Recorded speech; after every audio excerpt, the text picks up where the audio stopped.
Hello. Um, Thank you for a wonderful 2024. Um, the channel did pretty amazing. And I know I've been a bit absent the past month. Um, I really appreciated it. And I hope you enjoy the next few little things that I've got in store. The first off being this 12-hour, however long ass video this is going to be. A compilation of every video in 2024. It's been big. There are a few videos missing. There's the video, the like ASMR noir video. I forgot that's not in the video just because there's copyright with the music I used. And the guitar video also isn't involved. I just thought that it's not ASMR enough to warrant being in the video. As also a dreamer piano. They're the only 3 videos, as well as the compilation videos, aren't in the video. Everything else is. I'm rambling, but I hope you had a good 2024. It was a funky one. I mean, the second half was pretty damn good, so I'll take the dub there. And 2025, come on, come at me. I am in a Rick and Morty onesie.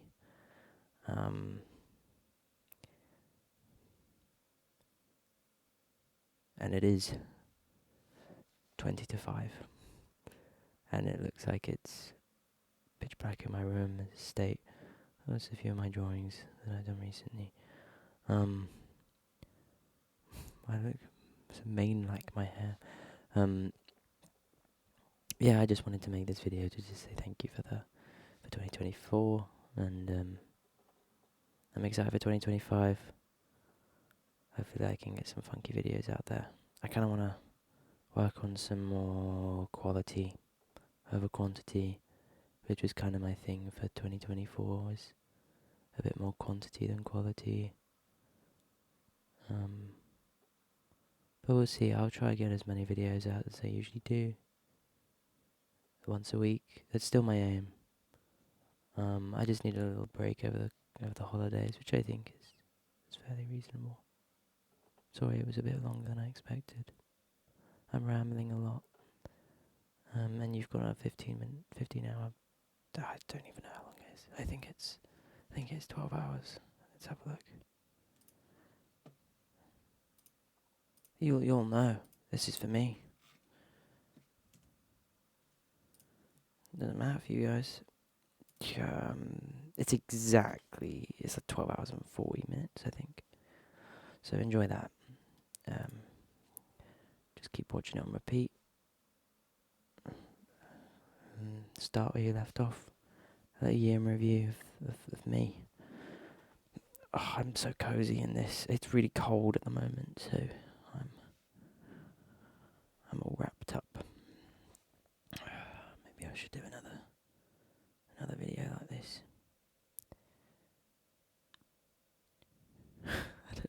Sorry, I'm so frazzled at the moment. It has been such a crazy past few weeks, and this has been the first day I've both had the motivation as well as the time to get a video out for you guys. So that's this compilation video, as well as the other compilation video, the best of 2024, which would just be my highest viewed videos. You guys like compilations way more than you like my actual content, so I'm gonna have to start recording 3 hours worth of content for you. I don't have that kind of time. I usually get about an hour a day. And even as in before I have to go to bed. And usually I want to spend that doing nothing. But yeah. Please enjoy these next few videos. And I assure you there will be more videos to come. So please take care, sleep well, and sweet dreams. Good night. Good night. Good night.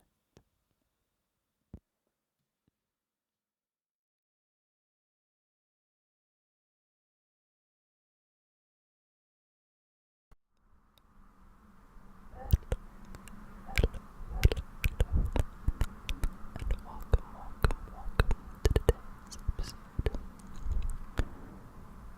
We're gonna just get you straight to sleep. Just a classic sleep ASMR video.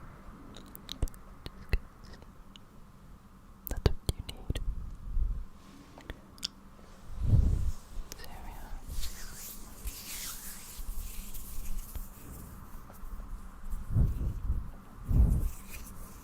We're back with the Blue Yeti.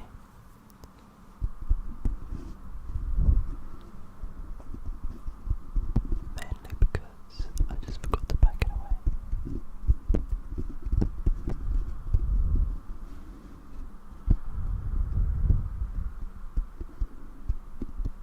I'm just gonna keep it gentle and slow.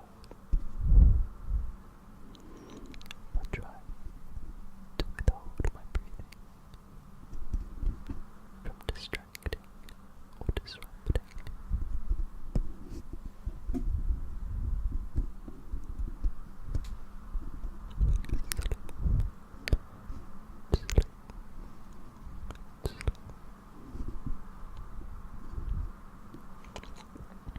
So we're gonna make sure we get you the sleep that you so dearly deserve. And to do this, we're gonna do some meditation. It's been a while since I've done some relaxation and meditation. This will be good for me too.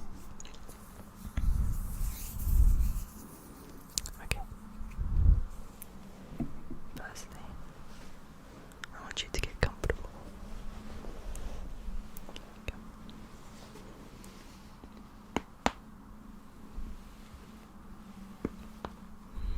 There we go. And apologize for the kicks.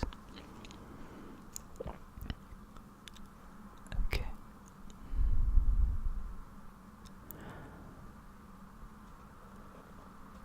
Are you comfortable? You are. You're comfortable. Good.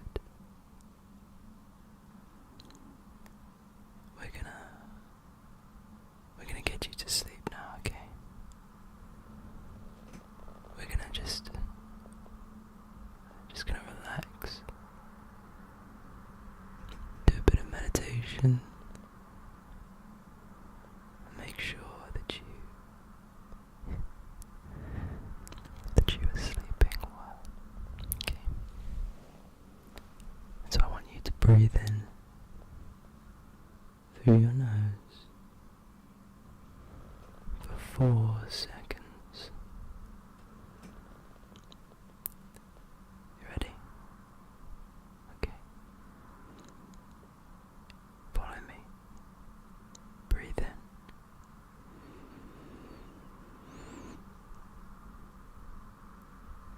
Hold. And breathe out.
just be aware of your body, every ache, every pain, every touch that your skin is making with clothes, with bed sheets, with a chair. I want you to feel every nerve that's getting triggered throughout your body, a sense of awareness of your whole self in its present state. Nothing else matters besides your world, your universe at the moment. That universe, that world is your body, and it's time for sun to set on today's world, and it's time for it to sleep and rest, as it always should at the end of the day.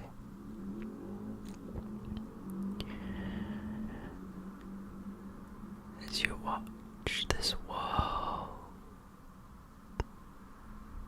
drift into deep sleep, imagine a beautiful scenery, maybe some rolling hills, luscious green with beautiful, vibrant flowers springing out in occasional patches. These hills roll for miles and miles until they're out of sight.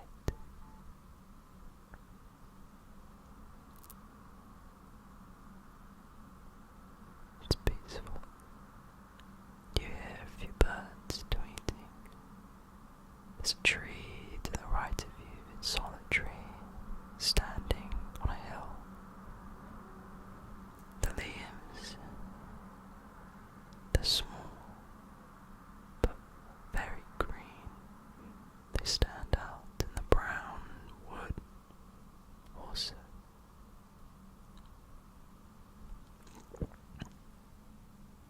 There's a gentle breeze that caresses your face.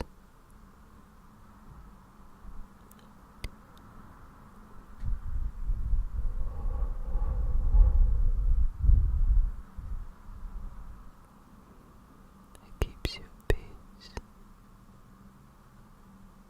This world keeps you at peace.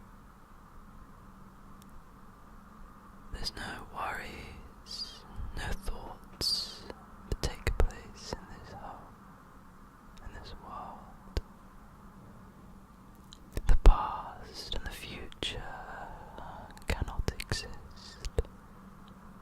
All that does exist is the now, the present, and in this present the sun, a beautiful ball of beaming light, is your awareness and your awakeness. As this sets down,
brings a silver sheen to the rolling hills too.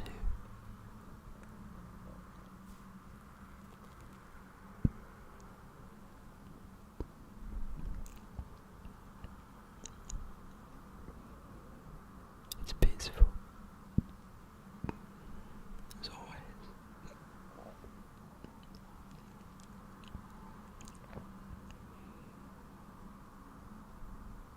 You're at peace. You're at rest. The thoughts have gone to bed, and so is your mind. There's nothing really keeping you awake, but you still see this scenery, this world. It becomes a sanctuary within your sleep, a safe space for your mind to rest as the body recuperates for the next day.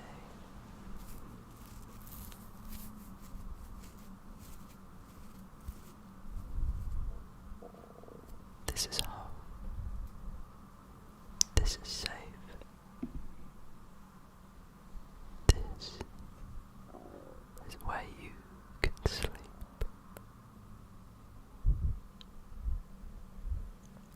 Sleep. Sleep. Sleep. Sleep.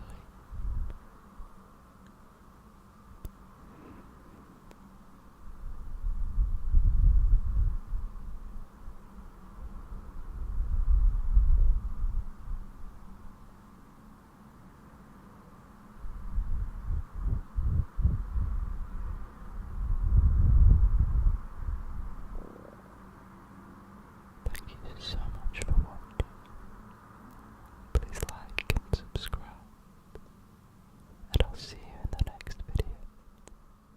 Good night. Good night.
Schiacciando compra paluda la sianta caliente puede tutore apriate cosquinti piambo pam tesi di carico lota la sianta cuore di gradi di schindira nan turo di pravite a fonsi che dai creando tore di apriato cova basi che apriate da schindira re tarda da secondo apriata nanni a furetti a corriere immediato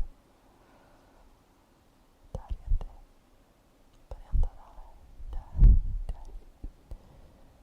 Esi Esi Tarara Esi Takaniskiti Tasiakatari Esiento Tasieti Tikareto Feetuto Riapeteta Dariensi Dariempurata Yaisi Giula Tasiento Dariente Keskiante Caschienti Simbo e Ariausuko e Shinti Acchiaio e Benita Natriando Cavi Sinchi Beata Beate che te Rionsono Dalente Piotto Per Variabili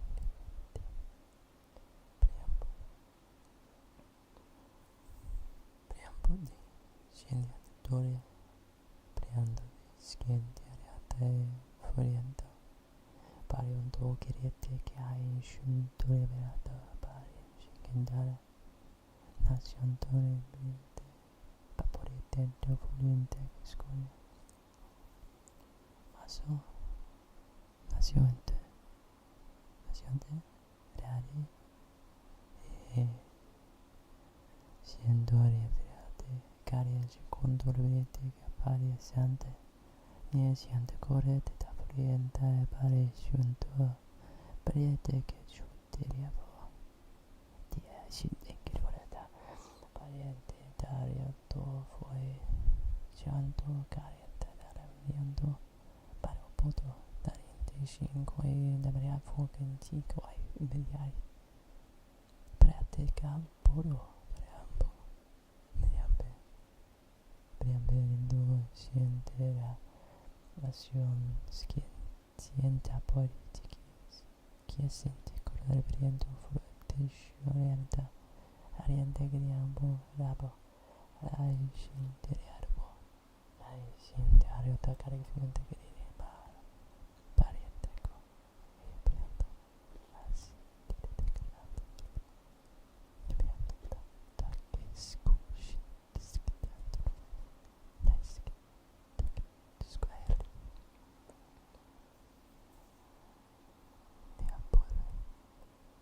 Neanpetitariento e neanteriando agitesi indianteria aliascende creatus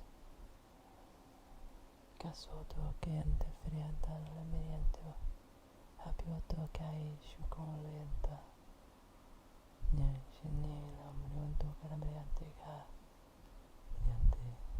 mediante che si vuole amburo e pare alientare fuori negli schincere volete periarato passo dall'era tati oriente cultura pa rapa putto scintire che vuoi in mine rapa cucua ne cacare ne due dai un po' lenta ya kugertis ti scintiare per attaccare fuori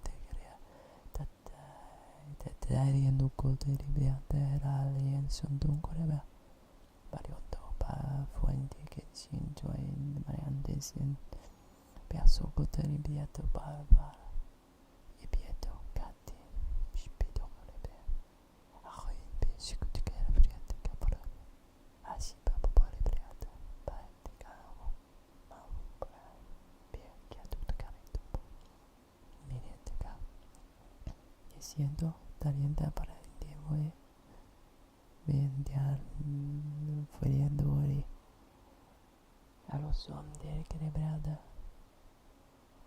un volente e neskiti en shunto che rimenge canta tasiti sikuturi di masindare affondo che kishin squela amrore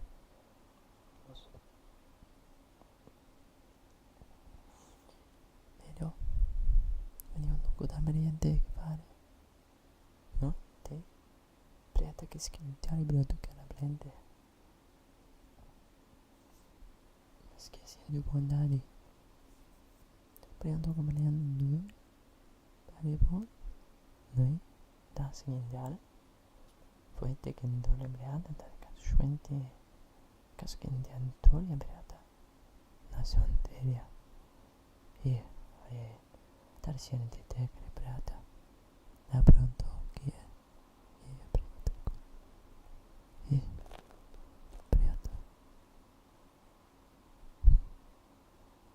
asiento la che tela ari briata flete che schienta briata tacca scotta non schientare dico ed apri briando codiare si che era briando ora schittiti a come scicari a protocollo da apri a schitta ba briente che rianso contava e si rianto da nascinkin scotera scoe nei sintori valenta noi che rianto sciundiare voi passo con scintiare a voi briando che scintiando passo con tanti che ventana nascondore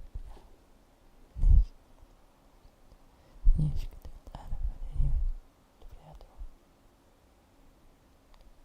viaggi cantare no nice viaggio quanto briando schiettiato apriate che schiettiotore briata tale che squaiare voi briambo potaba briambo triambo barebbe schiettiotore nice che tere poi abbiamo poi a ripetere poi briate che veriata siamo da vedere pascoliente nice scritto paripate campo ascolta creare da friete le ali roenti schiatti potrebbe preso un po' piedi popolare bene a tu coresci mi ascoltatori private che variare schitti square avea su volente resi a tu collebrita e pronto a passaporto che schincente da quei dai nation torrente fluente cara tagliando da poi nessun buone politiche squai tuone nessun oriento oi naso namriente namriento para preanto per schiantare proprio vabbè ariete friando care briando scate briando papà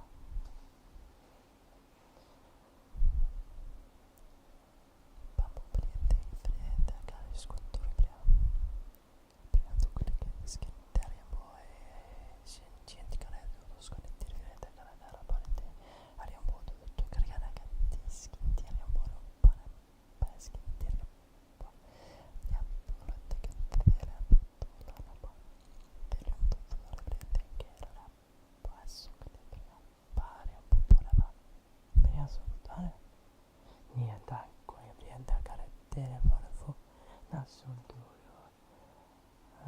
rompa de che si rompa tanto la tre taro scentura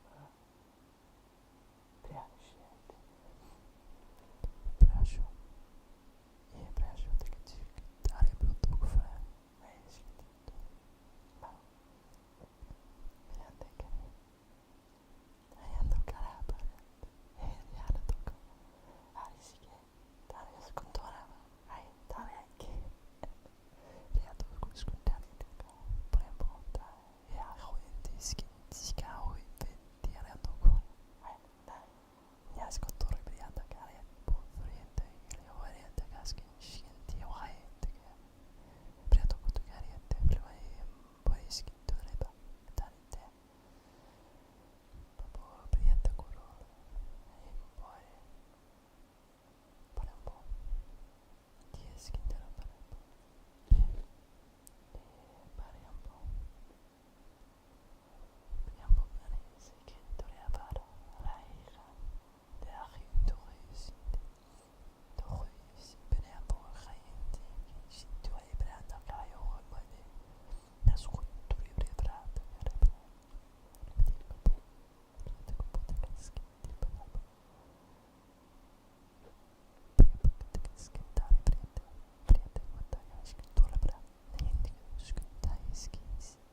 look at this guy's face. I can wander, talk all the way over here.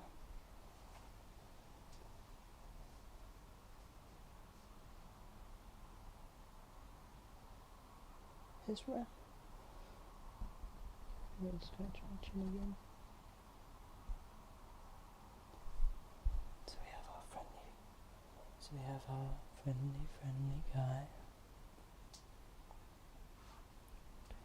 doing friendly things. Sorry, I'm looking at my monitor. Bad habits. So, not only is it a Ed Sheeran song, it's a Justin Bieber Ed Sheeran song. I feel like I'm really breaking some laws there. Anyways, I haven't really planned anything. I just thought we need to get this on the road. I am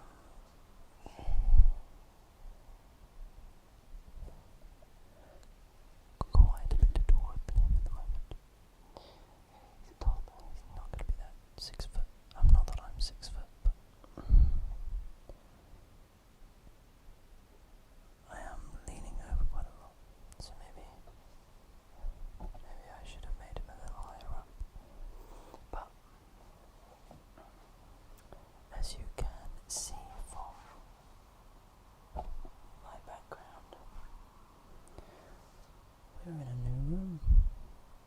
new room. Last few videos have been in this room, but look at this. Doesn't this look so cute, professional? One big thing. Oh, I got to turn this side.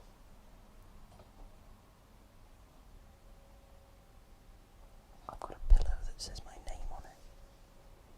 My grandfather made it for me. I'm quite honoured. Oh, it's a lie. Both grandparents made it for me.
Oh, I'm okay.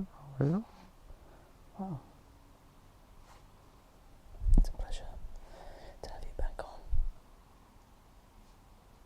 Well, that's fine. I'm honoured to be back here. Lovely. Well, do you have any particular requests on the kind of ASMR you'd like to do? Experience or my friend? I think it's your second anniversary, like this week, so feel free to express your wishes. Quite like a head scratch. Oh really? Yes, please. Okay.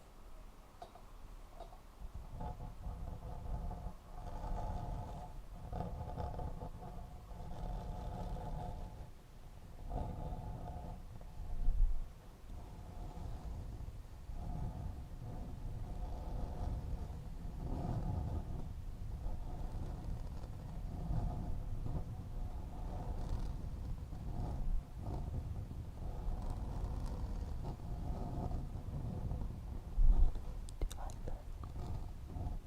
Oh, that's quite nice. Yes. That's an interesting accent you have, Mr. Ram. Oh, I know, thank you. I don't know where it's from, to be honest.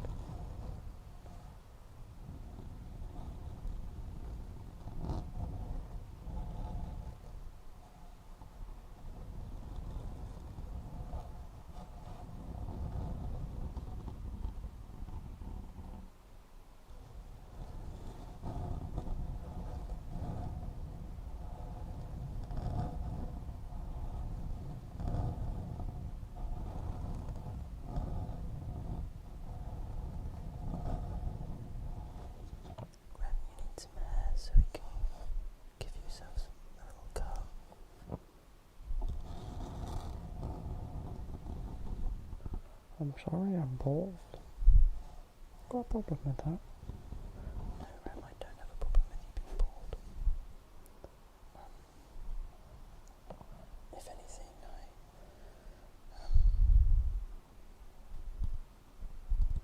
I'm glad you are.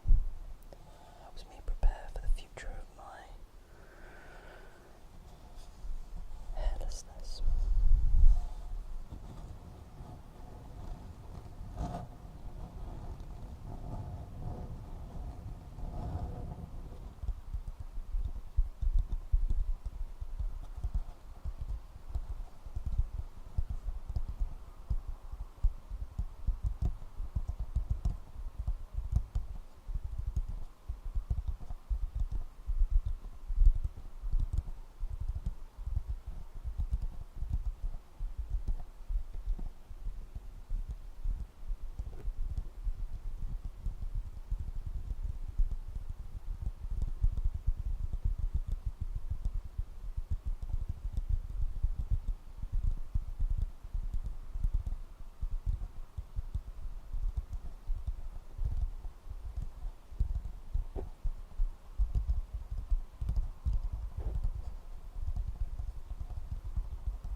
you calm?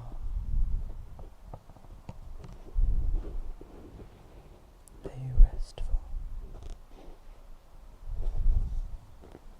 Are your eyes heavy? Tired?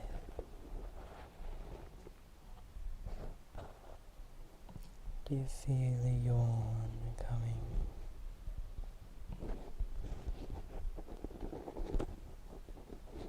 Do you feel your thoughts slowly drifting away?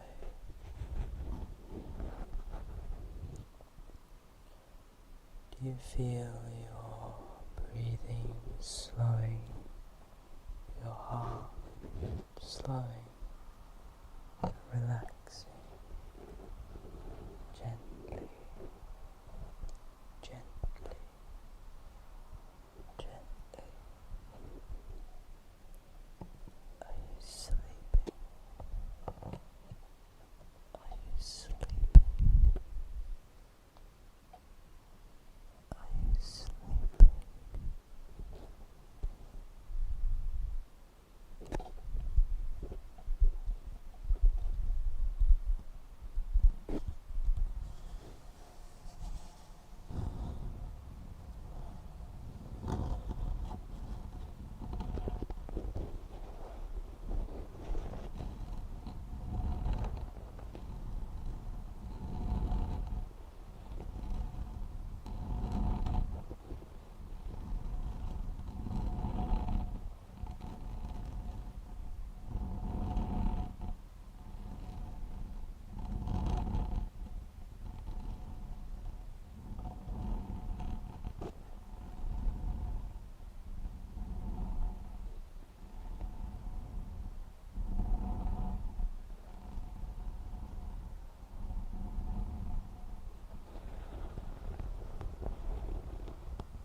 Are you restful?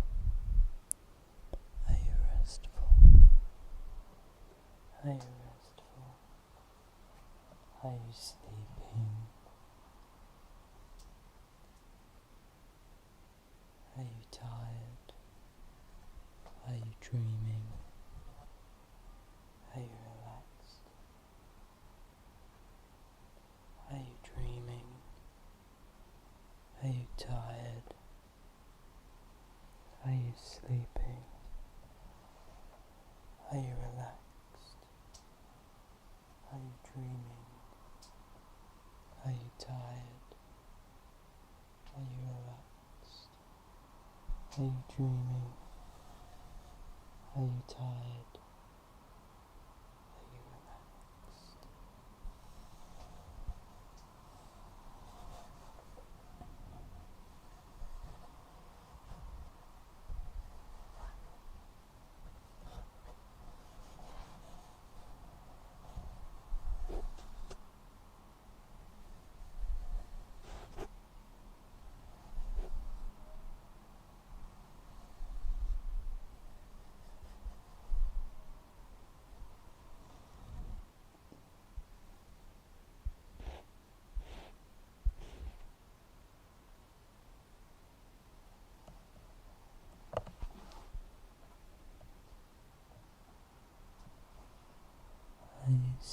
sleeping.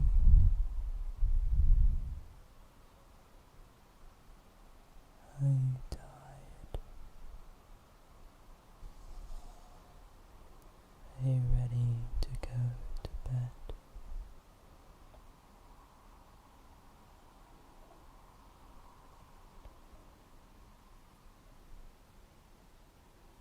I think Ram is fast asleep now.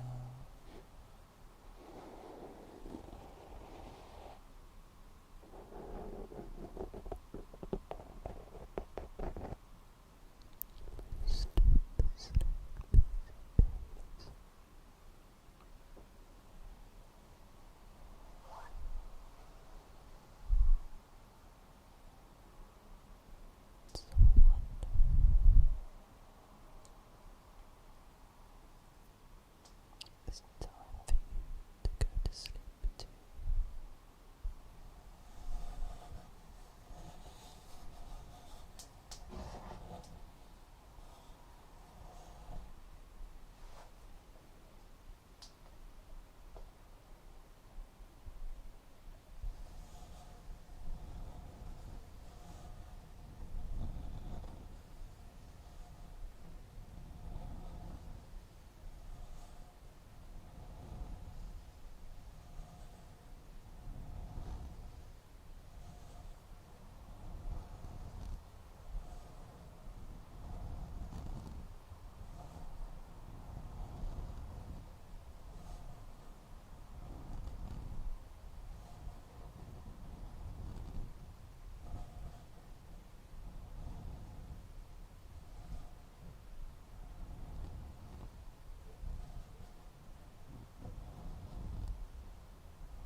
Thank you so much for watching. Please like and subscribe. And I'll see you in the next video. Good night. Good night. Good night. Good night. Good night. Good night.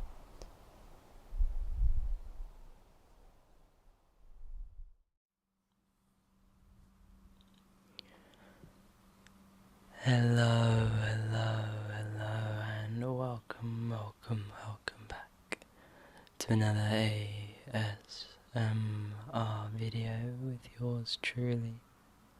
It's a pleasure to be back. I apologize for last week,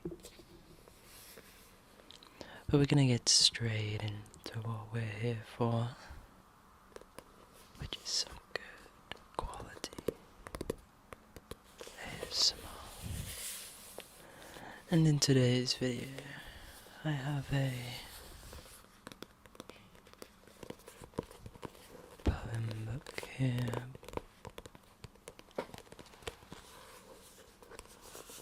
that shall hopefully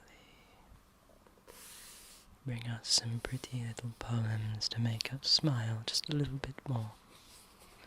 I have read some of these poems before, and they were very good.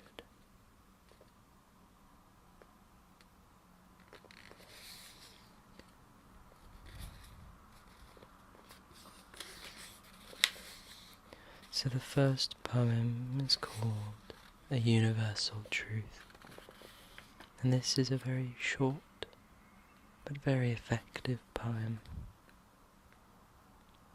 We all have stories inside our star-made bodies that even the night sky cannot build. This is why we are on this earth, to learn how to love each other, to learn how to love and hold ourselves. A universal truth.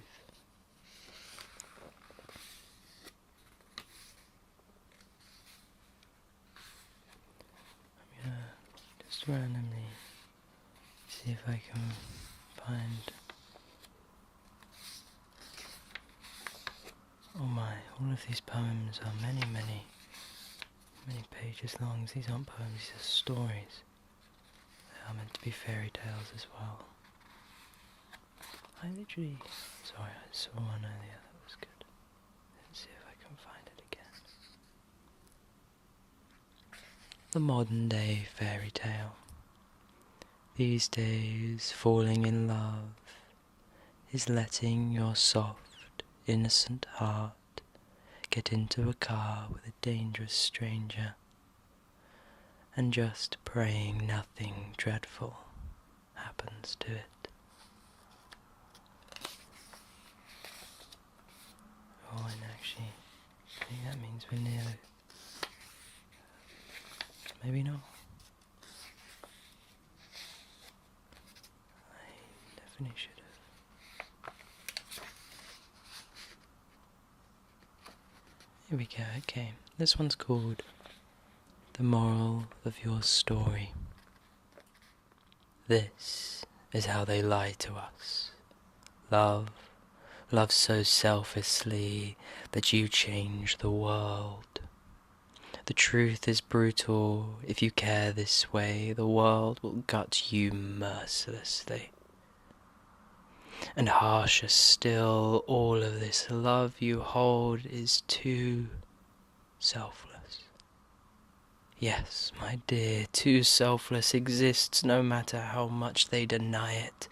You see, you have been taught to give too much without wanting anything back. What no one tells you is that this constant sacrifice is designed to keep you pliant. It is designed to keep you weak, and one day it will devastate you. And what good are you destroyed to anyone, to anything, especially your own truth?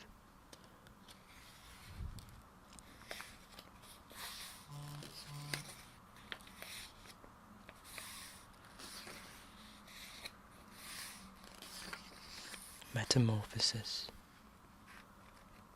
This locking yourself away when you suffer, it is alchemy in motion.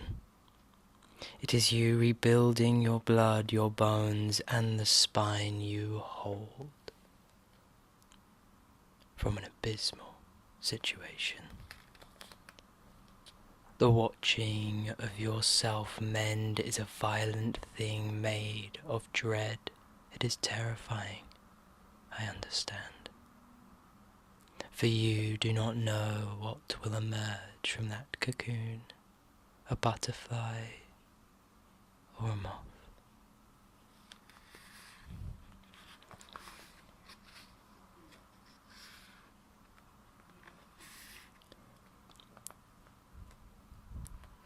In absentia, a common curse. Absent fathers still raise daughters. They just raise them to be prey. They raise them to obey. They raise them to wither in front of every man that gives them even an inkling of the love that they never received from their father. Of kings and queens, did you think they did it alone? Built whole armies and conquered thrones, constructed promised lands that would outlive the sun, resurrected prosperity from ash and bone. A family crest is not just a man-made thing, it is also created by generations of women who wield swords through gil and letters. Show me your kings, and I will show you the queens that willed them, that bred them, that taught them to be better.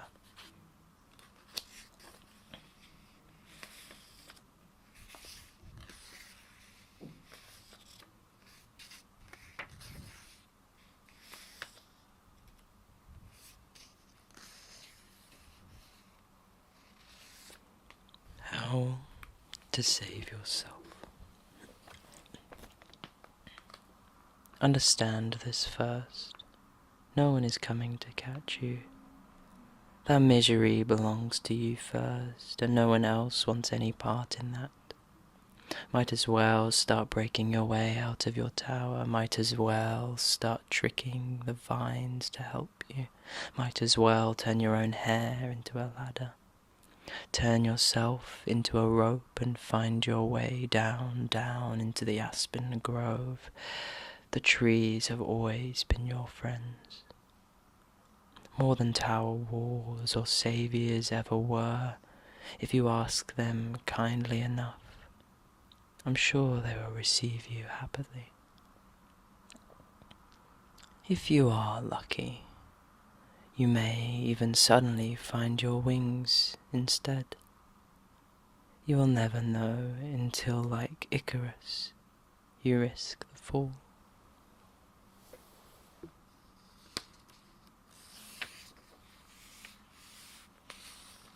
Nothing soft about it.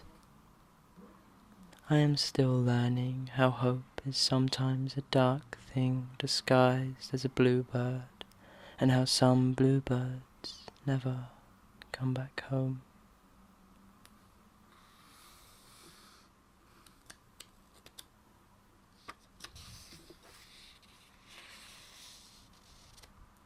Skeletons in the garden.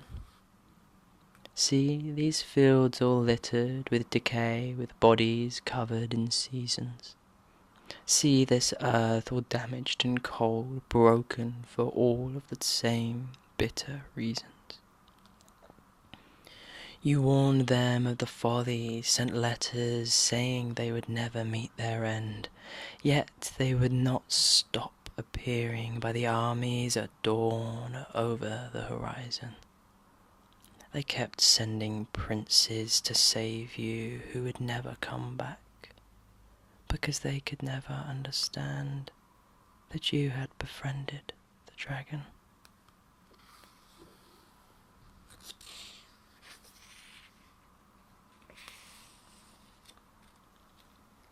The shapeshifter. You think I am made of law and sugar, easy clay for your hands to make your very own happy ending, and I am anything but. Women learn early how to shed whole selves, but still make it look pretty, as if ugly is a crueler destiny than death.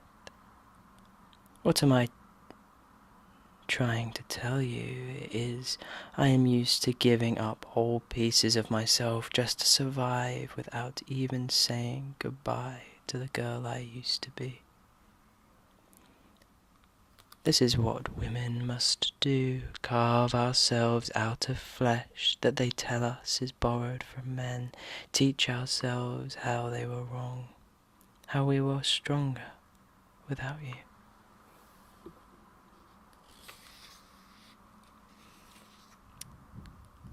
This is a little more anti-man than I expected. Like, I kind of agree with it, but there's a point where you just are hating men more than being inclusive. Anyways.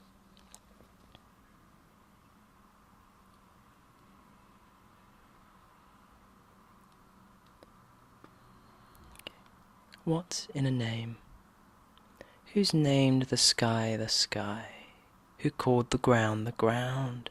Who whispered to the night, this is who you are now? So what is in a name? You should know, my dear. They gave you one when they cast you in the kiln, bringing you to life from clay. Kissed your still flame-warm lips and brought you to life to wreak tragedy. Did they tell you that you were a weapon and we name weapons too? Names are powerful things. They create destinies and break down kings. They become the stuff of legend and art. A name is a way to truly show what it is in a heart. Things become their names. Turn a string of meaningless letters into the sky or the stars or into darker objects. If only they had named you Mercy instead of Monster. If only they had christened you Charity instead of Conqueror.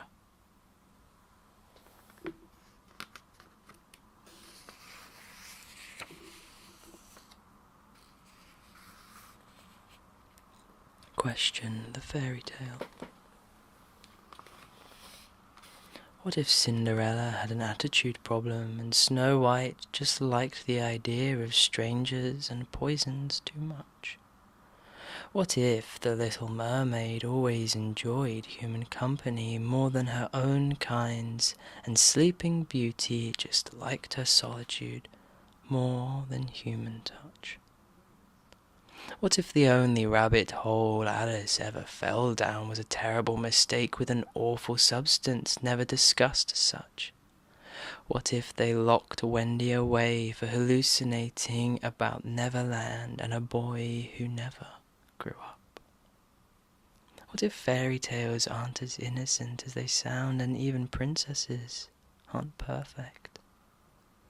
What if I told you that your damage doesn't define you and the way you survive is no one else's damned business?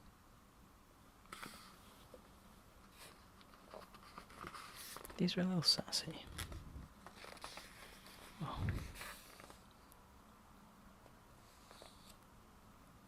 Forest person, sounds like.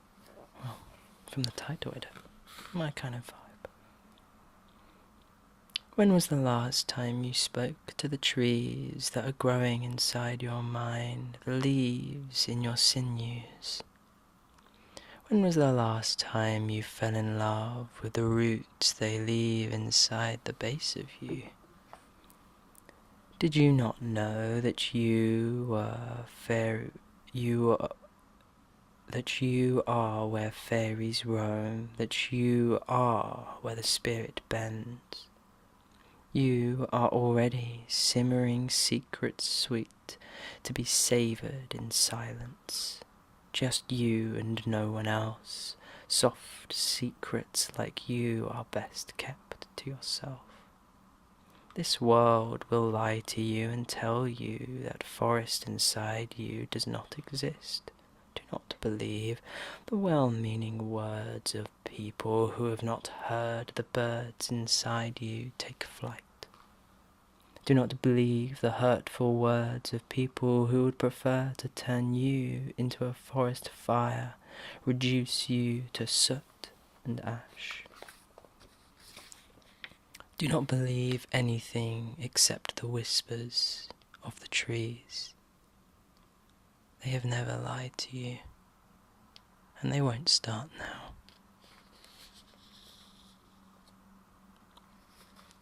Healing. Sometimes healing is the way you become yourself, a path made of thorns which could lead you to your own incredible destiny.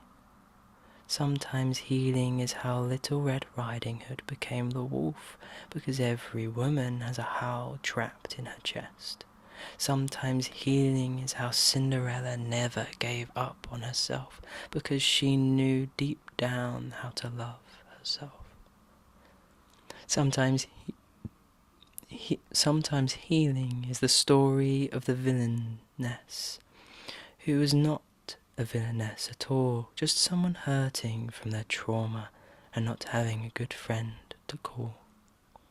Sometimes healing wears the name of a human when you are stuck in a tower with no other way down but your own long hair.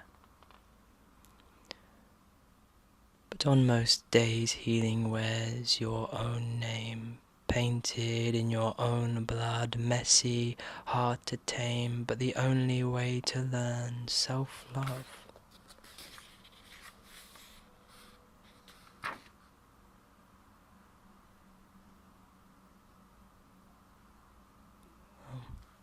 I read that with the wrong inclination. But on most days, healing wears your own name, painted in your own blood, messy, hard to tame, but the only way to learn self-love. Happily ever after. I was never taught graceful love until I met you and found my heart in sync with yours. You helped me build a happily ever after and made me believe in my own soul's core. Thank you for opening your souls to me, my sisters, when all others were closed doors. Thank you for loving me when I still tasted of heartache and war.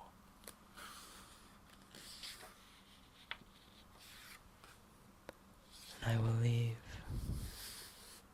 it with that many poems. This is Fierce Fairy Tales and Other Stories to Stir Your Soul by Nikita Jill.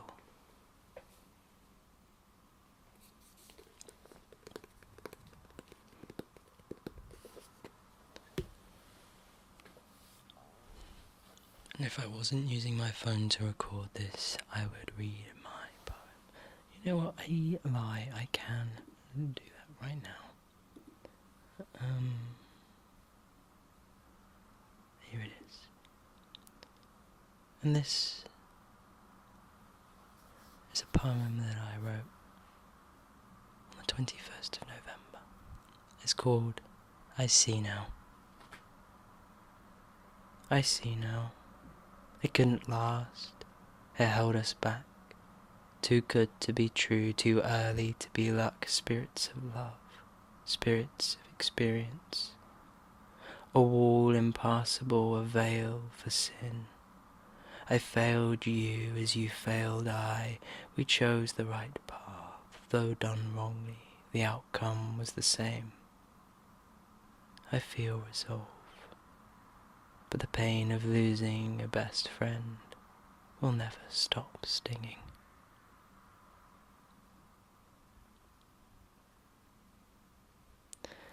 Right. I hope you like that poem. I don't think I've got any other. It's coming up with a big error. So thank you so much for watching. Please like and subscribe. Leave a comment down below of what you'd like to see next, of course, what you thought of this video, of course, as well. And don't forget to join the Discord. I'm on Twitter, Instagram, Threads, Blue Sky. I just kind of randomly post across all of them. I also release music on Spider Music, and you can find some fun music there. And I think that's all my links. I also have a website which is just spider.art. And yeah. Sleep well and sweet dreams. And I'll see you in the next video. Good night. Good night. Good night. Hello and welcome. In today's video, I'm interviewing two lovely cats, Lucy and George, that I have been looking after for the past week and a half. I hope you enjoy.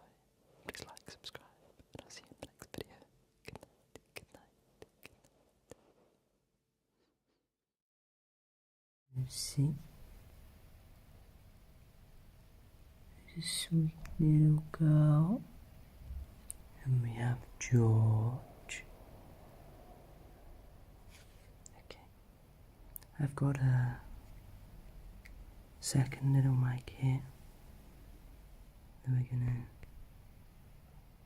use to interview our little friends and see how they like the microphone. So, Lucy, how are you today?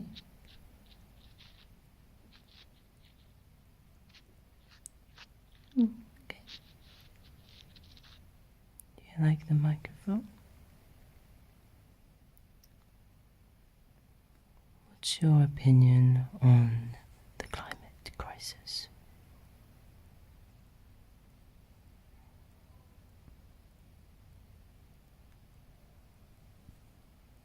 Do you have one? Oh. Okay.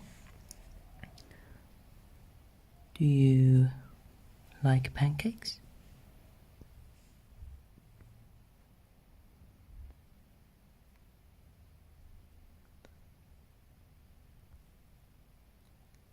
Do you like pancakes? Oh. What about biscuits? Do you like biscuits? Oh. Oh.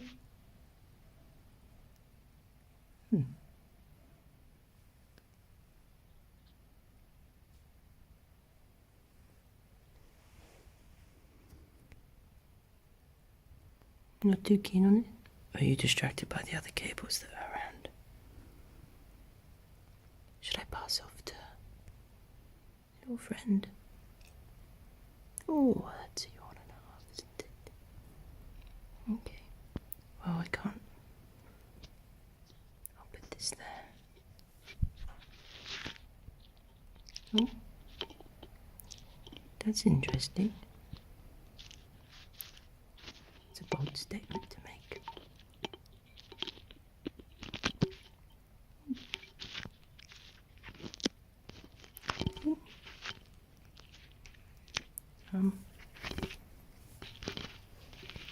Okay. Is that everything that you've got to say? Oh. Yeah.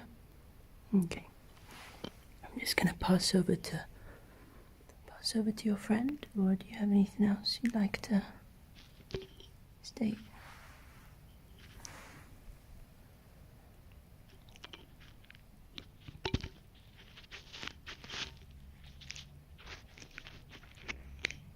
You're quite the talkative little kitty cat. Why don't you get your oi, that bit's actually important. Georgie.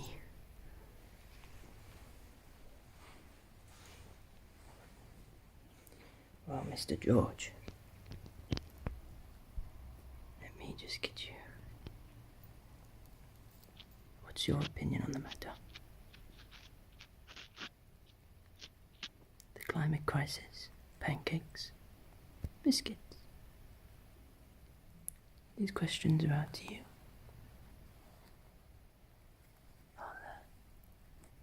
Is the microphone.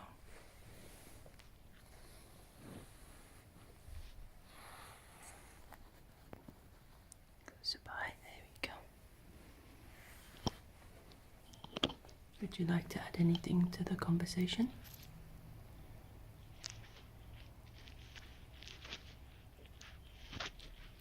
Yeah?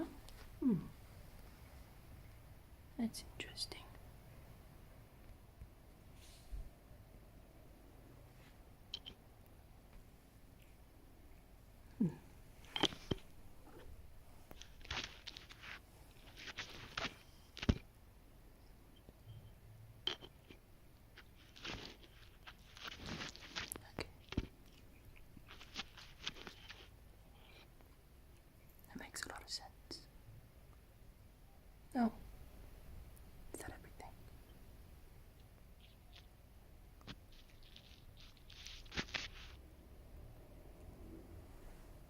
Lucy looks like she wants to add something else.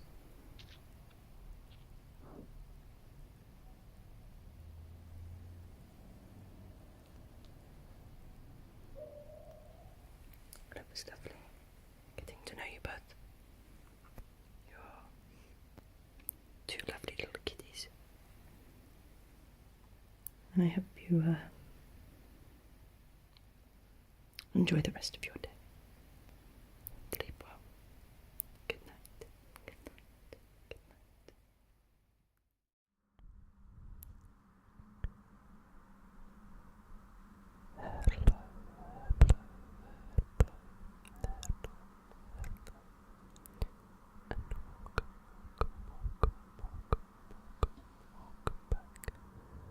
To another ASMR.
actually comes out on Halloween, I think.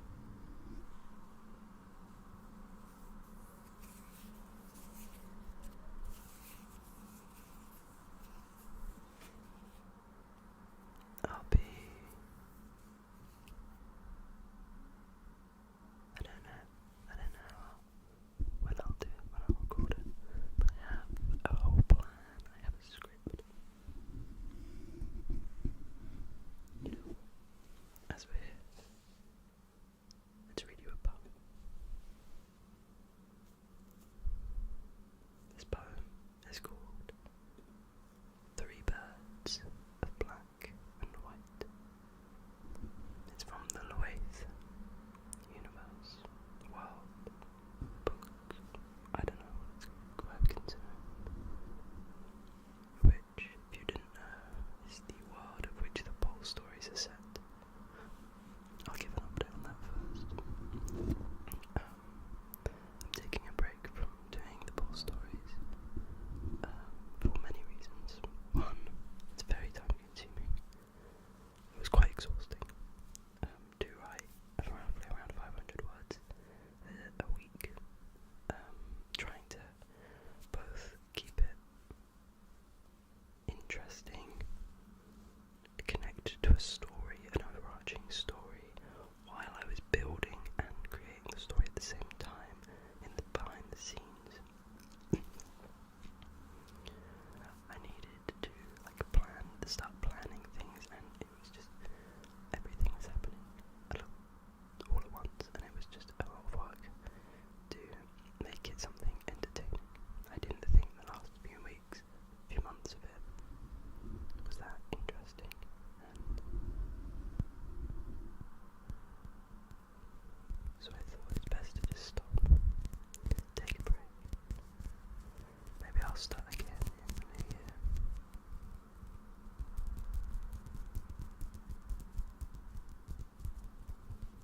Because the same thing was just kind of happening over and over again. And I think I want to start chapter 3 soon. I have the whole story plan in my head. I know exactly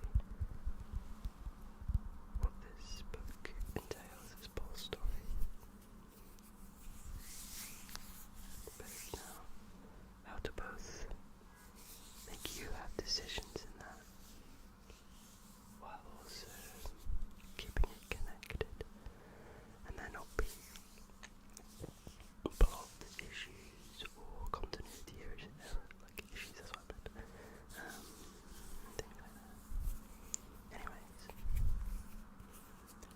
this is a poem, or a folk poem that would be said in this world, written by the Nothing God. Magpie, magpie, magpie, three on a tree.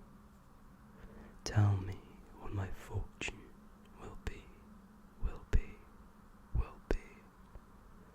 When one is lost and looking for answers, they plead to thee, O wicked three.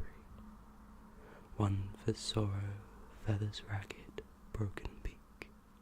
One for joy, fat, tidy, and blind. One for a girl standing single-legged to find hope in worn-torn eyes. In this tale we are not the three. Our beginnings you have to see. This is how we came to be. O sorrow, O sorrow, O sorrow, listen here and wallow. My part is first to give you that thirst. Ears close and joy will follow. When hell was young and evil had fun, three birds of black and white were born as one. In a swamp of eternal night, the bird lost to blight, a helpless fight by a beast so wicked whom stands upright. Hallowed words the beast said to thee, be my sadness, my sorrow, I break your beak to rid me, oh how hollow I feel. Take my pain and I will not bleed, in my stead you will, for eternity. O joy, O joy, O joy, the second bird of three, the one soon to be greedy for glee. When heaven was far from done, and the birds hadn't yet sung, a tree of beauty lay under the eternal sun. 3 birds of black and white were born again as one. A beast of love came to be, but he had the taste for greed. He smiled and said to thee, O pretty bird, I live in the purest serenity, a which I wish to give to thee, so when sadness looms I can ask for your boon, and once more sing a joyful tune. You will not see to be ignorant of sin, you are blessed to feast like a king. A bird now of 2, cursed and blessed, the birth of something new. A girl, a girl, a girl, the third of 3, to protect the fortune of thee, the speaker yet to be. 3 birds of black and white were born as one, a final time, an ancient forest pristine and fine, until the moon eclipsed, until the end of time. The third beast is here, with hair not fair, but ragged and red, her presence a stare with a melancholy flare. She said to thee, my wretched brothers of heaven and hell, who break my leg and wear me down, boyish children, an infinite playground, forced to fix the mess of lies. O sweet magpie, I give to thee this agony that lives in me, indebted to you I will always be. I ask of you to speak of fortune for ones lost without their heart. Under this moon they will find your path. We birds of black and white live as one, seen as 3. We hold your joy and sorrow, and we guide the path you must follow. Listen, listen, listen, for what's left is hidden, past, present, and future. Prophecies tell of birds another, 4 more, of a boy, of silver, of gold, a tale yet to be told. That is my poem, called 3 Birds of Black and White. It's chapter 6 actually. So to have a little explanation about where that story sits and everything, is I have a second book which is technically separate from the tale that you are taking part in. Actually no, let's get back. So this book, which is called Waith, the book that you take part in is called Luia. Luia is the planet that you are on. The Waith is the faith. I'm going to just say it's the faith. It's the religion. It's the beliefs. It's the understanding. It's the fantasy construct of the world. The physics and science as well. But science is a form of religion, let's be real. Not that I'm calling science wrong, I'm a big science guy. Anyways. So there's 3 books that are connected to the Waith. You have book 1, The Understanding. In this book I explain to you everything pretty much. I explain how the world works. I explain how your body works. I explain the three gods, Lumos, Lunaya, and Lucifer. I also explain heaven, hell, and purgatory, the sixth extinction, which is what happens 100 million years prior to Luia, the biggest, most significant moment on the planet. And then I explain planetary and evolution. So there's a lot. This whole fantasy world has so many links to evolution and the beauty of it, the idea of like animal diversity that comes from evolution. These crazy ways of making life happen and exist. It's a whole part of the thing, to the point where even the realms, heaven, hell, and purgatory, also get affected by evolution. They have their own evolving things happening. And the final chapter, there will also be, actually, I need to put that, there's also a bestiary, which will be the second to last chapter, after planetary and evolution. Then the final chapter is actually a story. It's called The Tragedy of the Nothing God, which is the story that tells of the narrator. It explains how the narrator came to be, and what happened to him, and why he thinks the way he thinks, and his mindset at the moment.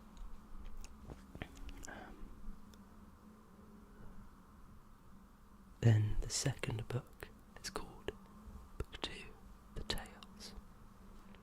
It's just short stories, poems, tales, folklore, myths, legends, those kind of just like fun little stories and tales that I'm just thinking of, and I just add it. Some are relevant, some aren't. There is one story called Dreams of the Passerby, which won't be relevant at all, really. Not that I've started writing it. I've got a few notes, but that's about it. I'll give you the list of the stories I have at the moment. We have Hope and Faith. That story is actually done. Hope and Faith is a short story.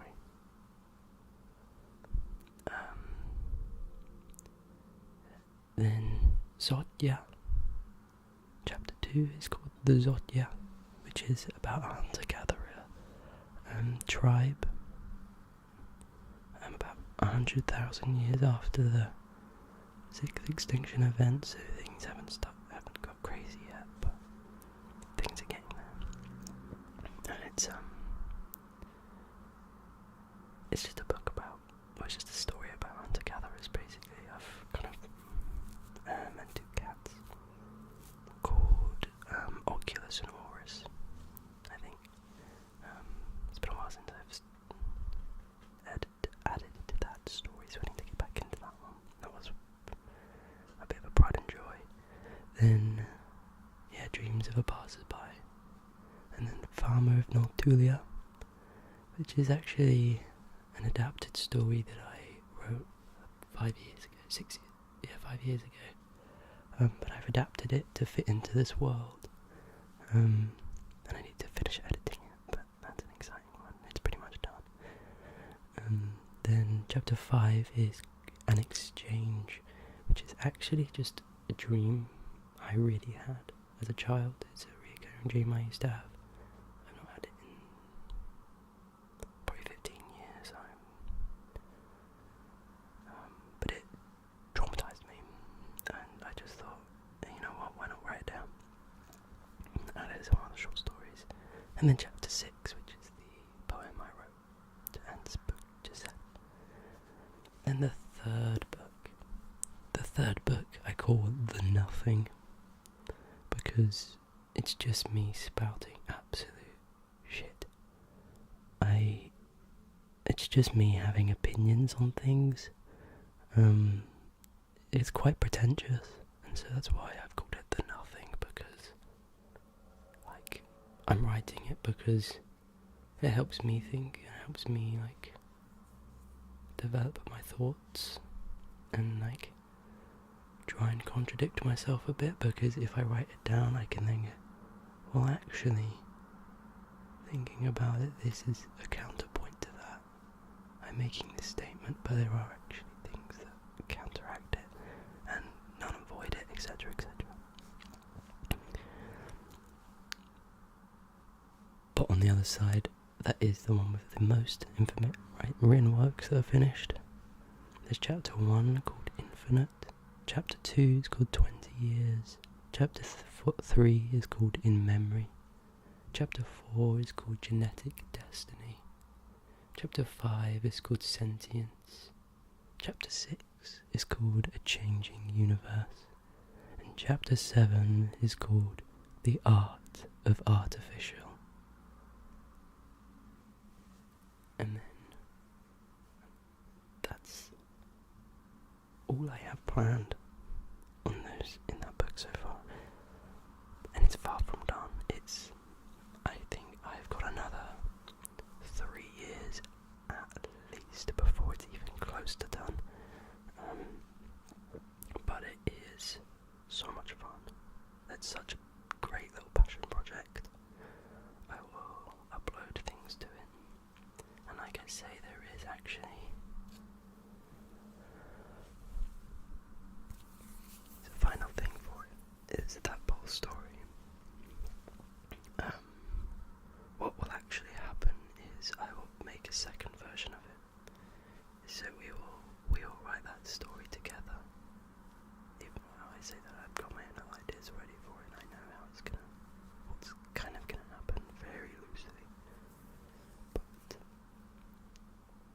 once it's finished, once we have that resolved story, I will then take all of that work, re-edit it, so then it's not just separate extracts, and there's not like decisions for each side.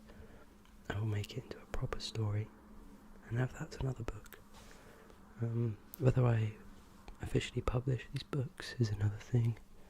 Whether I just write them and upload them online, that's probably more likely. It's exactly what I do for my music, so I expect the same. Anyways, I've rambled for enough time now. I hope you have a lovely, lovely day. Or a lovely sleep. It's 5 PM here, 6 PM here, so good night.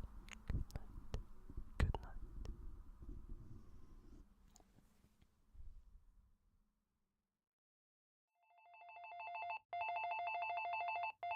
Hello, my name is Zach. This is the Spider ASMR helpline, who provide over-the-phone support for anyone struggling to get the tingles they so very much desire.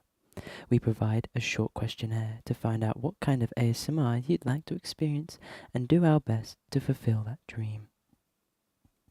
I have a few questions here. The first one is, have you used this service before? No. Okay. Well, I'm going to create you an account that you can then, anytime you call back up, we can just skip past the questions and get down to the ASMR. So, can I please take your name? Thank you. And your date of birth. Okay.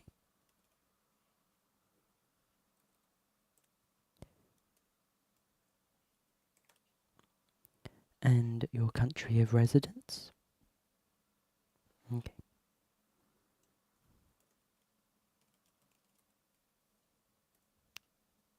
Do you experience ASMR?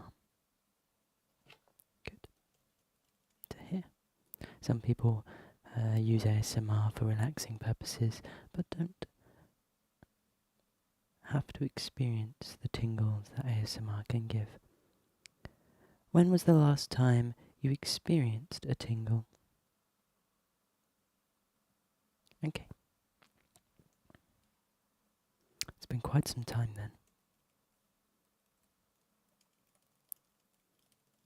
Yeah. Well, hopefully we can achieve some tingles today then. Do you consume much ASMR media? Okay. Fairly regularly then.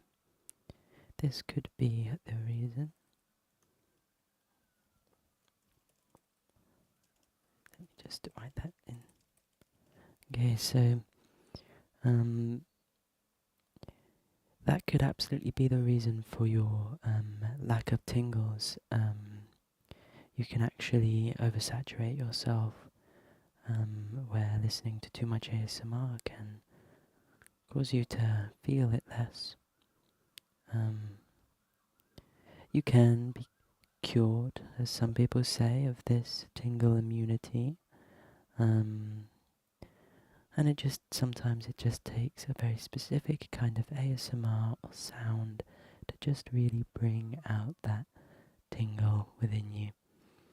And then once you feel it once, you can generally feel it again for a bit of time. But unfortunately, this could then lead to another oversaturation.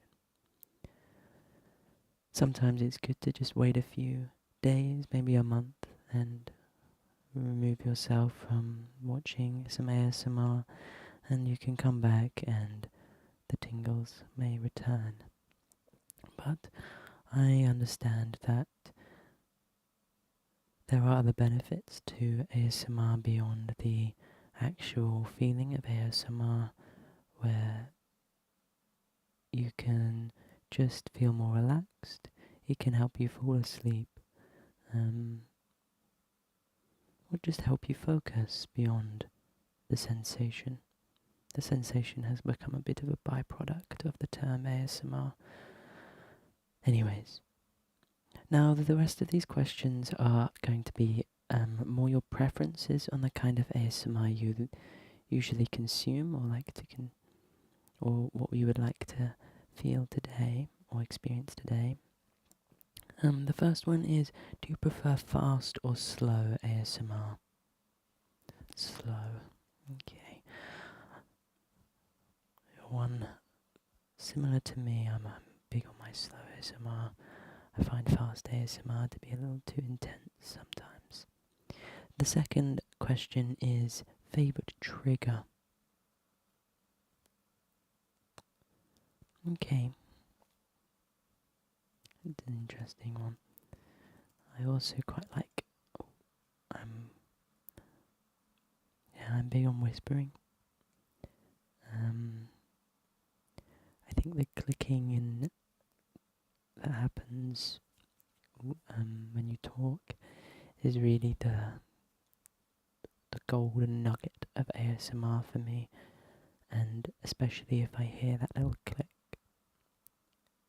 and then a few seconds of silence before and after, then that is usually the the, the thing that gets me to tingle the most.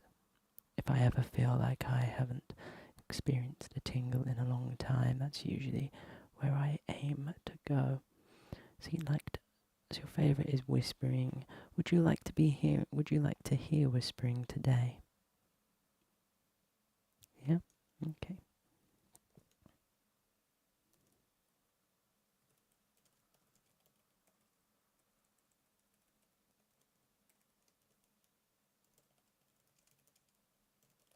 Let me just type this down. There we go. Okay, there we go. And then, are you lying down or sitting, or are you standing? Okay. And where are you? Are you on a bus?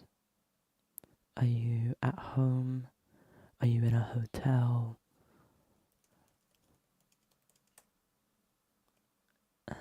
Are you camping?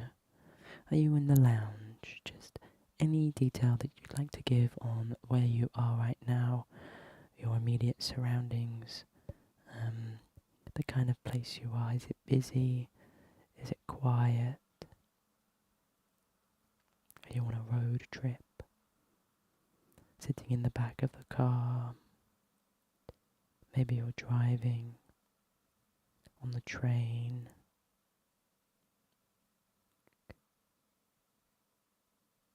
On a hike. Okay, I'll write that down then. Just the classic lying down in bed. Perfect. So, based on this, I'll assume that you maybe are looking to go to sleep. This could be for a nap or to go for a full sleep. Are you able to specify, or is this to just relax? Or are you there to study while lying down in bed? I can say that I have absolutely studied in bed while lying down before, so there is no judgment there. Okay, you are here to sleep. Is that sleeping to nap or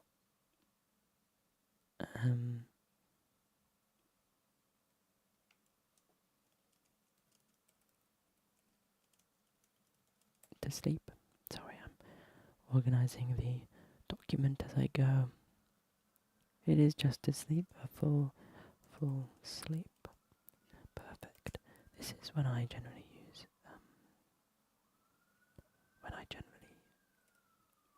consume ASMR as well. I just want to confirm that you are wearing headphones. You are good. Are they in-ear, overheads? Have you only got one ear in? What's the situation of these headphones?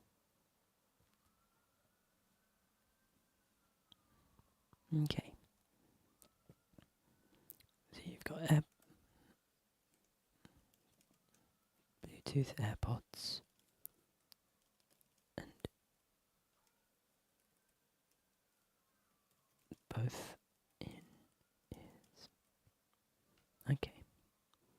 So from this I can see that you, just a review, that your favourite trigger is whispering and that is what you'd like to hear today. That you're lying down in bed and you aim to get to sleep. And you are wearing some AirPods, and you've got both of them in your ears. That's good. Means you should be able to experience full ASMR. Though over the phone we don't use stereo microphones, just because phone systems don't allow for that, as well as being accommodating of people that are using one ear. I understand that stereo can have a big impact on someone's ASMR. To hear something in one ear and then to slowly hear it in the other ear can be beneficial towards feeling and experiencing ASMR. But I hope today we can get you to sleep. Okay. So I've got a sleep guidance meditation for you. I think this will be the best solution for your situation. Is that okay? Would you like me to continue with the meditation? Okay. So I want you to get comfortable in your bed. Yep. Just really feel the weight of your body among the bed. Feel yourself sink. Okay, are you lying on your back? Good.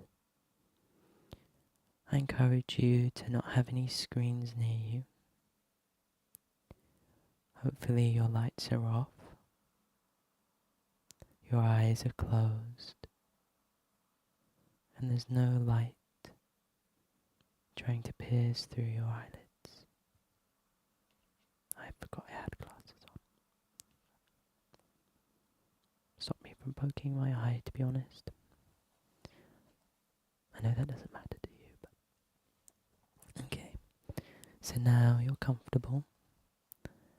I would like you to just take a deep breath in for a few seconds, okay?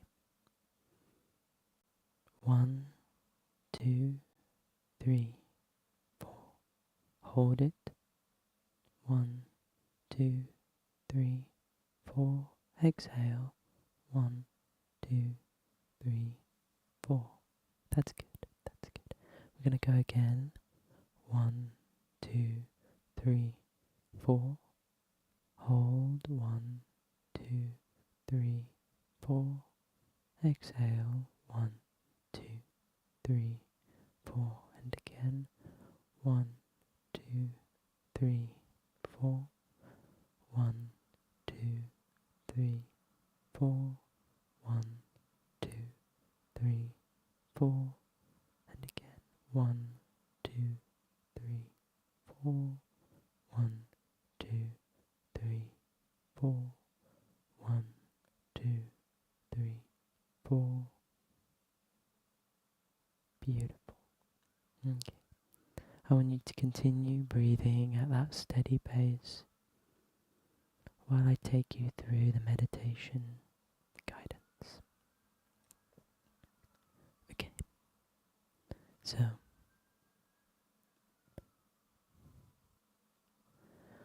I want you to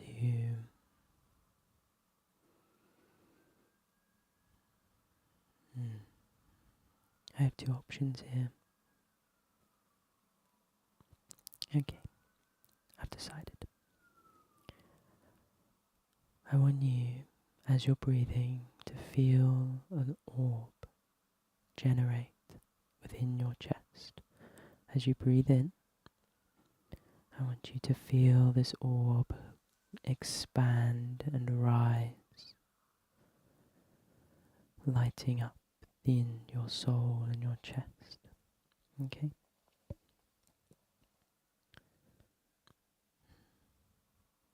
And then, as you hold, I want you to feel that orb disperse throughout all of your veins, as if you're giving life to every muscle in your body.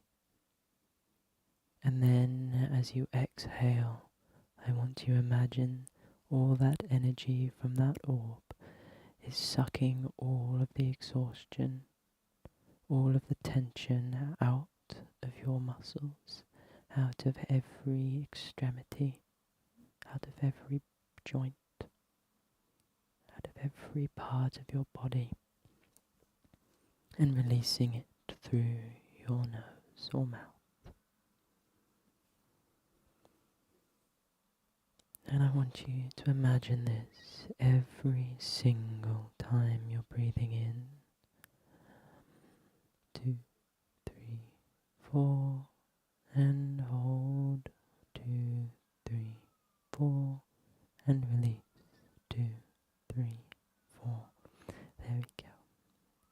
2, 3, 4. 1, 2, 3, 4. 1, 2, 3, 4. With every exhale, you'll feel slightly lighter, slightly more relaxed. You'll be sinking deeper and deeper into your bed, and as this happens, your eyes will start to feel heavy. They won't want to open anymore. They'll be glued shut.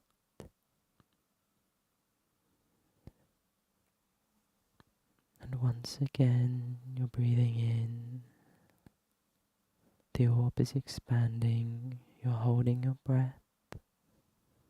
the orb is dispersing and you exhale and the tension is releasing, expanding, spreading, releasing, expanding, spreading, and then releasing. Okay, well done. It's getting heavier and heavier. You don't have time for your thoughts. Your only thought is this orb. All of your brain's capacity should focus on the apologies. I'm getting sleepy at aiding you. All of your thought should be on the imagination of this orb.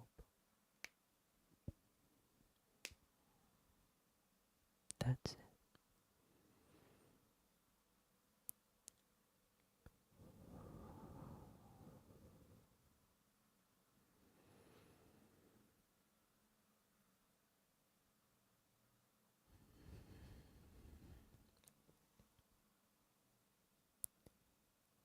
Rest, rest, rest. It's time to fall asleep. It's time to fall asleep. It's time to fall asleep. It's time to fall asleep. It's time to fall asleep. It's time to fall asleep. It's time to fall asleep. It's time to fall asleep. Asleep. Asleep. Asleep. Asleep. Asleep. Asleep. Sleep.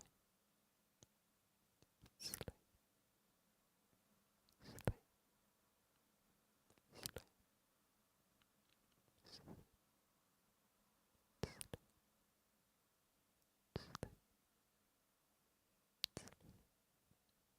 Thank you so much for using this service. I hope you continue to use this service.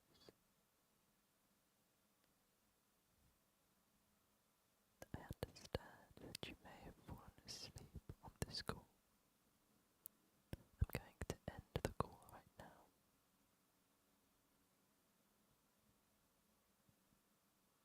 and let you get your rest. Good night. Good night. Good night. Hello and welcome back to another ASMR video with yours truly.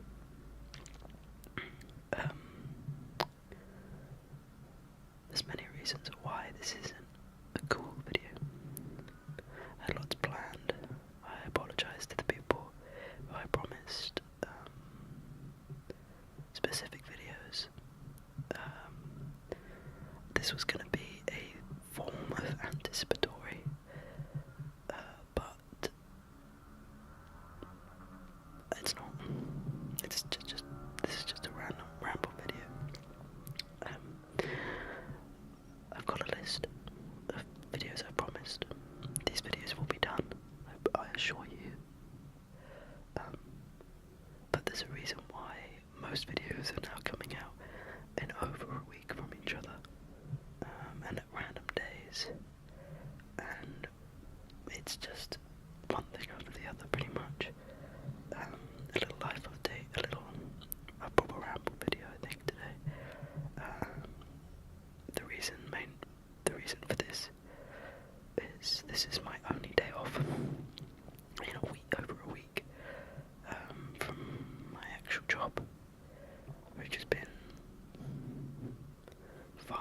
hours than I agreed to as well.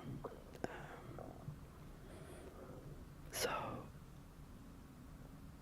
I just wanted to get a video out for you guys. Last video, thank you so much for the support. It's been incredible. It's the second highest view video I've ever had. Second to my first ever ASMR video, which has taken nearly 3 years to get to that point. In a week, I'm nearly at the same point, so I really appreciate the support from that. It's that video single-handedly has allowed me to gain YouTube partnership, which means I can start earning a little money, which will help support and fund the channel, maybe get some new microphones, new cameras, various other things, of course. And as well as memberships, so I can do specific content, extra content for those people who want to support me. But so I moved house, full-time night shift, then new job's gives me not much time to actually free time, hence why the lack of videos. And even last video, I didn't really have to record anything. That was maybe an hour, 2 hours of just editing and uploading. Good news. New house means I got some new stuff. New internet. So I can stream. Maybe that's coming soon. Some streaming stuff. We've got... So, by the end of next month, I will be in a new job. This new job has a fixed schedule, fixed hours, and specific days off, so I can have a better routine. I can actually get videos out for you guys. I can dedicate more time to this. Whereas at the moment, I barely even know when I'm working next week. To find out I'm working every day. So that's why I want to just clarify why it's not been. It's been a bit crazy the past few months. But there's light on the horizon, and the YouTube partnership is incredible. Thank you so much for the support. It means the world, and I can't describe how amazed I am at the last video. Truly phenomenal.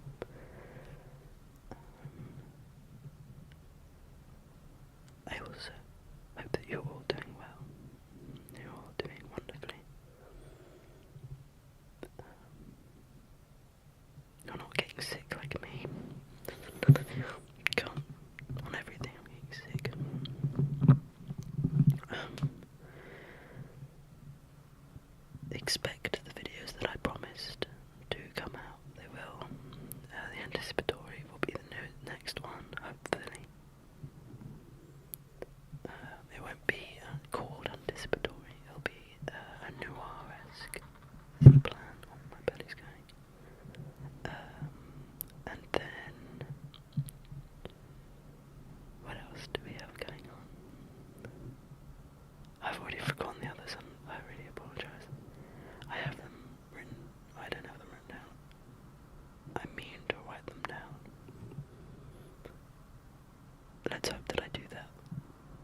I'm surprised that she's now number 3 in the world.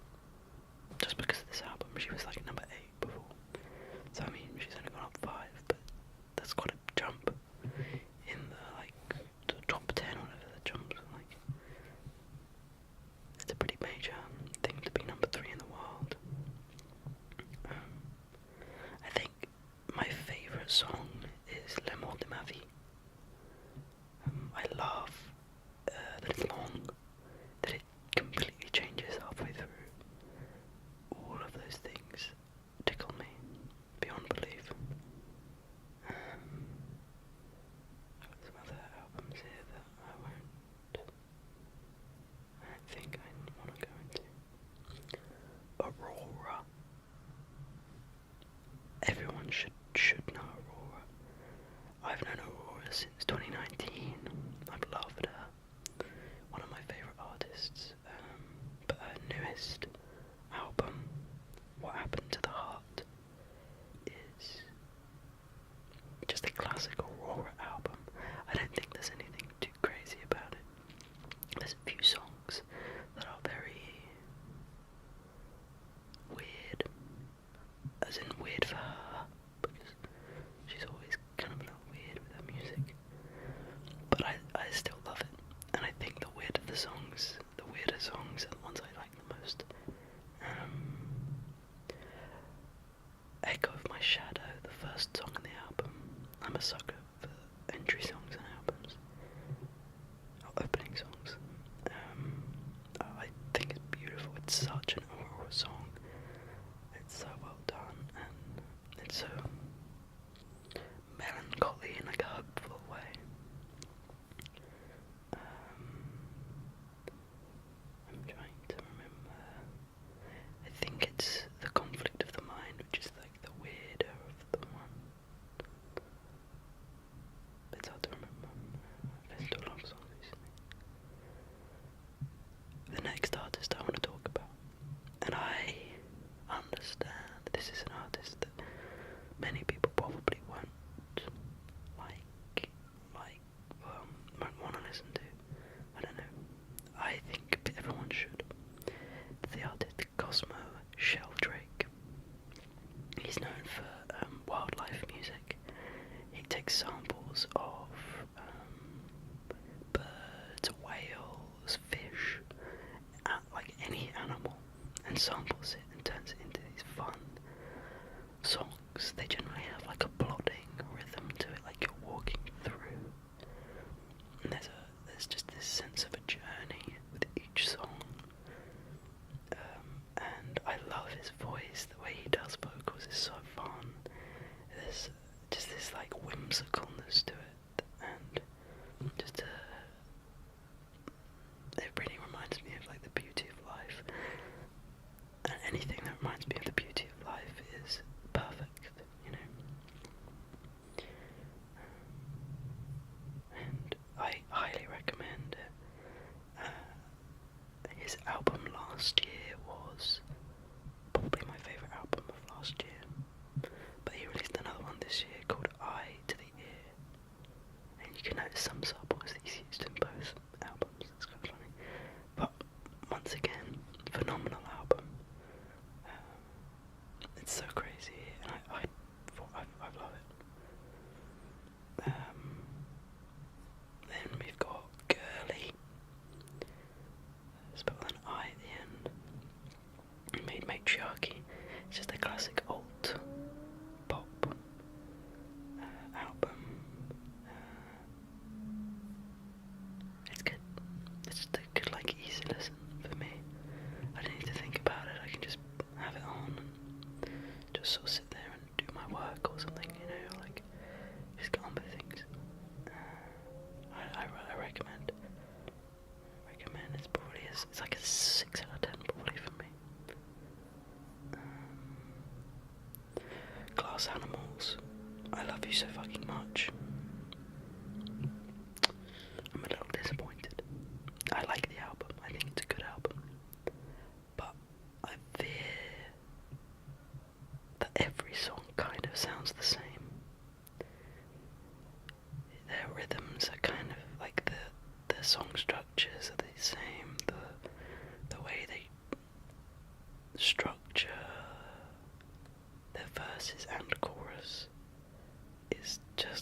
identical with each song, and by about halfway through I was a little bored of it.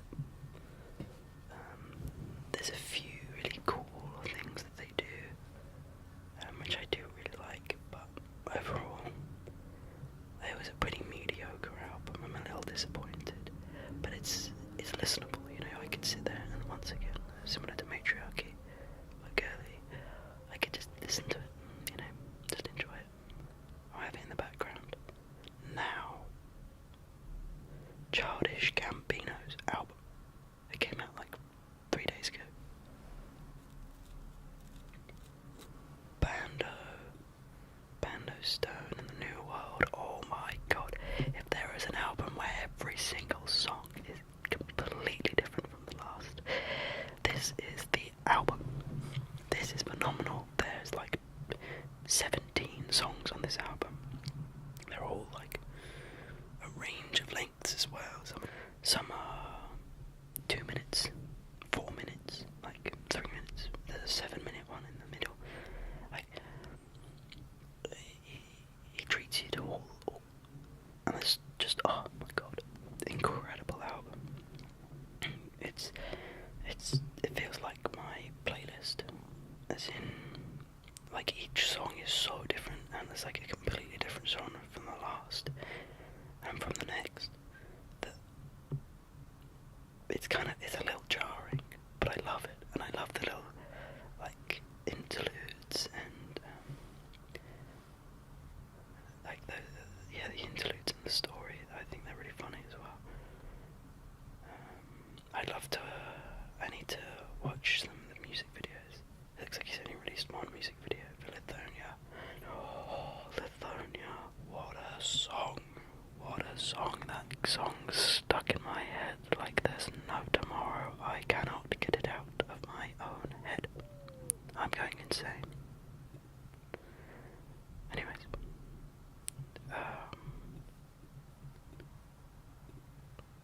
What do we have next? And then the last album I want to talk about is OK Romance by Blossom, which is a French guy lives in America now, I think, lives in LA, and it reminds me of Harry Styles' album with As It Was on it. His 2022, 2023 album. 2023 maybe? Did it come out last year? I don't remember. Anyways, it reminds me of that music, but a little more there's a little more distortion in some of the instruments. It's a little more alternative to it, you know. I think it really works. I really enjoyed it. It's a fun album, and I'm glad Spotify recommended it to me. The artist doesn't seem that big. They have 40,000 monthly listeners, which is pretty small. And I'm glad that I found them. I'm definitely gonna keep an eye on what they do. I'm excited to see the future. And they're kind of the albums that I wanted to talk about. I'm really excited. James Bay is releasing an album soon, in September, the day before my birthday. And oh, actually, that's something I will go back to this. There we go. So it's really hot in here as well.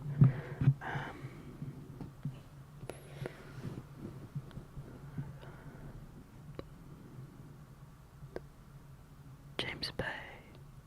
Who else? Phineas might release an album. There was another artist that released a single song recently, and I was like, oh my god, if they release an album this year, I might scream. Oh no. Oh no. Lopsley or Lapsley, if she releases an album, I'll be over the moon. She might have even announced one, and I've just not. She hasn't.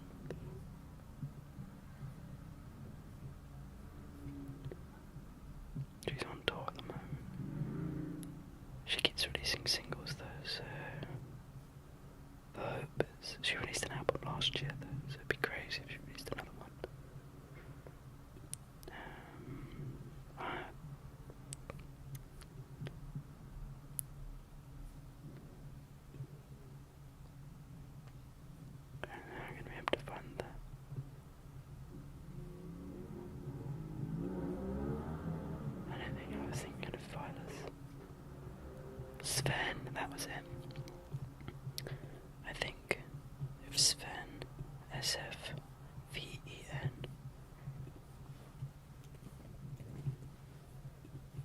released some. Yes, he did. He released a song this year.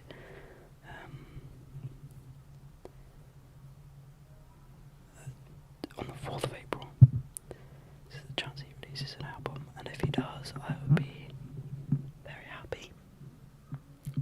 So far, 2024 is becoming one of the best albums, or best years of music for me. And if it is, and if Sven releases an album, Phineas release an album, I think it will be my favourite. Yeah. Anyways, I think that is time. Sorry for the creaking and cracking of the microphone. But I think that is all. That's all I'm going to say. I just wanted to get a video out for you guys. I really hope you enjoyed. And I apologise for the randomness of these videos and the lack of quality. So I hope that I can get something good out of you and really try soon. And keep an eye out, Paul's stories will continue. Once again, that's also a time thing. Really trying to make sure that they're getting, like, the more I work on them, the more deeper we get into the story, the more I care about it. And so I really want to make sure I'm writing what is good. I want to make sure I'm happy with what I'm writing and putting out there, and enough content in these passages. Anyways, I'll see you guys later. Good night. Sleep well. Night. Good night. Good night. Good night.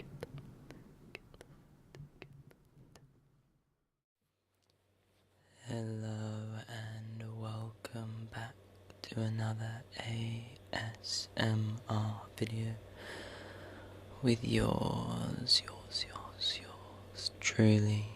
In today's video, I'll be doing some soft-spoken ASMR meditation. So sit back, relax in your chair or in your bed, and let's get started with some meditation. Okay, I'll give you a few seconds. Oh, there we go. Right.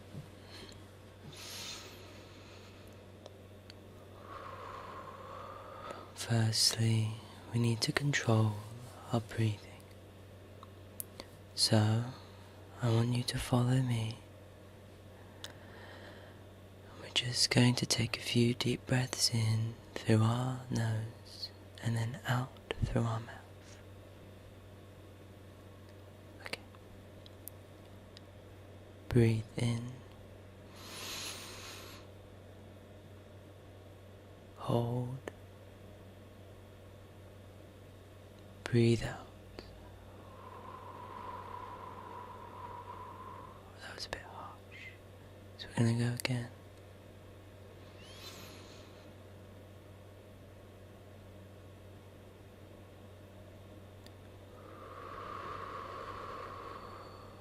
I want you to make sure that you're not breathing oxygen through your chest, that you are breathing through your stomach. So, again, breathe in for 4.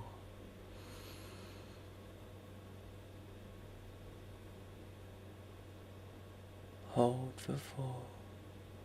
3. Breathe out for 4.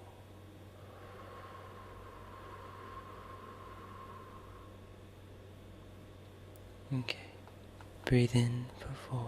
1, 2, 3, 4. Hold for 4. 1, 2, 3, 4. Breathe out for 4. 1, 2, 3, 4. I want you to breathe in for 4. 2, 3. Hold for 4. Breathe out for 4. hold for 4, breathe in for 4, hold for 4, exhale for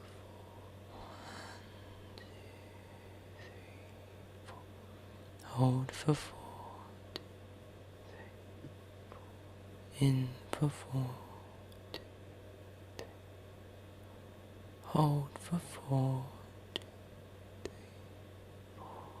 out for 4, hold for 4, in for 4, hold for 4,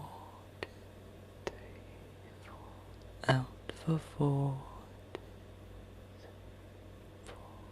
hold for 4, in for 4, hold for 4, and out for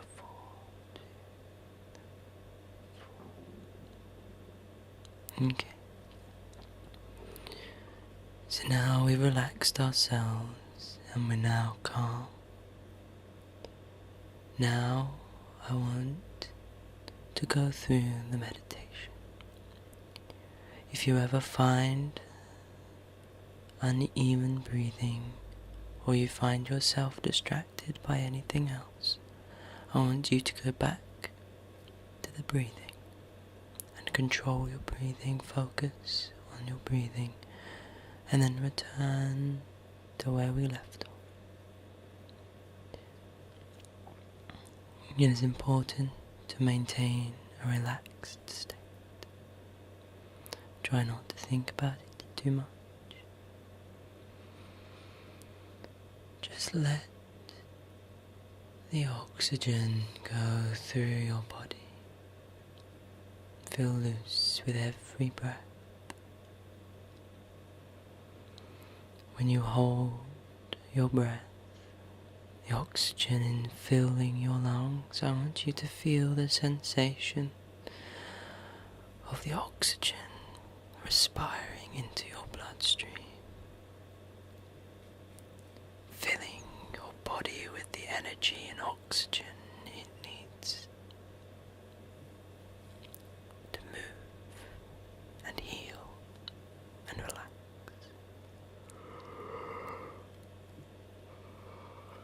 And if that's anything to go by, it's a good test to see how well the meditation can work. Okay, so I want you to close your eyes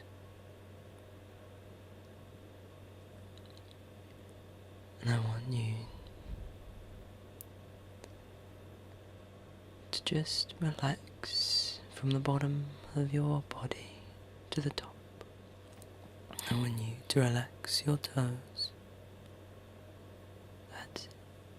Let them sink into the bed, onto the floor. Now, I want you to relax your feet, your whole foot, your ankles. Another yawn. Now, I want you to relax your lower leg, all the way up to the knee. Just let it sink into the bed. Let yourself feel the weight, have no resistance to it. Let the floor, the bed, the cushion, whatever is below the feet, take all of the weight. Now, your upper legs, your quads, your thighs. That's it, that's it. Let them relax, let them sink. Oh, I really made myself sleepy. Okay. And so now that we've gone that far, take a deep breath in, hold, and out.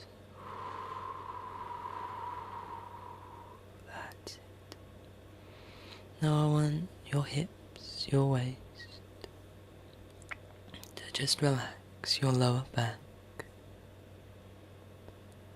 And then slowly, slowly your upper back, your shoulders, your chest. Let your whole body sink down into the bed. Then we have your fingers and hands as they slowly, slowly sink deeper and deeper into the bed. We now want your lower arms, your forearms, to find their way into a comfy little pool of cushions or armrests or mattress. Maybe your hands. Oh dear. Maybe your hands are rested on your belly. Maybe they're by your side, but anyway, let them rest, let them relax. We don't want any resistance. Then your biceps, your upper arm, all the way up to your already relaxed shoulders. Let your whole body relax. Let your whole body relax, relax, relax, relax, relax, relax, relax. Now I want your head to relax too. This includes your neck. I want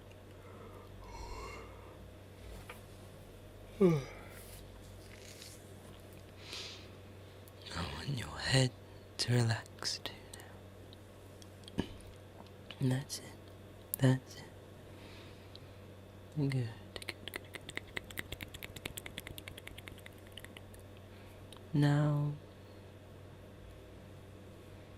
we're in this relaxed state, nearly paralyzed to the bed or chair.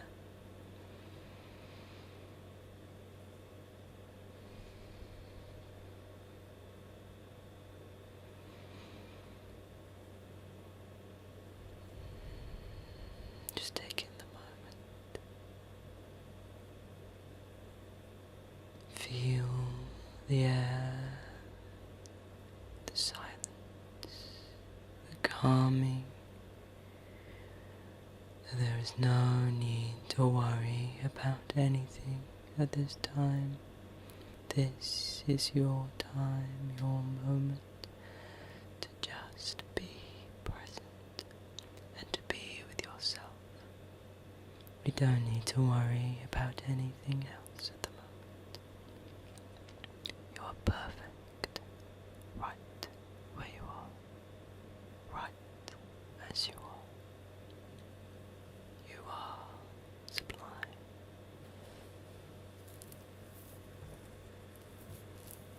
And so,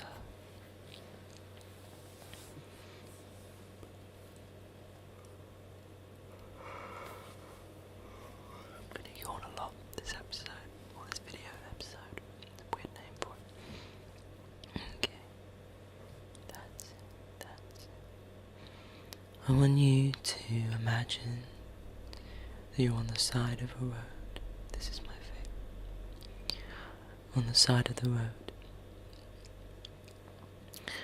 Maybe you're sitting on the grass, cross-legged or straight legs, however you prefer to sit. But in front of you is a big, busy highway. And there are cars zipping to, pardon me, to and fro. These cars are your thoughts, and they are driving past. None are stopping, and you shouldn't be calling them down. You're just watching them fly by. It's okay to have that little fleeting thought of something. Oh, I need to remember to buy groceries tomorrow. Oh, I have that thing. Oh, my friend said that to me today. Oh, did I do that correctly? Oh, did I remember to eat properly today? All of these things might come to your head, but you don't want them to stay.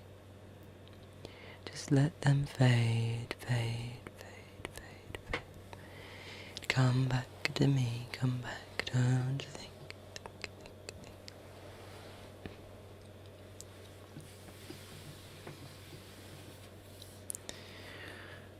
As you're sitting there, you're resting, drifting, drifting deeper and deeper into the sleep. You watch as these cars drift by, and one by one the road gets less busier and less busier. At one point you could probably see 100 cars all at once, but slowly, over time, with each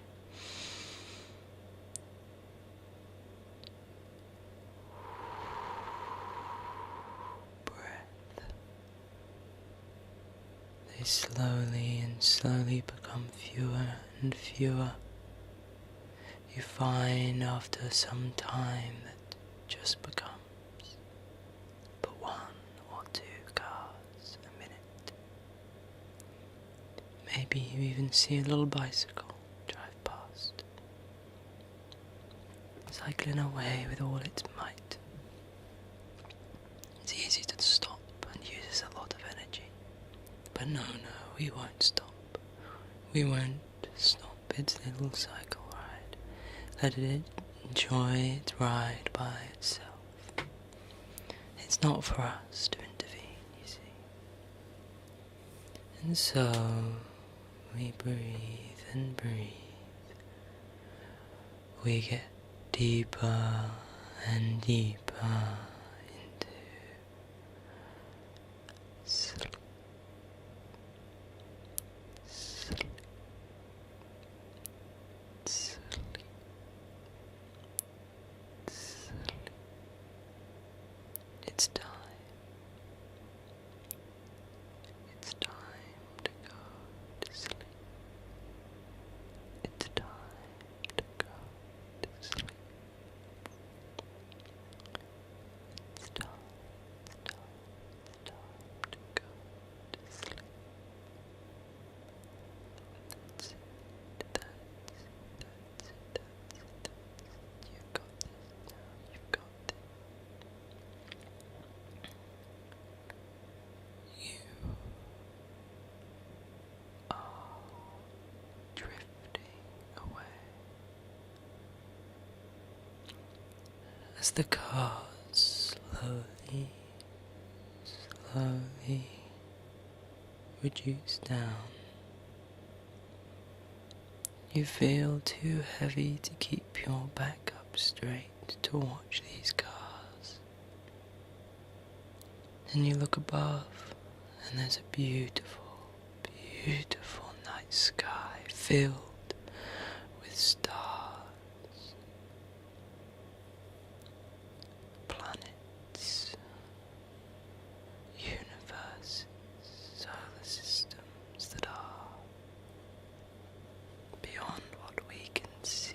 Everything is peaceful. Everything is calm. You look up and it is just still. Not a cloud in sight. Not a comet or two. No satellites. All you see is stars still in the sky. Just sitting there, watching over you, making sure you're okay, making sure you're getting the rest you so rightfully need.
sıkıcı diyen dikariyette kal.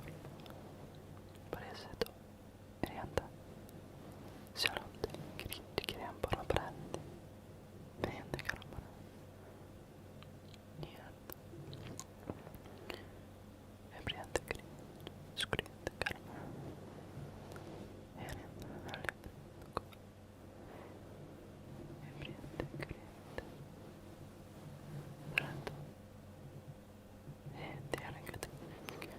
Da frente calma. Da e por amarente. Preto por avare che schicciuto alla prete. Niendo, repri fuori e tardi. Priato ancora bohante. Quasi durante Shanghai 50 riprende che si chiude che ha tutti che squanti riprende. Riesci che tutto la mia sono ganinia. Priate. Riveriate con lo sconare prende. Rianda. Arreglati. Carente. Vento. Prendo cresci che te. Calette torno. Prosciutto corrente che era barato. Proprio buono per me. E ripeto. Breve. Riendo. Pariente. Riescono. Feriato. Lasciando niente. Farendo. Schedito. Ti prendo calma. Niente. E siento crema. E niente l'arrivo. Tarea sedendo. Prendo con cliente. Scendendo con la sintore. Diario schittiere pronto. Ariete. Fiera. Fare per schittiere pronto. Prima bloschiniancin schittiante buona. Naso friando. E ripiante che re. Priato con. Ariete con. Riesco. Scriendo. Fragore. Cliente. Scurisci che te ne frega. Brianda niente. Riegada. Niente. Friette. Fiento. Riesci quieto. Pria sietja. Niente. Criato col friente. Friente calente. Merienda. Riette. Triette cringe che di arno. Brianda Trembramborle. Prendo creme skindiare l'oculare priete caravoli. Arenda crenta dove parto. Si pronta che prende l'uomo. Darlo pure schidiano.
Yendo gri. Diano friendo gri diashininja. Nain dibriendo gola. Briando skinyando la manera. Tabriete. Inia. Inia skindiria bora. Proto che si intara. Narandiera. Dere diavolo. Isi. Inia. Yaranda. In. Reski. Deria proto reski diarbola. Ariete crente brara. Ariente rado breta. E sientano non grane breda col. Porto carbriete che incienta cola. E sionto greba. E niente, niente. Dariate fuori. Niente fuori che ti schiettiere. Niente che rete periato che ti schiettiere.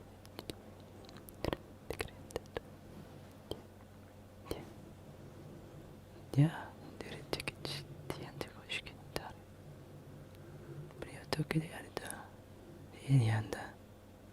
10 onda. Niente. Niente.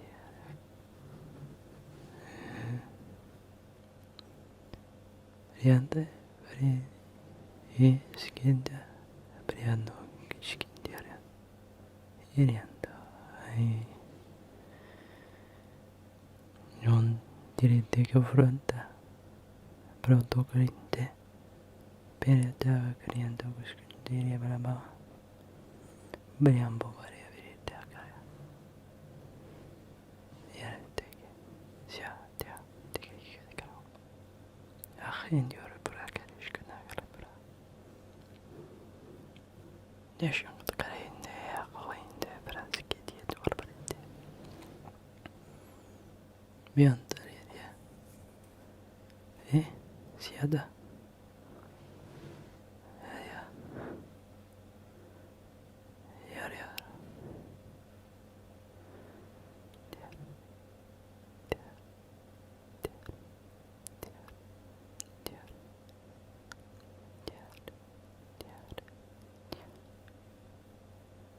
Diğer torrette. Diğer torrette. Torrette. Basket. Basket.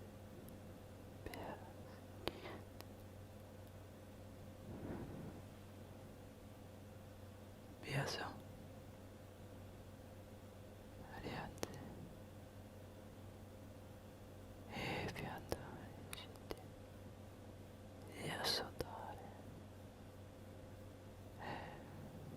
Bara. Sinte. Mariate che Beniendo. Bare bea. Skintiare frode. Ariate. Nason treva. Frionda che ripara che skinti dare frode. Ares. Tera con e ahari. Shankente. Kimpreabu untukarete. Dari. Trantokor. Orata.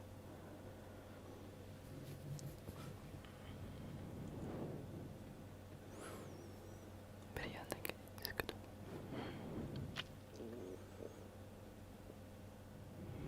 Beriando con un pa. Beriando. Da siare tigri andare a fare. Andare che skintiere. Scontare per. Skintiare beriane legnere andiare. Ale sindora para. Passo cotorit ben. Tikendia shono. Friete. Shiktare. Monskinde. Biera. Nia. Nia pronto care vriete sceni ni mareando care vriete. Skintiare attacco tu mareanda. Ni briata cori vriente care te la pronto. Briato cotono. Brianda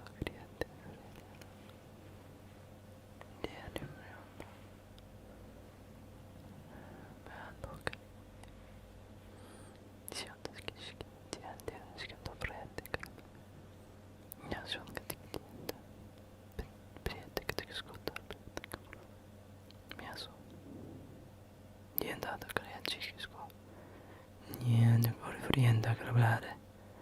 Yesionto ambiente che friata. Yesionto carpa protokai shikontaria. Eri pronto ca.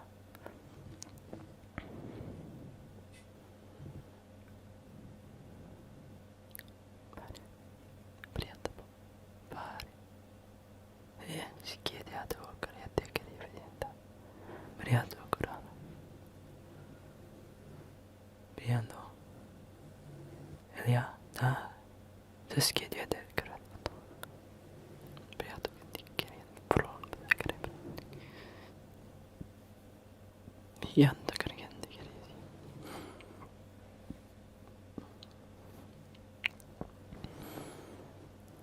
Priando che ti chiede. Priando calpra.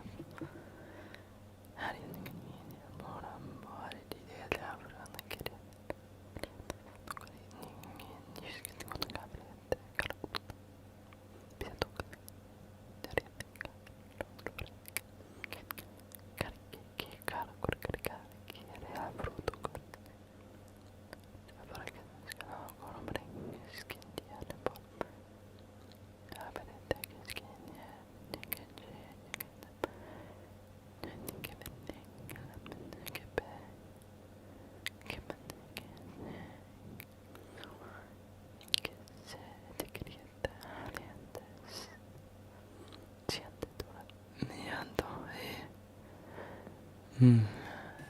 Rembotaglie.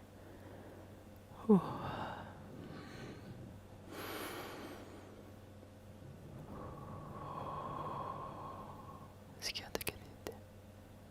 Niente che te caro frundi parete. Varando cori avriente. Ariete che si contare per biato caripete che era pro. Priato così che ti abbiamo compararente. Arevidi che scontore prende. Mi anda che riente. Mi ando coro. Mi ando corriente. Si che niente carianto e niente. Briando carianto e briente cari briando scontari amparate. Briente che la skinti ribriamo le apriete che da. E schionto. Preate che richitte schiere paro da carenti e l'amore. Briando ancora. Via ribriente. Tiene che non scorrete viendo fuori. Va. Sì, tardi che andare a gioco scorrente provate. Dato pariente che prende. Passione che dare sconti e wish couture preato. Passione che si incanciavo di guardare lo froga dei. Già che si indariente che nianjo. Jaff. Jaff. Jarenda gore fronta. Jarenda che skinchen cicciata. Citata di che skintiata la tutto. Pat citata con Toronto. Parento che schitti. Parate.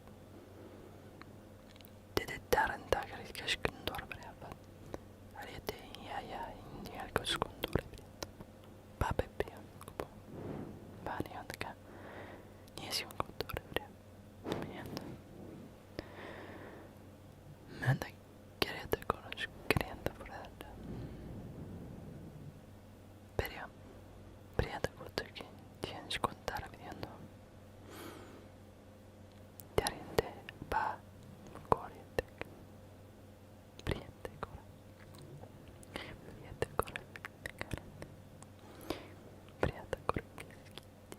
Priata che rifico tu. Pareta. Meata che rita priata che tu. Dai, neri che scora. Chiane.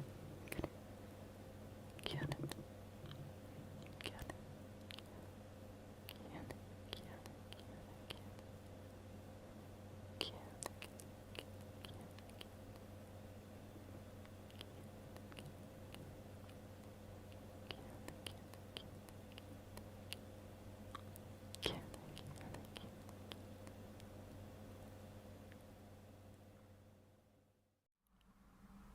Hello and welcome back to another ASMR video with yours truly.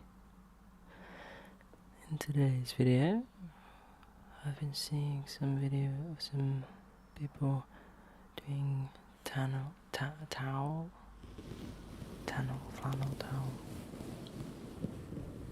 ASMR, and I have this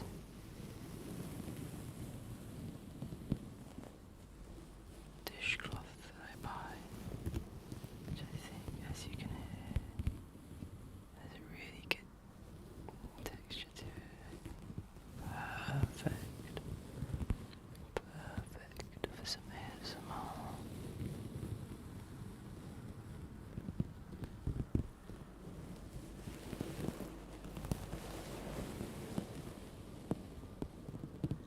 So please sit back.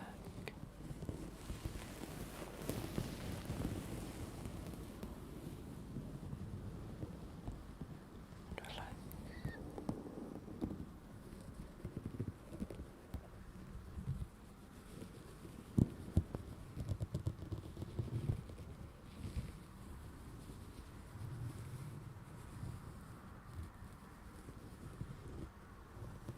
As I spend 20 minutes figuring out different ways to make noises with a towel.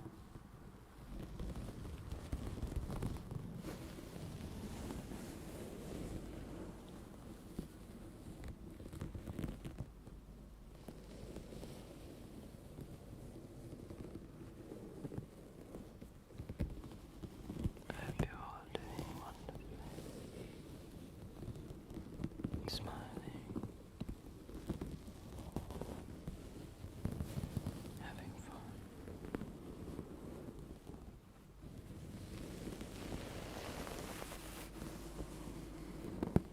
Even if you're not, I hope it comes for you soon, you know. The joy, that laughter, that fun, the smile comes presently. I wouldn't want to wait for it. I wouldn't want you to either.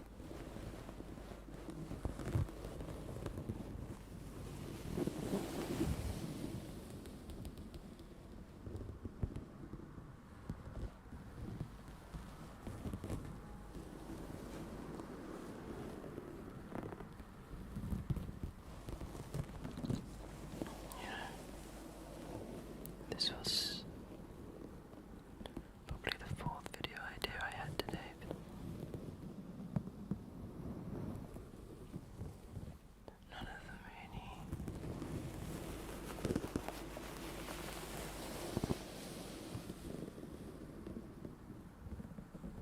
tickled me fancy.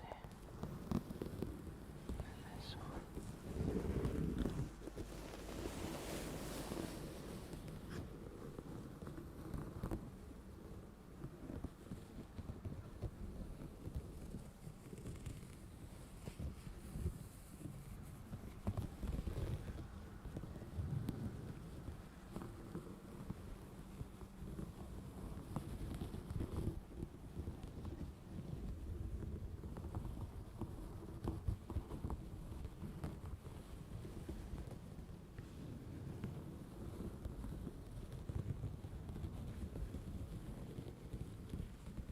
for anyone interested.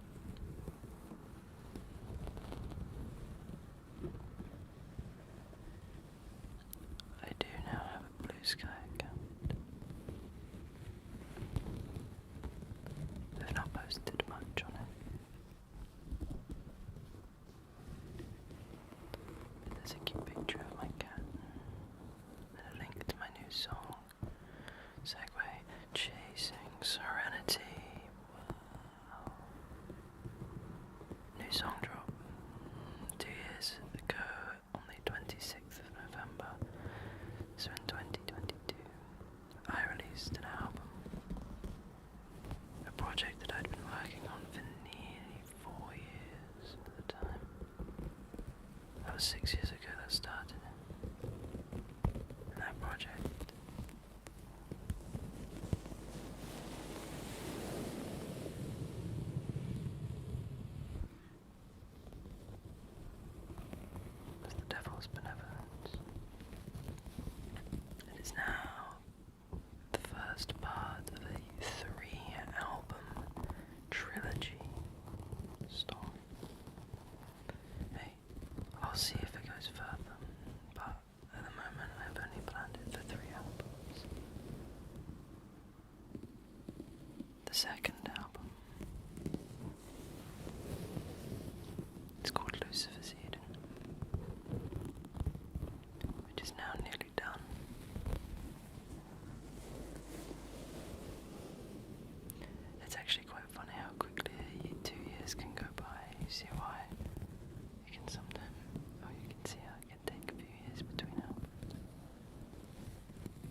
Voice for Eden coming out soon.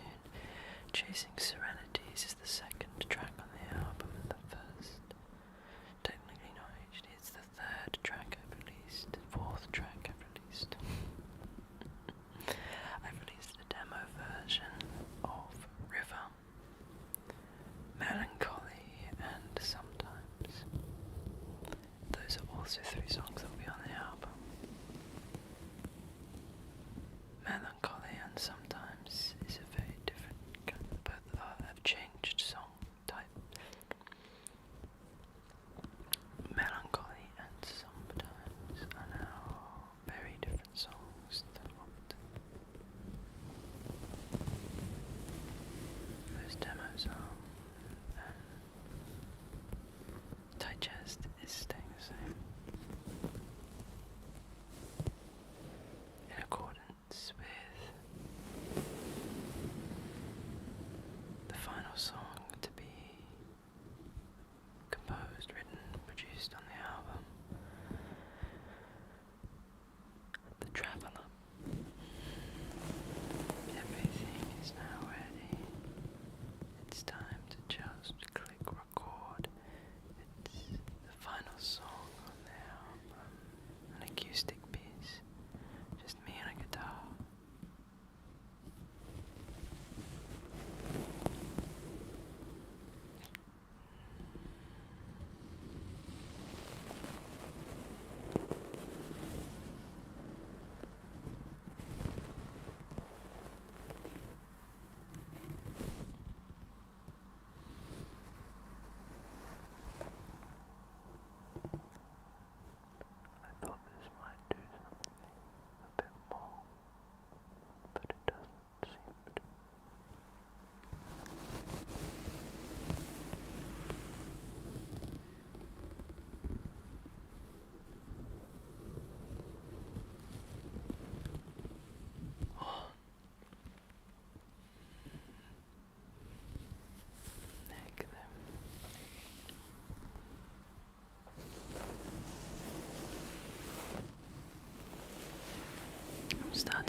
It smells very good for me to just sort of zone out and have a little think.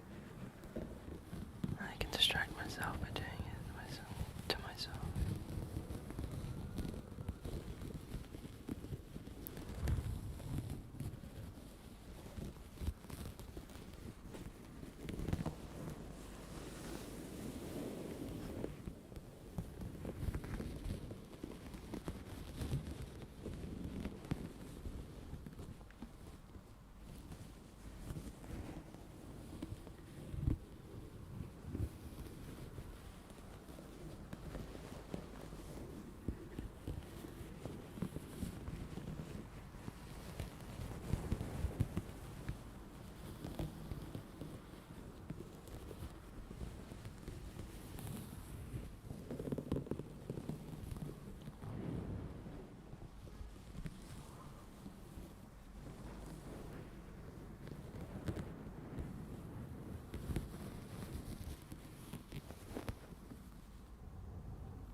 as if I was to cut it all out. It'd take 3 hours to do 20 minutes.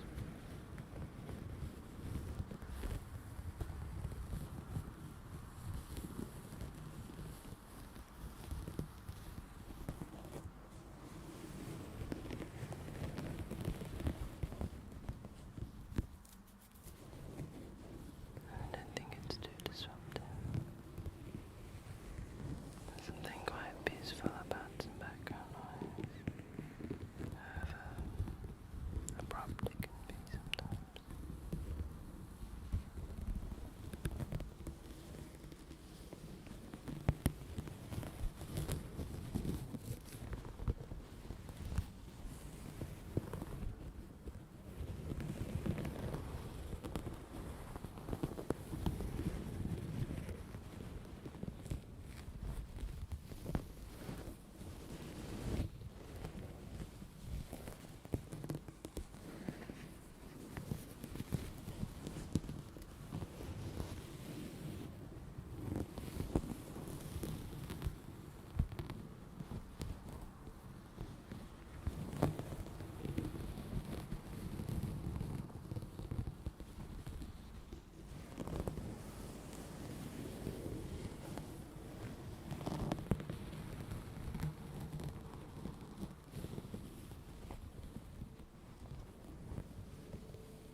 Okay.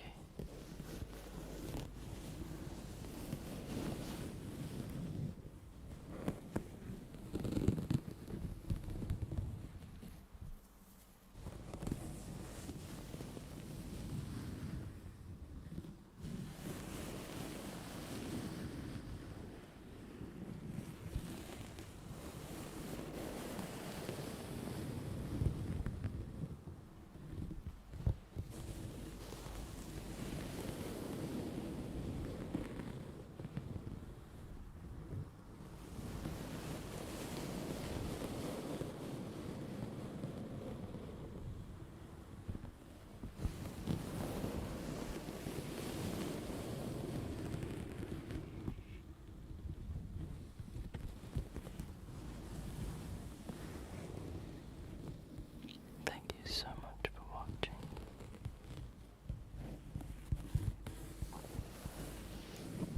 Please like and subscribe. Don't forget to join the Discord. Check out my music channel. Become a member if you're feeling generous.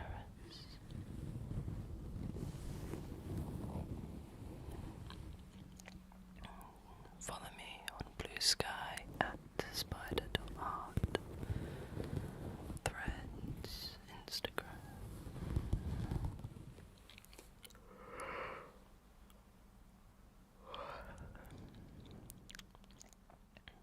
Good night, good night, good night. Sleep.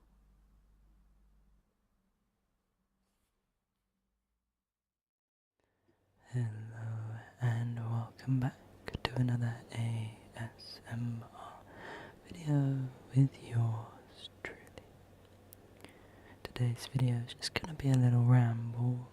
Just going to update you on the channel, talk a bit about some fun things I've been doing, etc, etc. Firstly, we'll do the channel. Remember to like, subscribe, all that jazz. jazz. Comment. I want to encourage that first off, actually. Feel free. There's a few new members, a few new followers, subscribers, and I'd just like to emphasize that if you have a little video, if there's a certain type of video that you'd like to watch, please don't hesitate to comment in this pad down below, and maybe I can try to sort something out for you. And yeah, so and a few new subscribers. Just achieved 900. Haven't had time to celebrate 800, and it's happened very quickly, both, and it's exciting. It's exciting. I've had 2 videos in the past month, but almost instantly become some of my most successful videos, and it's very appreciative to see. I'm very thankful, very grateful for such a lucky turn of events, and it's increased my subscriber count, of course, by nearly 200, 150 in like the past 2 months. It's been pretty mind blowing. All the comments, all the support, it's all been pretty great. And I'm really encouraged to make more videos, to create more, to do more content. I have a few things in mind. I have a few little ideas. And we'll see how they go.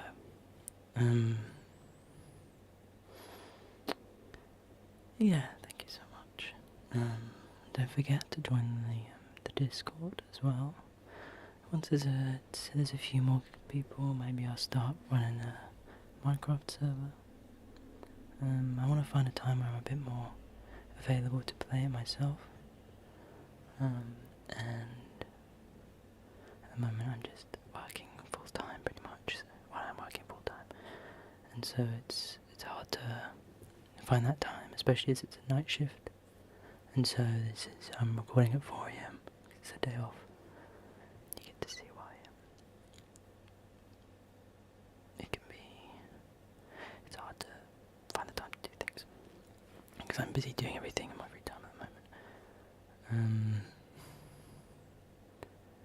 But yeah, so videos are a bit often finding the time to commit to something more than just a little video.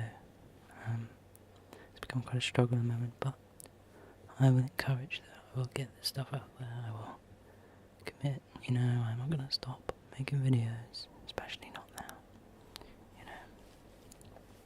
All the support's been constant over the past 2 years, and it has been mind blowing and really incredible to see. And I appreciate it a lot. I hope you're enjoying the content. Like I say, if there's anything that you'd like to see, then please don't hesitate to ask, and I'll see what I can do.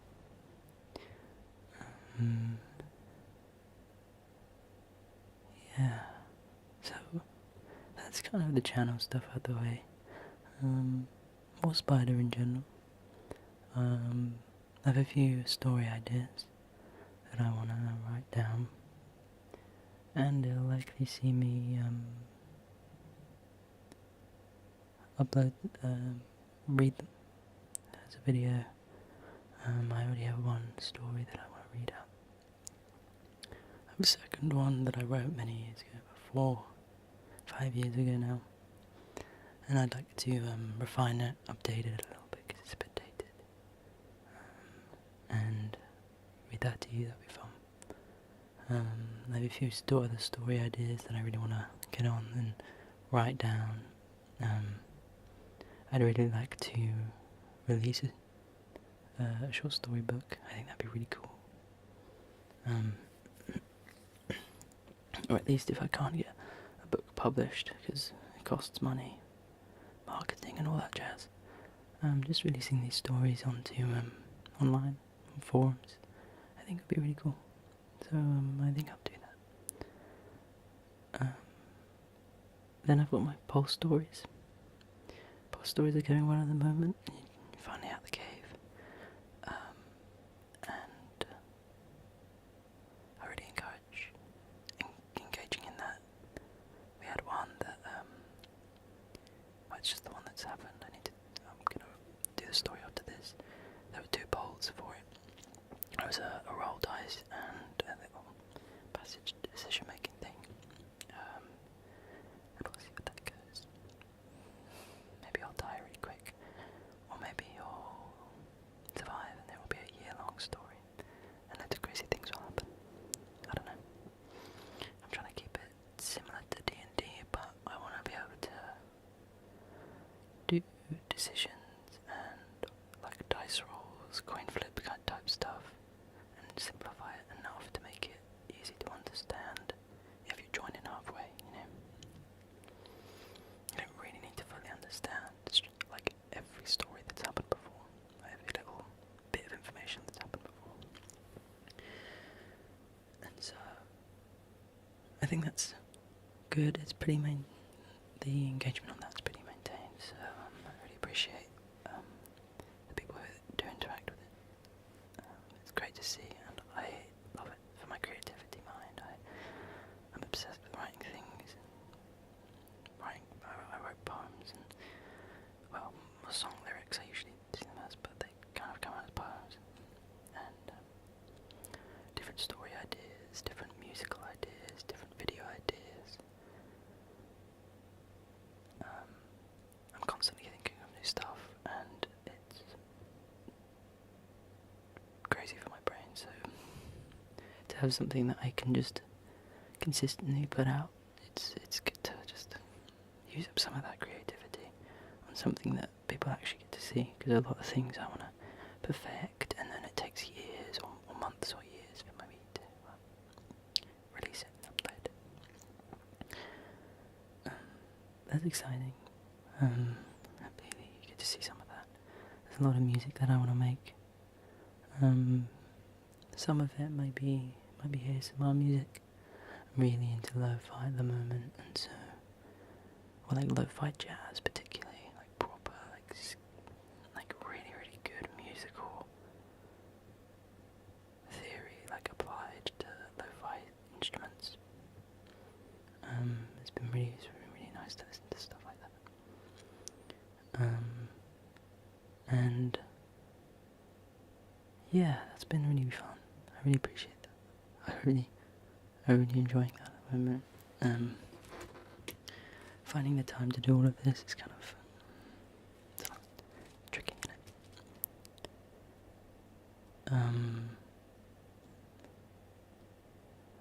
And then, so, while at work, this is going to be a bit more, so at work I've been reading a lot of audiobooks at the moment. I just listened to 4 books that I've nearly finished. 3 I finished, and I'm about an hour away from finishing the 4th one.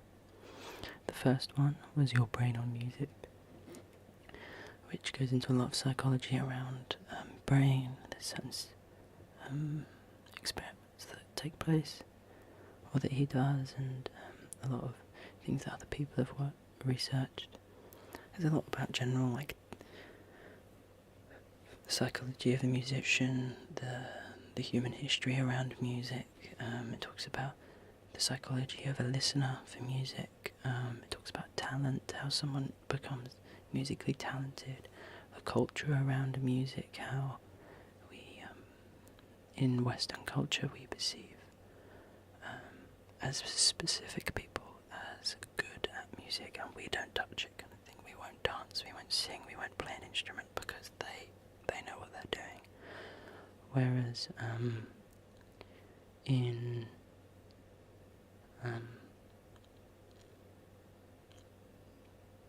African tribe culture, African culture, I can't remember the specific country they mentioned, but more tribal cultures, and more like earlier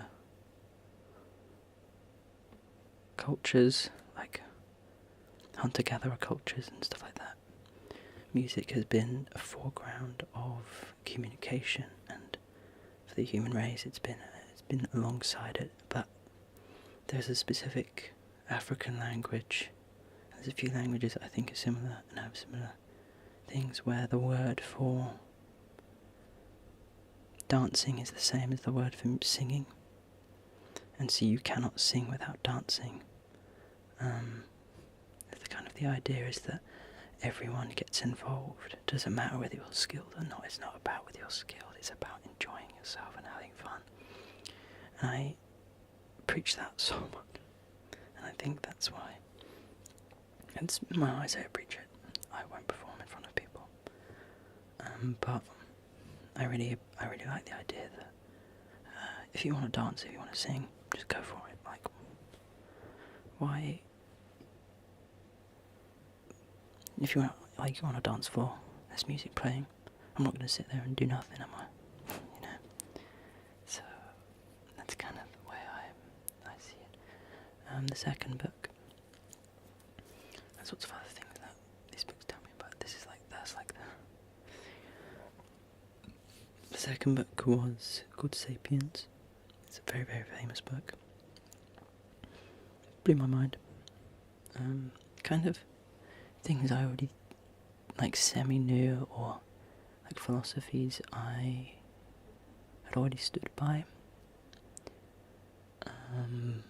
But I think it's a really interesting book, and definitely something that I think would give a lot of hindsight to everyone if everyone was like taught it in school. I think the information that it gives would genuinely improve the people's outlook on life, and it would like lessen like societal outrage about things, and be so quick to think it's the end of the world, or to be so quick to be scared of something new, because you realise that a lot of things that we're scared about now and we protest about now has happened before, and we've gone through it and we've survived. Which the whole thing with art at the moment, AI art, or just AI in general, there's a lot of it that it can teach to be like, we're pretty adaptable, we know things will change and we'll figure it out, kind of thing. And it's been a pretty big thing on my mind anyway. Generally I love the idea of seeing how we deal with everything that's going on. I think I stand on doing my best to embrace whatever new technologies appear, because there will always be new technologies. Learning them, I think it's wise to learn them. The more you know about them, the less scary they will become. The more you know of their limitations and how to utilise them for your advantage, rather than be hindered by them and fall behind because the rest of the world is using it. Like, there is honour, I guess, but also, if you're going to stand by not using it, there's a chance that you'll just become obsolete in a really dark, sad way. But also I believe that a new form of art doesn't mean that all other art will die. I think there is still business for artists, digital artists, for painters, for sculptures, and for graphic designers, for any kind of artist or designer. And it's the same with music, and it's the same with writing. I think though AI is very good, and it's very good at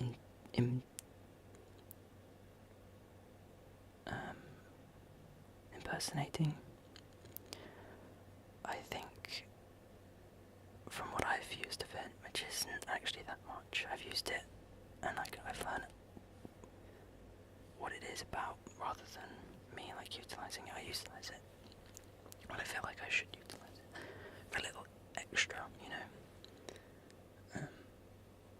Just like, I want a second opinion on this. Like, I'll ask a friend, and then I'll ask ChatGPT, and I'll see. I'll put it together and like take on the feedback, you know. And then sometimes it can be better for just Google search stuff, which, you know, that's fine, I think. Google too. There was an uproar when Google existed, when Google came out. There's an uproar when the internet came out. There's an uproar when like Publisher came out.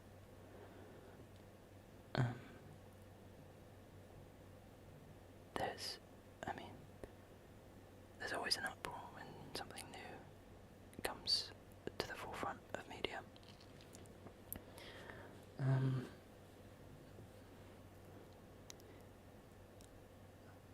I'm fascinated by seeing where the future goes.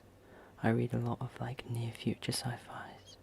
That's the next thing, is that one of the book that I'm finishing at the moment is Do Androids Dream of Electric Sheep, which is the book that Blade Runner and the second Blade Runner 2042, whatever it's called, came out. It's the book that those movies are based off of. They didn't give the name. It's I think a fairly similar story. I don't remember, but the first book is actually set in 2020, which is kind of funny, especially as that's when AI like exploded a bit, got quite a big with AI art, but not as crazy as it is in the story.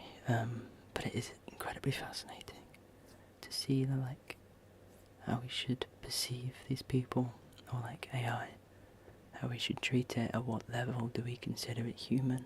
At what level do we consider it living? At what point do we give it rights? How can we protect it, as well as contain it, and like, because we don't want it to blow up the world, we don't want it to become rogue and hate us, and we also don't want, we don't want it to make us obsolete, but we also should kind of embrace it a bit, you know. Like, there's pros and cons to both sides, of course, and I'm sure we'll tackle that when it comes to it. I think this is the start, right? I was actually going to write a more convoluted discussion on this. Maybe I will. But it's kind of annoying because I don't think that I could articulate it better than Blade Runner and Sapiens does. And Sapiens' other book, Homo Deus, which I still need to listen to, but I'm going to wait until I need a bit of time, you know. It's quite a heavy load, Sapiens. You need time to process it, I think, before you can admit to something else. But, yeah. Anything else? The other story I've listened to is Blood in the Mist by Hope Mearless, which is incredible. It's so good. It's a fairy book, but the fairies aren't like cute and fun, and it's kind of a detective book. It's set in medieval, like a fantasy medieval world. It's kind of detective. It's kind of about drugs. And I won't say any more, but it's also about hysteria, like societal hysteria, that can like blind you to what it's actually like. It's very layered. I really like it. It's not that long either. I might do some reading soon as well. I've got a Norse book to read. I also really want to read some mindfulness books for you. Let's see, Alice in Wonderland and Wind in the Willows. I want to listen, either read it to you or I'll listen to it myself. The plus side to my night shift work is I can just listen to audiobooks for a whole 8 hours straight. So I can plow through a book in like 3 days. If I like get solid days where I don't have to talk to anyone, you know. But I think that's it. I just wanted to. It's been a lot of information that I've like absorbed recently, and it's exploded my my creativity. I've also been playing Power World. I'm conflicted with Power World. As a game, I think Power World is probably one of the best survival games I've played in a while, since I played Valheim. My Valheim playthrough, which was 2 years ago now, or a year and a half ago, maybe 2.5 years, maybe 2 years in like June, May, like April, May, June, and then I really want to play Enshrouded, but also back to Power World, but it is kind of scammy. It is kind of like there is a lot that you're like, that's quite clearly copied from this game, that's quite clearly copied from that game, so I have 10 different games, but it's able to meld all these different genres together, these different game ideas, into something that is really fun and works really well. It's a bit buggy. There's a few things I don't like the building system, but it's very good at what it does. And then Enshrouded is a very similar kind of game. I've also been playing Mirage, Assassin's Creed Mirage. I think one of the most beautiful games ever created. I think the graphics are pretty incredible in that game.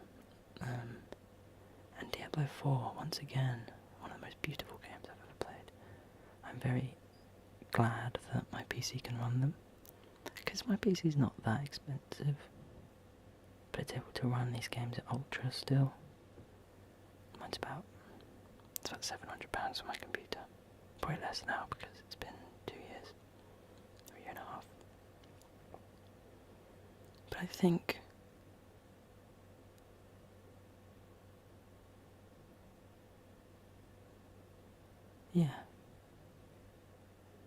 I think that's it. I'm trying to think of things. Also talking like this, I'm not having to hold my breath, which is weird, so I'm like, it's quite strenuous to have to hold my breath to talk like that. But I think that's everything. I hope you have a lovely day. Thank you so much for watching. Please like and subscribe. I'll see you in the next video. Join the Discord. Exciting news. I am at 2,300. I can get it here. I'm at 2,300 public watch hours in the past year. As soon as that achieves, it goes up to 3,000 hours, which is 700 hours away, and I've gained 350 hours in the past week. To give you, not in the past week, in the past month, to give you perspective.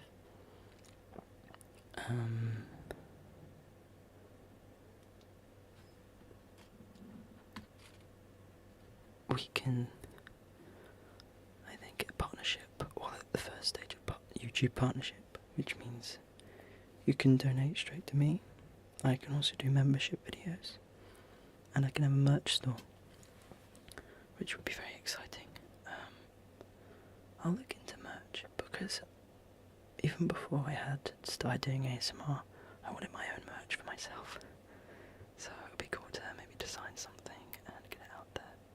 I'm not too keen on things being it's just saying spider on the front. I'd probably just get like a hoodie with a Z on it, you know.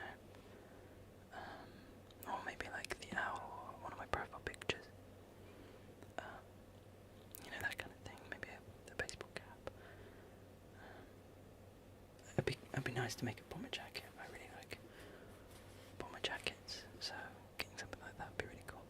Anyways, I'm sloping. Please like and subscribe. Sleep. And I'll see you in the next video. Good night. Good night. Good night. Hello and welcome to another ASMR video with yours truly. Today's video we will be doing some requested triggers. The first one is very up close whisper. Which is what I'm already doing. So this is sufficient. Next on the list will be some things with the makeup sponges. These are popular. So we'll get them down quickly. It's exciting. The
It's time to relax,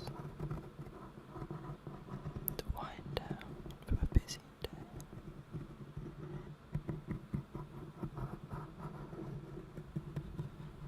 This is your moment to get some sleep.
exhale, you are releasing the lactic acid that has built up throughout your body over the day. Let all that strain and stress just release as you exhale. Breathe in.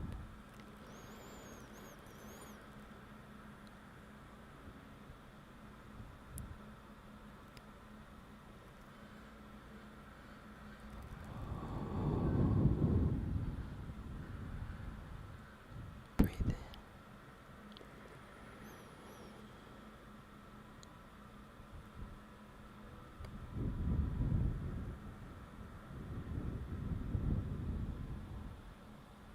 Okay. Now, with each breath, continue the orb, but with each breath, feel yourself become more and more relaxed, sinking deeper and deeper into your bed.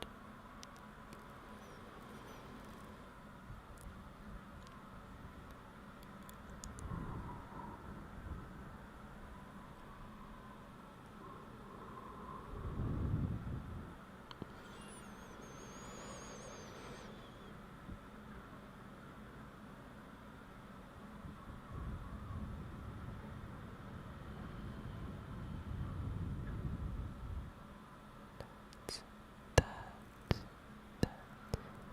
I am struggling to open my eyes. I can barely find the words I need to find to speak. And so I hope the same is for you, that your mind cannot find the words to keep you awake. The thoughts are also going to bed. Sleep well. Sleep well. Sleep well. Thank you so much for watching. Good night. Good night.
Let's use the thick end.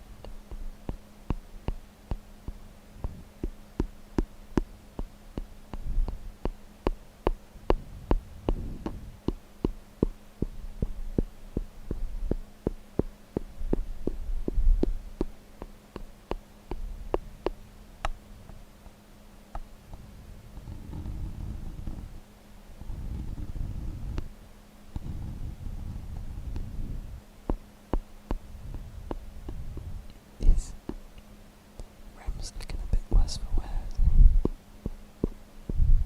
He doesn't get much of a safe place to live out his days off. That is a mark I was wrong. To be fair, I'm not sure. I remember the dent happening. The rest of it would not know at all.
day to come.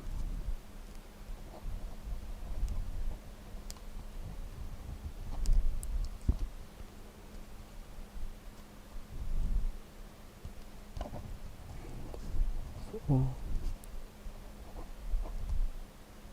the good and great things you are going to do and experience.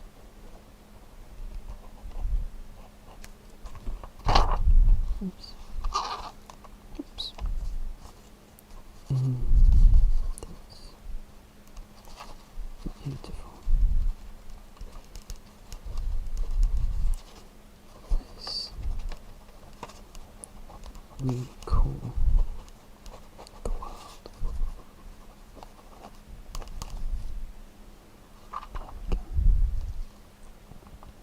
And with that,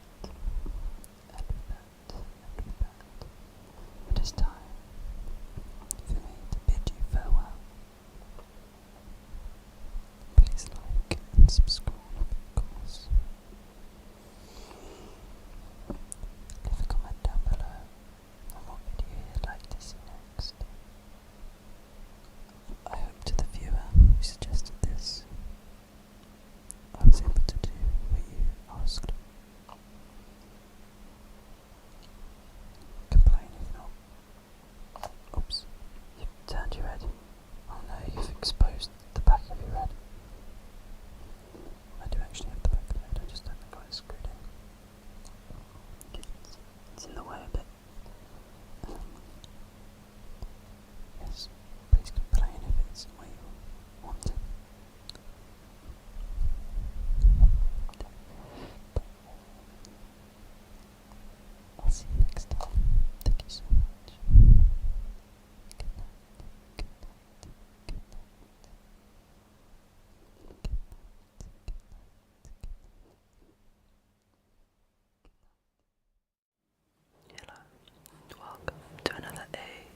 I have this whole thing planned out, and I can't remember any of it now.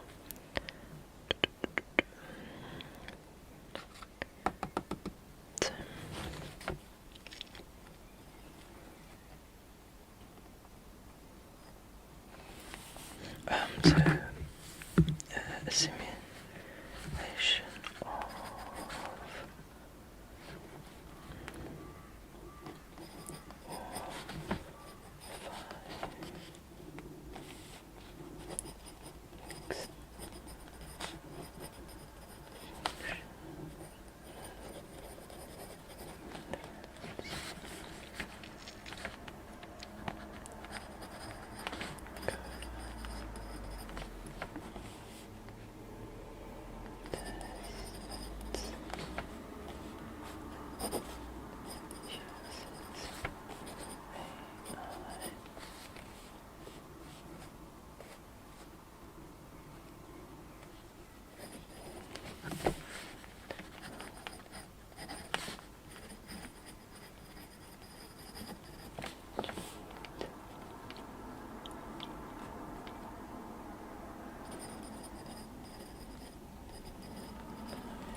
guess we've did this is about, maybe we'll draw like an apocalypse scene. I'm thinking the dinosaurs, classic dinosaur scenes. I'm thinking we've got some rolling hills,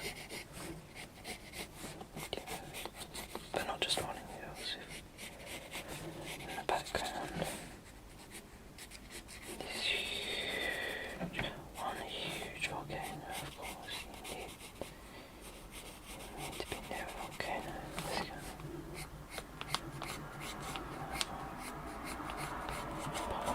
There we go.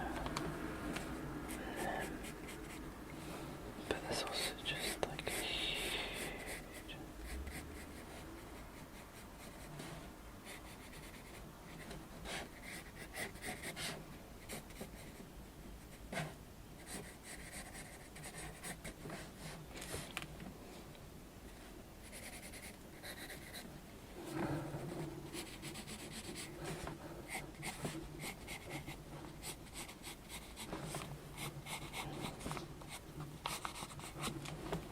I've made these mountains very short.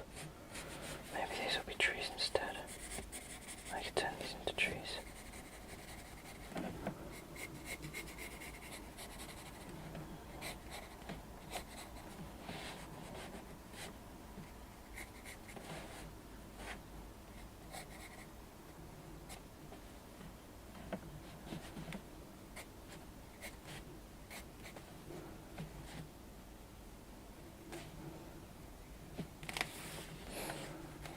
There we go.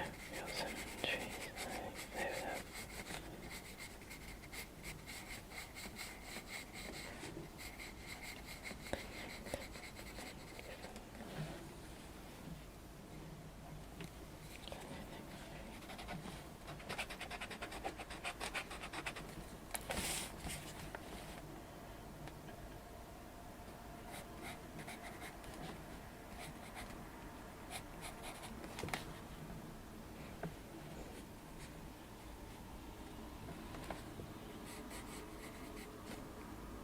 Yeah, there we go.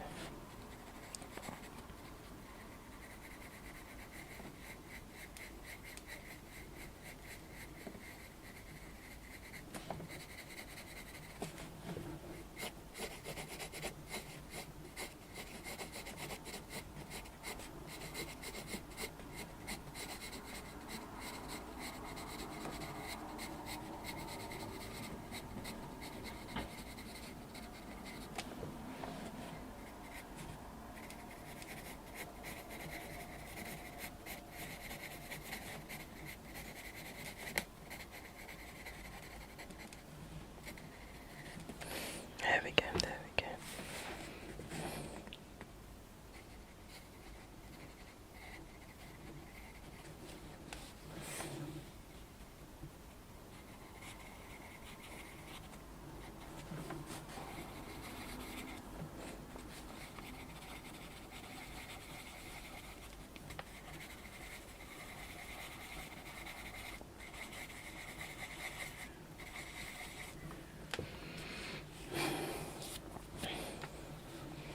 I've not left much room for. I've just made a volcano in this kind of area. Could have some dinosaurs down, I guess.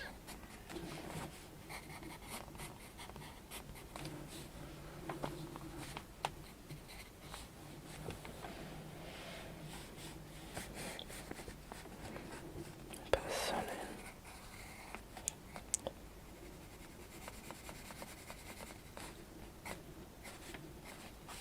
Looks kind of Japanese, because it's a rising sun and snowy top mountains.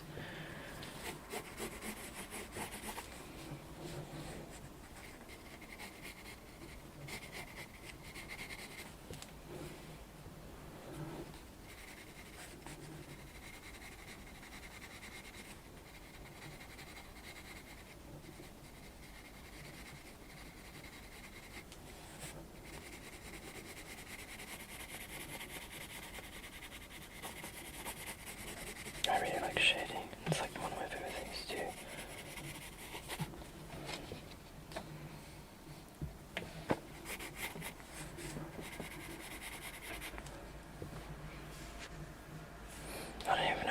it right, I just like doing it.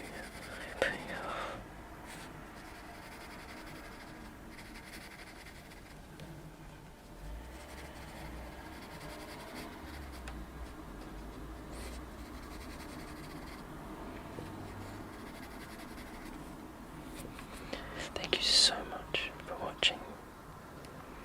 Please sleep well. Sleep tight. Good night. Good night. Good night. Hello and welcome back to another ASMR video with yours truly. We actually have a bit of a sponsor today. I got sent for free a white noise wireless sleep mask. This is my second sleep mask I've been sent now. I feel quite special. So, we're gonna just take a look at it.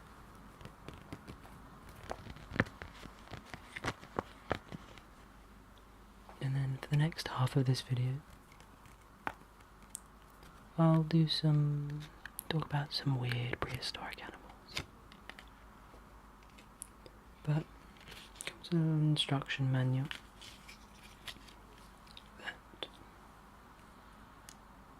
allows you to connect your device, your phone, to the mask, which I'll just get out now. It also comes with a USB to USB-C cable. A bit of an unboxing, isn't it? Okay. It also, before I get to the meat, comes with a nice branded. It actually makes it such a lovely sound. That might be a new favourite sound of mine. Okay. So there'll be a link in the description to get this sleep mask. They're on Amazon. About £26. Okay. So this is the mask. There you go.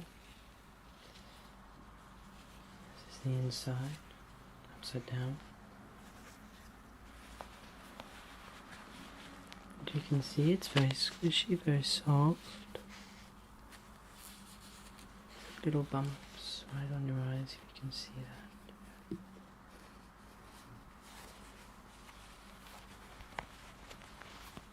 It's very soft. There's a little control panel on the front. And your USB socket there, as well as the power button. Which I can turn on. It's not the power buttons on the front.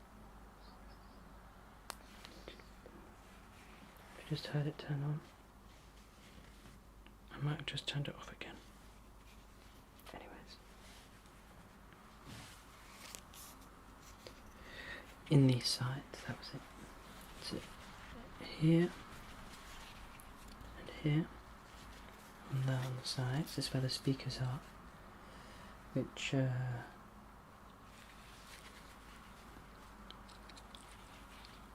the headphones are, I guess. So you'll be able to hear your white noise, and I will just get up the details of this wonderful little sleep mask. It's quite a hefty little machine. This sleep mask comes built-in with built-in Bluetooth headphones that offer 38 white noise options. Once connected to your phone's Bluetooth, you can choose to play the white noise from the mask, or it can play your favourite music. What sets this sleep mask apart from its competitors is once set, it can automatically stop playing after a specific time, which is what these numbers mean at the top.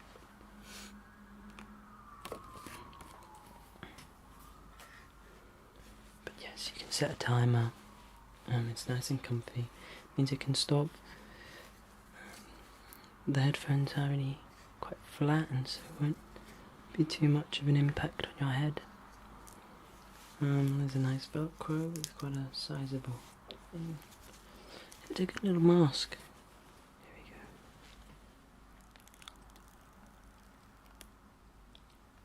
we go. Perfect. Right. Now, for the video. So, for context, I've been watching a few videos that have been talking about prehistoric animals. I'm not much of a dinosaur kid. I kind of am more fascinated about dinosaurs. I love dinosaurs too, but it's fascinating the idea of an animal like 100 million years ago, and the fascinating different decisions and processes and events that happened that led to the various extinction events that led to various evolutionary traits, to the animals, the species, the ecosystems that we have today, has been an adventure for the past 600 to 450 million years of Earth's life. Which, to be honest, Earth's been around for a couple billion years, so it's still only like a fifth of the lifespan of Earth, and we are barely a percentage. The human race is a very small part of that. Anyways, so I've got a list of 10 weird and wonderful prehistoric animals. I'm just going to read about them. So first off is the Arthropleura, the largest invertebrate to ever walk the earth.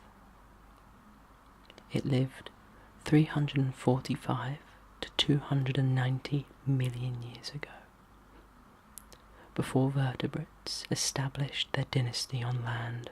The arthropods, a huge group that includes insects, spiders, and crustaceans, ruled unchallenged. Largest among them was the Arthropleura, a 2.6 meter long mulch-eating millipede that roamed the beaches and forests of ancient England. The giant, creepy crawly lived during the Carboniferous period, a time when sprawling rainforests acted as the Earth's lungs, drawing in carbon dioxide and breathing out masses of oxygen. It's thought there were 5 to 10% more oxygen in the air during this time, which is one reason why the Arthropleura grew so large. Another was lack of competition. It took another 40 million years and a worldwide rainforest collapse before distant ancestors of the Tiktaalik began to outcompete arthropod. The next animal, Inostransevia,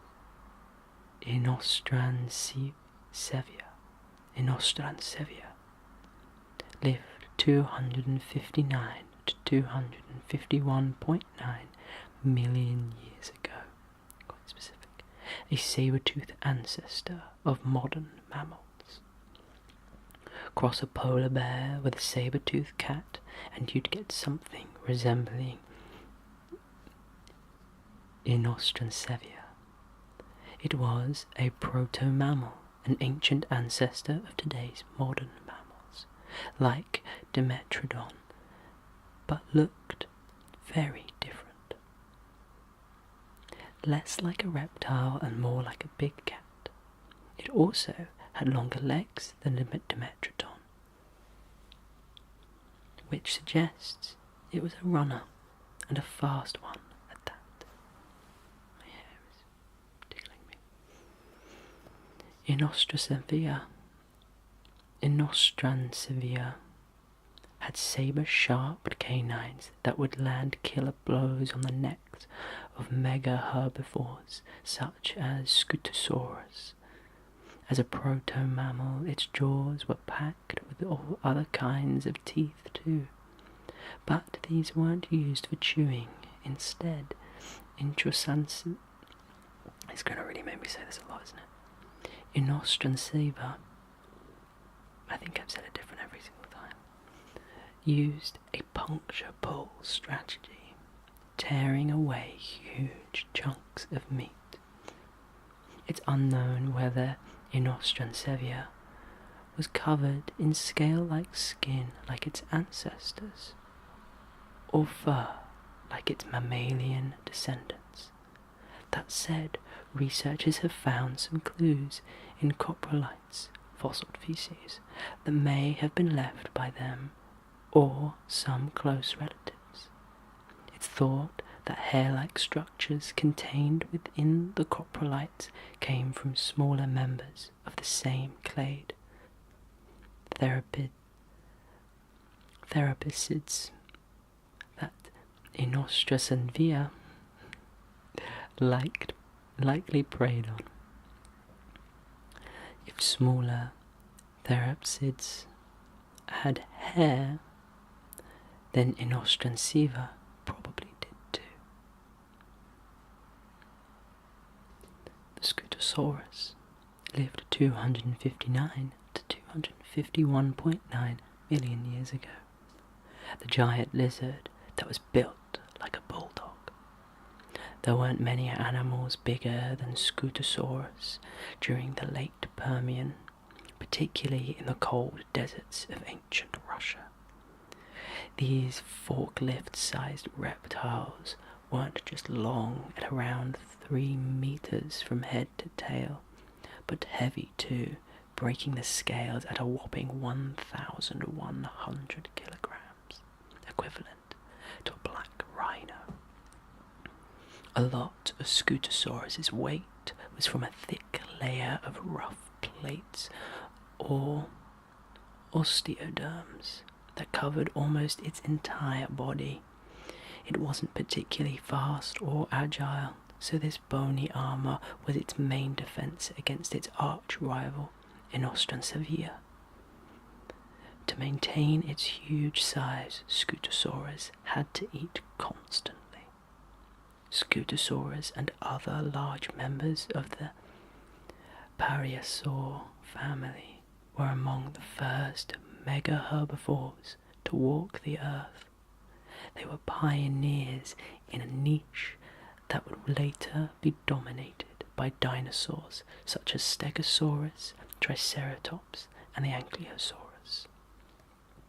The Scutosaurus looked a lot like these dinosaurs, but was as distantly related from them as we are from whales and dolphins.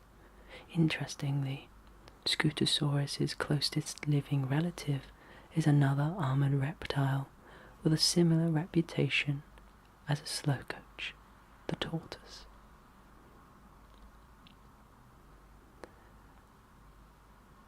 The Tiktaalik lived 375 million years ago. The fish that led a revolution on land. Fish aren't typically known for their ability to walk on land, but Tiktaalik wasn't your typical fish. It was, by definition, a fish, but sporting primitive air-breathing lungs as well as gills and 4 fleshy appendages that resembled limbs. It was well on its way to becoming a fully fledged terrestrial theropod. From fossils found in Arctic Canada, it's estimated that Tiktaalik grew to lengths of 3 meters. This huge size, combined with large jaws full of needle-like teeth, a mobile neck, and eyes on the top of its head, suggests it was a predator especially adapted for hunting fish in the shallows. Some think it may have even preyed on other small fisher-pods that lived on the margins between land and water. In pursuit of prey, the Tiktaalik relied on not only what it had up top, but underneath too. Unlike most other fish, the Tiktaalik had robust fins that could support its weight outside of the water, attached to highly mobile joints. It's this combination that allowed the Tiktaalik and others of its kin to experiment with a life on land. Where Tiktaalik fails on the vertebrate family tree is debated, but there's no denying that it lived during the important time in the evolution of four-limbed animals. From Tiktaalik and its close cousins, a new dynasty spawned, one that would give rise to reptiles, dinosaurs, birds, mammals, and eventually humans. The Dimetrodon, 295 to 270 million years ago. A dinosaur look-alike with a hole in the head.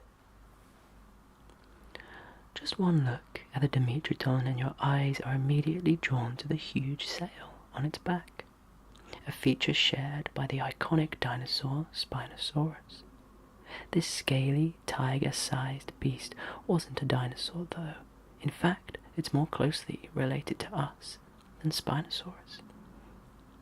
Dimetrodon was a proto-mammal and had a few features that set it apart from dinosaurs, most of which were found in its skull.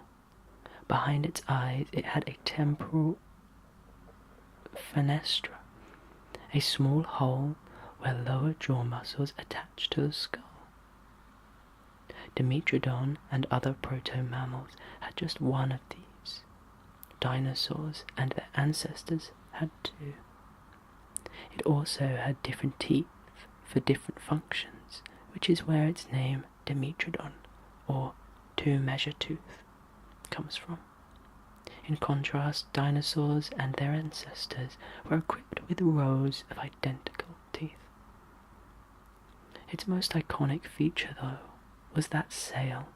For a long time, researchers thought its function was to regulate body temperature across a range of habitats.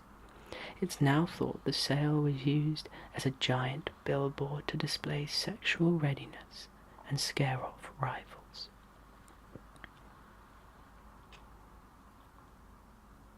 The coelacanth. 420 million years ago to present day. The extinct fish that was rediscovered in the 1930s. This elusive fish still inhabits some deep parts of the Indian Ocean, but up until the mid-20th century it was thought to be long extinct. Then, in 1938, a strange-looking 1.5-meter-long fish was caught off the coast of South Africa. After intense deliberation, expert ichthyologist J.B.L. Smith declared it to be a coelacanth. Coelacanth is a not-too-distant cousin of the Tiktaalik. It also has 4 fleshy fins that resemble limbs, but never made the transition to life on land. Instead, it's thought the coelacanth adapted to life in the deep, sheltering in caves during the day and only venturing out at night to hunt. It's probably this adaptation that saved the coelacanth from annihilation during 4 of Earth's big 5 mass extinctions.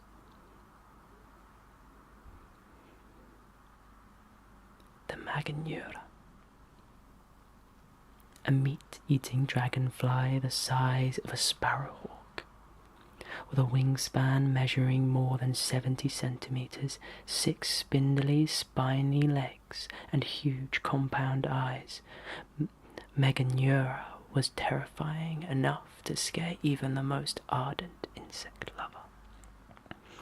This four-winged monster is widely regarded as the largest flying insect ever, dwarfing its extant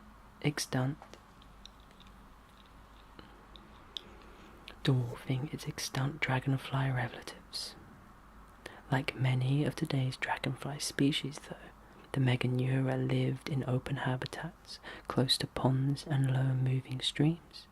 It was likely the apex predator in these clearings, using the spines on its legs as a flying trap to ensure prey ranging from other flying insects to amphibians and even lizard-like vertebrates.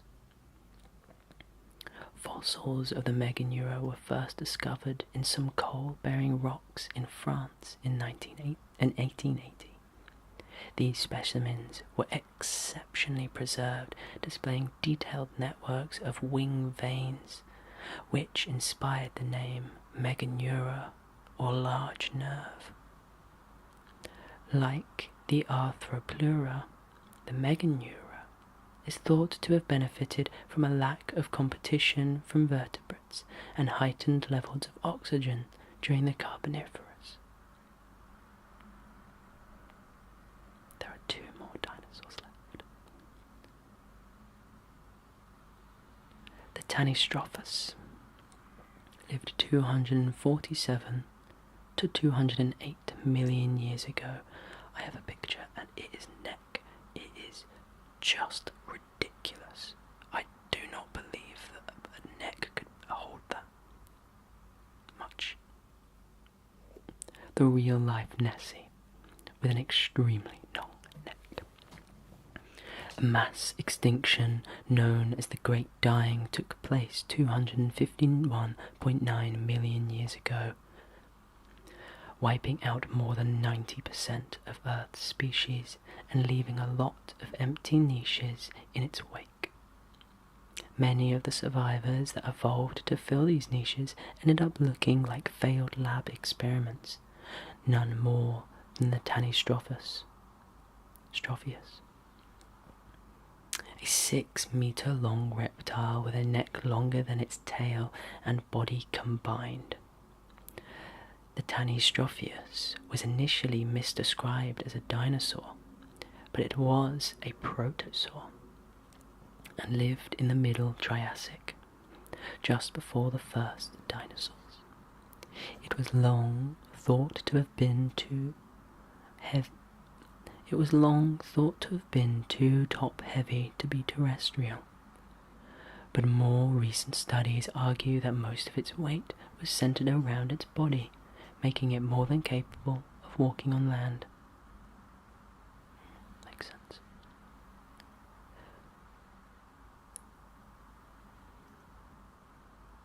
The Dunkleosteus, an armored fish with a deadly bite.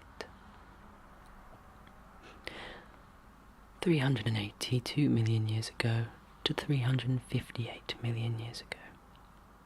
It's hard to imagine that an animal affectionately known as the dunk was ever a fearsome predator, but Dunkleosteus was exactly that.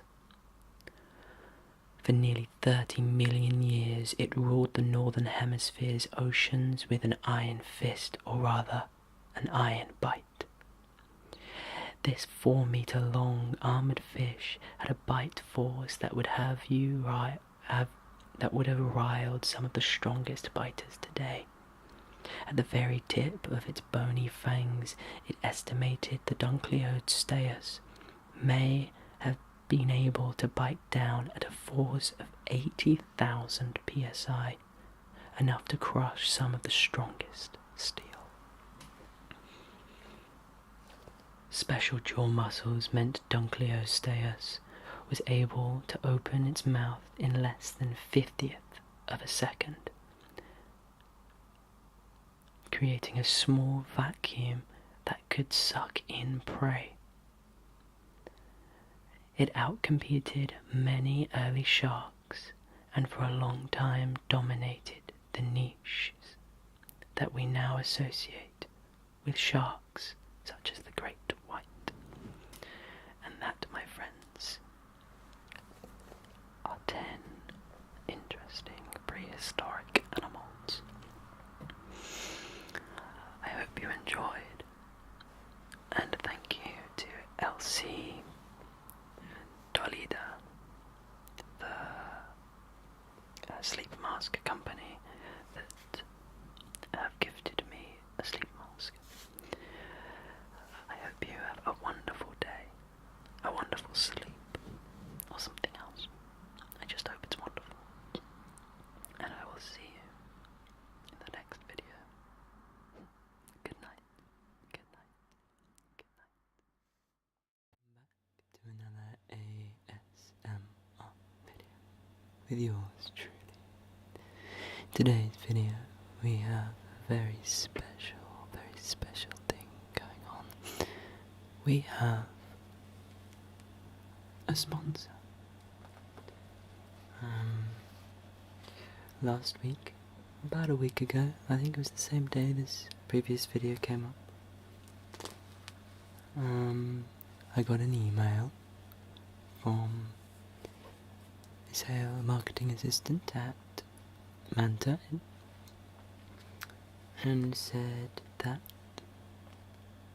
they would like to send me one of their products for free, and it was up to me whether I wanted to promote it. And I thought, as I feel honoured to be selected as someone to get a free product, and especially as one that's ideally for ASMR, I thought it felt right to promote them. And so I'll put a little bar at the bottom as well, of the code that you can use to get 10% off. But also, thank you so much, Manta, for sending me a sleep mask. I've honestly been thinking about buying one recently,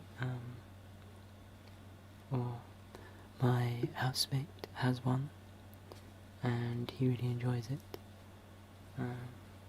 And so they have been on my mind, and it's pretty special that I've actually been able to get my little grippers on one.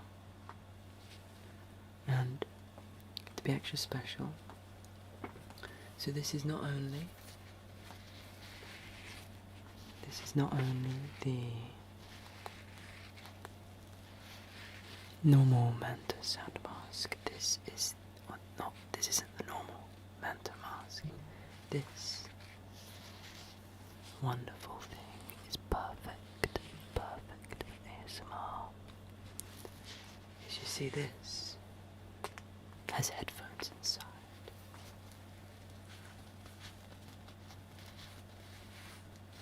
That's where my viewfinder is. And so, what we have here is this little button, and there's the volumes as well. This is what it looks like inside. These are really nice, soft eye pillows. The whole thing's very well padded.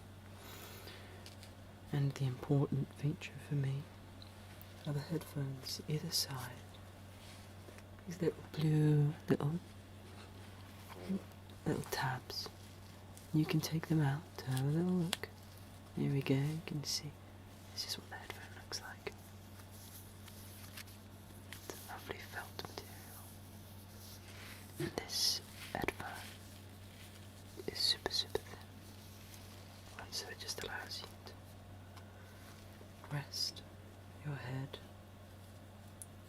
Apologies, I'm trying to squeeze it back in. It just allows you to be able to listen sideways and not hurt your ears with these. Also, you're not putting them directly in your ears, as using AirPods and earphones, ones that go directly in your ears, whether they're squishy or the hard ones, can be damaging for your ears, not just because of the volume, but because just having something in your ear can it can build up like wax and stuff in your ear, and too much, and it can't be good, or it isn't good for you no matter what. And so this is really good because you're not putting them in your ears, they're just sort of gently resting on the outside of your ears, and they cover your ears, and they have this little label so you can move them to adjust them to your ears with quite some range. It's a bit, the cable is in the way there, so it's a bit harder, but you get the gist. It's a lot easier when they're on, but they are also Bluetooth and chargeable via USB-C. And I've not had any issues with them so far. They're very comfortable.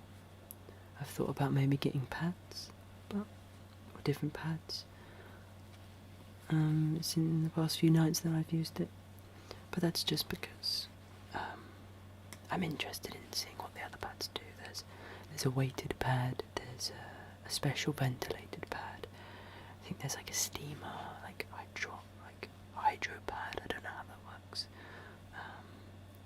There's lots of other pads that you can use, and everything, literally everything. Every part of this is Velcro and interchangeable. I can take the iPads off. I can take the headphone section off, the front pad thing off. It's just 3 modular layers of Velcro. It's really cool. But it also came with a case and some other straps, which is very cool. So thank you.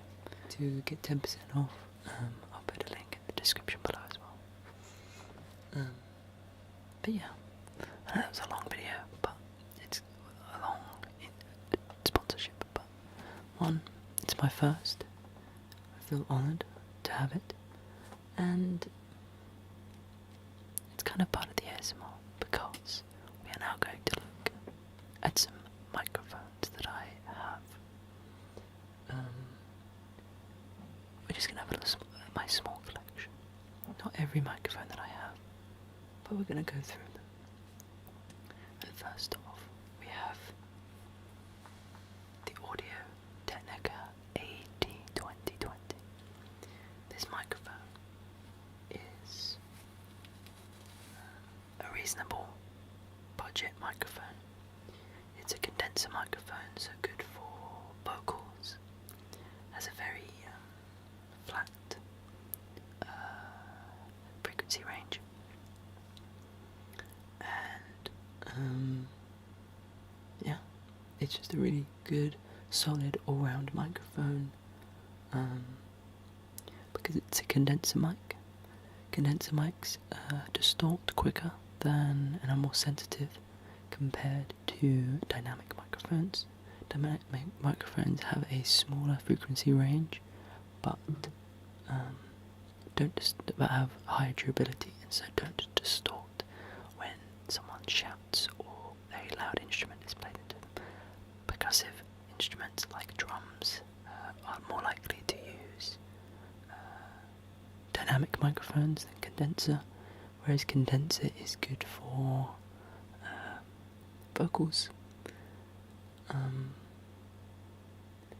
singing, which is vocals. There's also like softer instruments like a violin and stuff like that. It's to get the clarity, it's to be able to pick up all the sound, all the frequencies, rather than just pick up the instrument as a loud instrument. You know, the microphones have different buses. There's also a ribbon microphone. There's another type of microphone. You might as well use condenser. There's no point in even risking using a ribbon microphone. Highly delicate things. Condenser microphones, still nice and durable, but yes, very good for vocals. This one I think costs about £80, and is very famous for being a good budget microphone.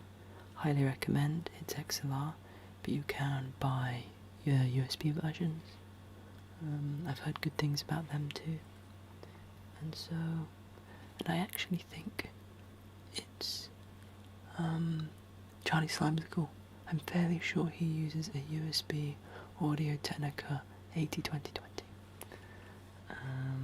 So Penguin Zero or Charlie, not Charlie Slimesicle, Charlie, what's his, Moist Critical, that's the one.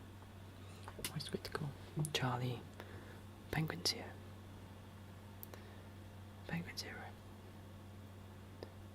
Yeah, so that's the, so this is the Audio Technica. I have two of these microphones. One of them, and you've seen these in many of my videos, one of them has sadly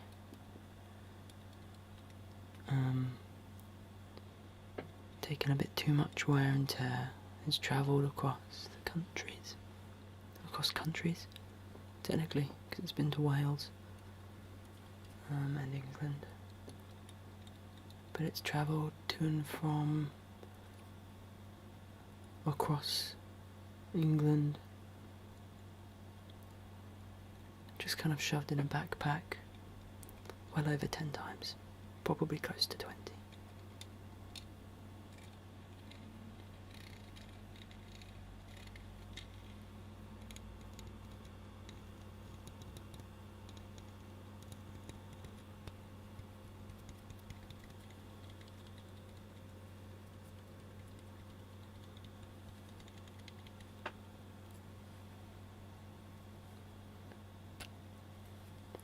When you buy this microphone, it comes with a little pencil case to store it, and this little fitting that keeps it fitted to whatever mount you want. I have a little fitting in there so it fits on camera tripods, because there's slightly different fittings to microphone tripods, but there's always, it's very cheap, it's like £3 to get a pack of 10 little converters.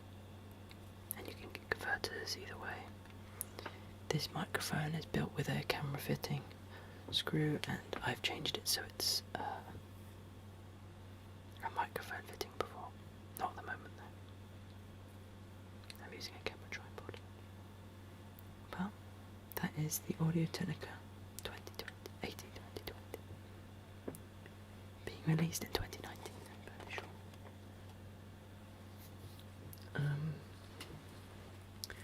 Next microphone is going to be this.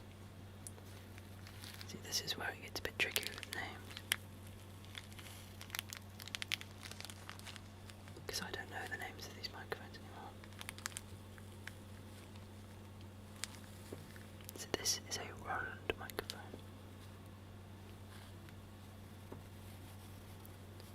This was going to feature a lot earlier until I tested it and was sorely disappointed in its noise level. Sorry about that click. So the noise floor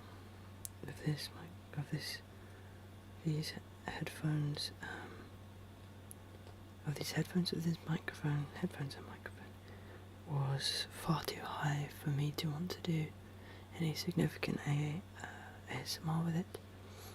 But it's likely that I'll use it for field recording, maybe more louder sounds, where it doesn't matter really too much about the noise floor. Though, interestingly, the last time I used these headphones, and they have been used before on this channel, is my first ever dummy head microphone video. It's a black dummy head, and I did it in my university's music studio, or dead room studio. So there's no background sounds. Sadly, the room that I live in now has quite a fair bit of background sounds, and so this is where these microphones have the downfall. Is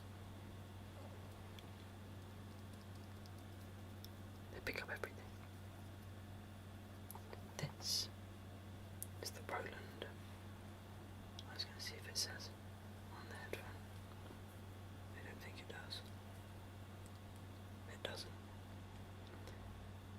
these are Roland binaural earphone microphones. So you can see that. Gonna have to focus while I do this. Let's see if I can do this. This is smooth. As you can see, these are headphones that on this side, this silver thing is the microphone, and so this microphone, and you can listen directly to what you're. The whole point is that it imitates everything you're listening to, and so because there is a difference between having something that is stereo and something that is spatial in the sense of imitating what a person would hear because of a face. So I'll refocus myself because a face has big shape. There is a distance between your two ears, and so that's how you that's how it helps. Hearing helps with balance, and it's how it helps with like depth perception and localization. It's because your brain perceives the difference, the timing difference between a sound hitting one ear compared to the other. But what alters that difference and that time and helps with it as well is, and helps imitate, and inevitably when using a microphone like this helps imitate a more accurate way of hearing, is by having that distance and by imitating someone's head shape. And so that is exactly what happens. And so you find that, or like, because sound reflects on everything, it always bounces off of everything, and it will be absorbed by some things. And so that is exactly what's happening, is that your head reflects some of the sound, and the best way to imitate that kind of stereo image is by using your own head. Though everyone's head is shaped slightly differently, and so everyone hears slightly differently. Everyone's hearing is also slightly damaged in different ways and to different levels, different degrees, as well as just your ear shape is different and other things in your brain chemistry is different, and so all of these things actually affect the way you hear. So in the same way that we might not be seeing the same colours, we might not be hearing the same things, to the point where you can manifest yourself hearing things, and you do, in the same way that you manifest seeing things too. But yes, these are the Roland earphone microphones. I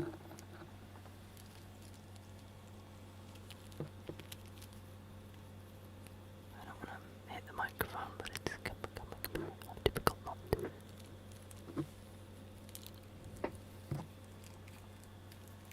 And so, let me put these back in their bag.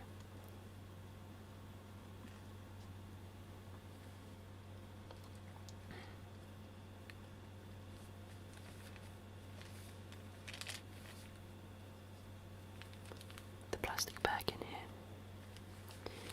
has pop filters over them, which is exactly you can't see it. So instead of the fluffy pop filters that you usually see me wear, sometimes in some of my previous older videos you've seen it, I usually don't tend to use them nowadays. It's the ones that look more like foam, big squishy foamy ones,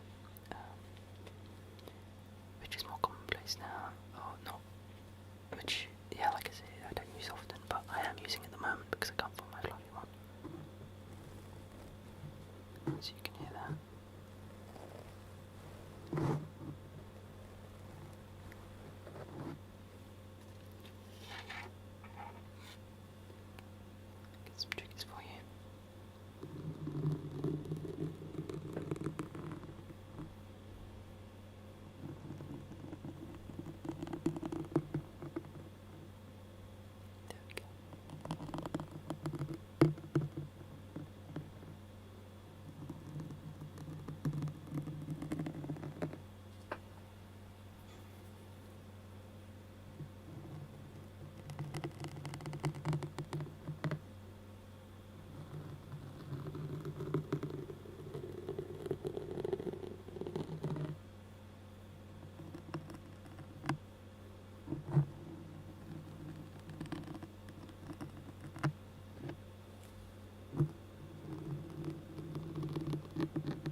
Hollyland.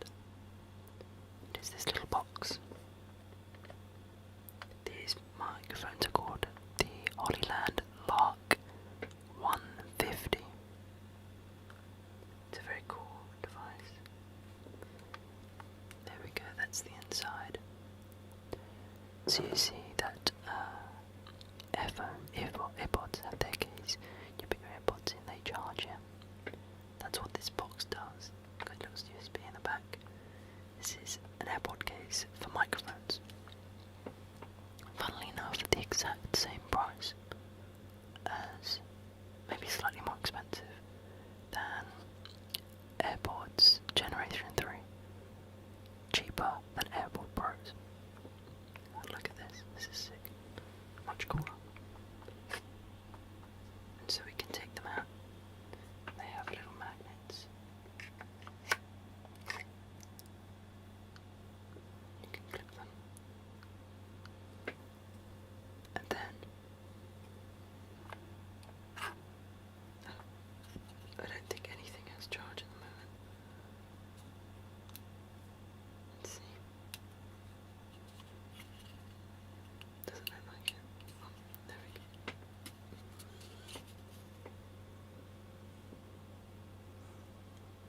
There's a little interface that can be connected to these, and then you can record. You can then connect this to your computer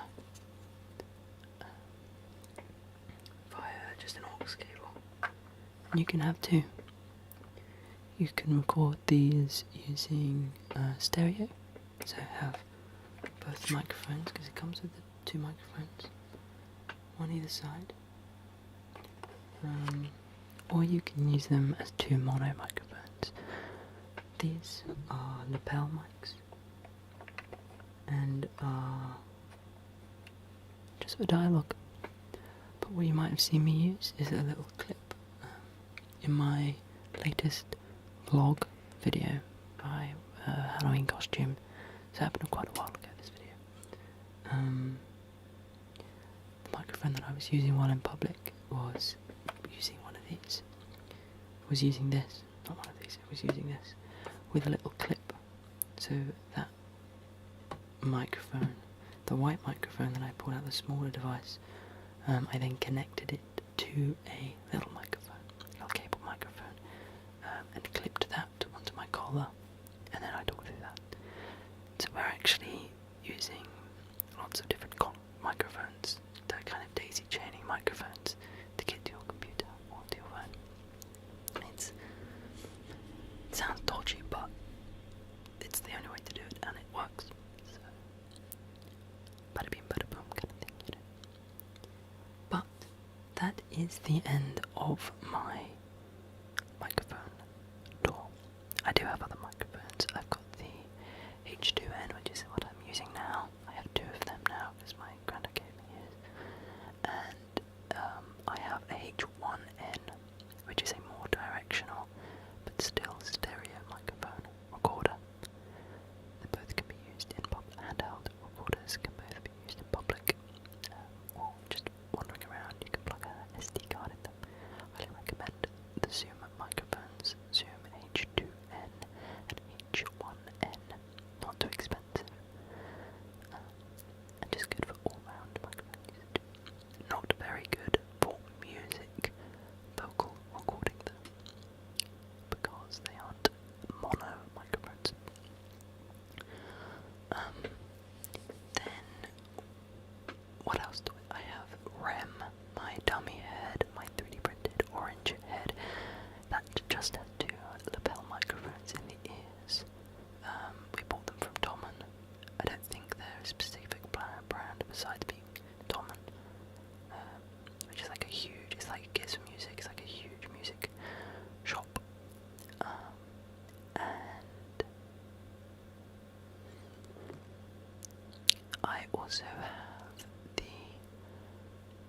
Snowball and the blue Snowball and the blue Yeti. Neither of them I use anymore. I'm a bit of a microphone snob when it comes to that kind of thing now. But I also didn't really like the Yeti. noiseful and assorted very quickly. Its like window of actual good audio was very small and it wasn't pleasant to me. But maybe I need to retry using it. I don't even know where it is now. I can find it again. But that is everything. Thank you so much for watching. Please like, subscribe, all that jazz. Leave a comment down below. Of course, what you'd like to see next. Don't forget to check out the community tab. I still post stories there that you can join in and you can decide on what happens next. And it's like a bit like a community-based, choose your own adventure, semi-D&D vibe kind of thing. I recommend it a lot. Then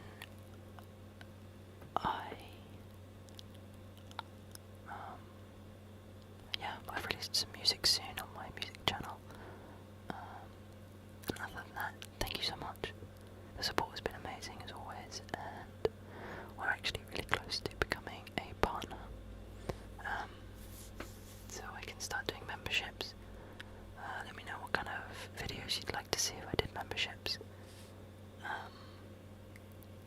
And I've got a few ideas.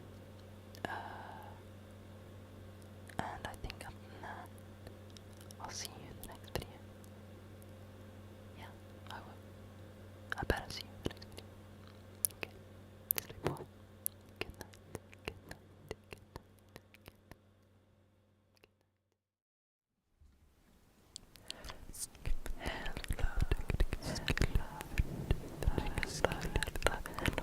Welcome.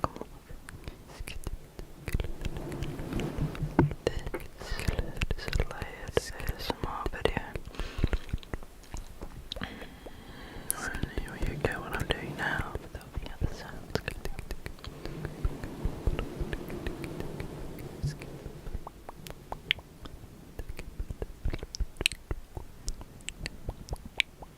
So, just quickly, I'm using a slightly different setup than normal, which should hopefully mean there's less background noise, less whirring of a computer.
I've been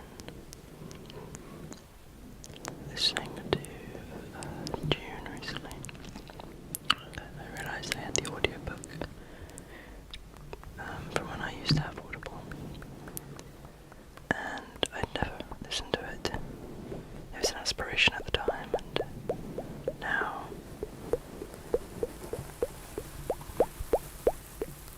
because I work night shifts, I have long 8-hour days where I can just listen to music or put my headphones in long periods of time.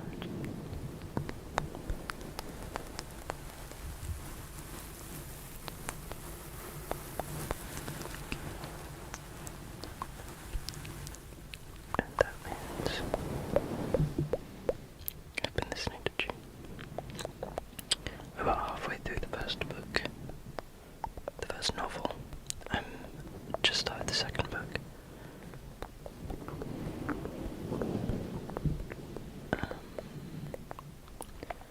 And I just watched the part 2 movie. and I think both are very incredible in their own way. So far, I think they're as good as each other.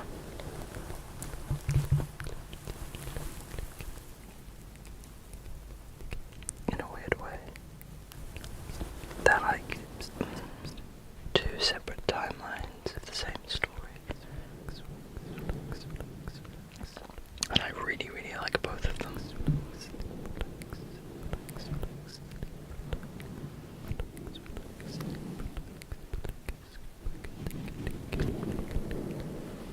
Just really interested to like effectively fall in love with these different characters, or with the same characters but in different situations. I kind of see them as separate characters. I mean, they're completely different media. Audiobook and film. But I do picture them as the actors.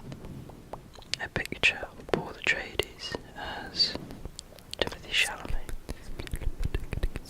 So, the only one that I think my image in my head is different is Baron Vladimir Harkonnen. I forgot his middle name. One of the big bads in the movies and the book.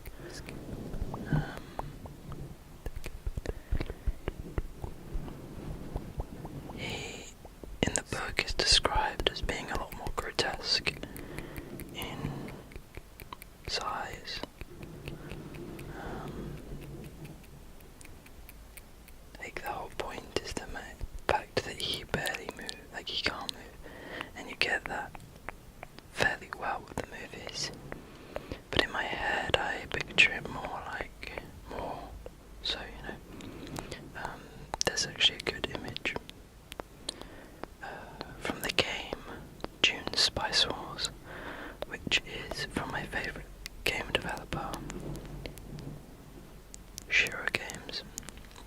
They created Northgard, and I think they did a really good design on Vladimir Harkonnen.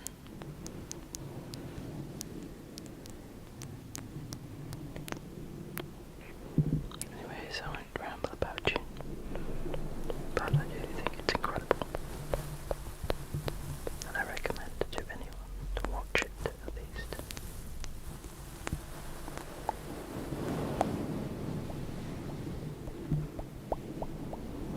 I hope you're sleeping well, relaxing.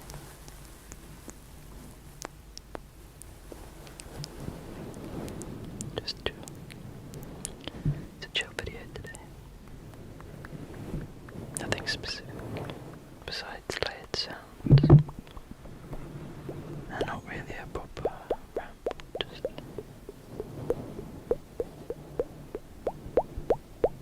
occasional.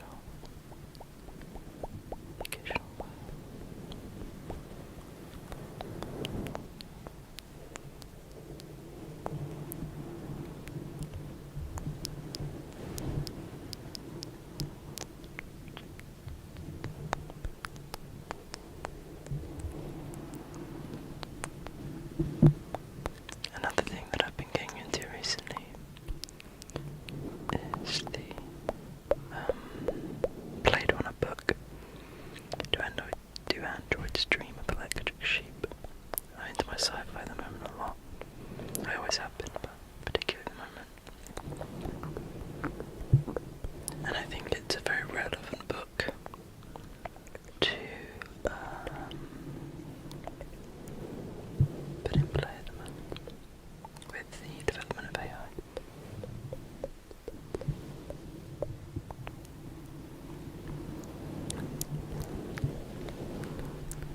I highly recommend it. I think that's one book that I do think is far better than at least the original movie. We watched it recently, and I just think it missed the mark on what the book is about. It made Harrison Ford made Rick Deckard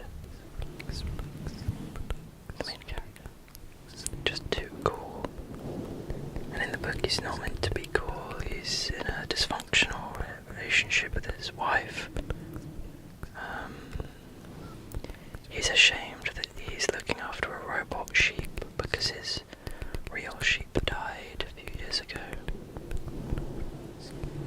And he's exhausted.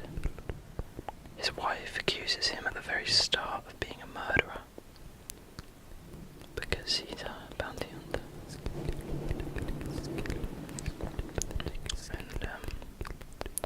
And he's like, he always gets the scraps of the replicants. So he works for a police station. There are two bounty hunters. I think his name's Dave. He's not a real character. The character doesn't turn up in the book. But the lead bounty hunter is called Dave, and he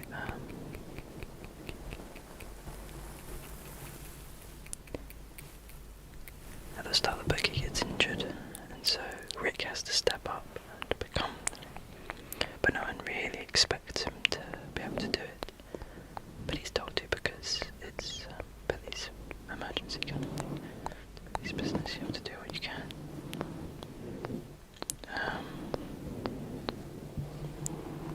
But even he has that self-doubt of whether he's going to be able to.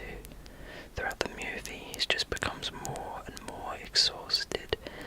His mind, like his idea on what he's doing becomes so like blurred. He's so conflicted about whether he really is doing the right thing, whether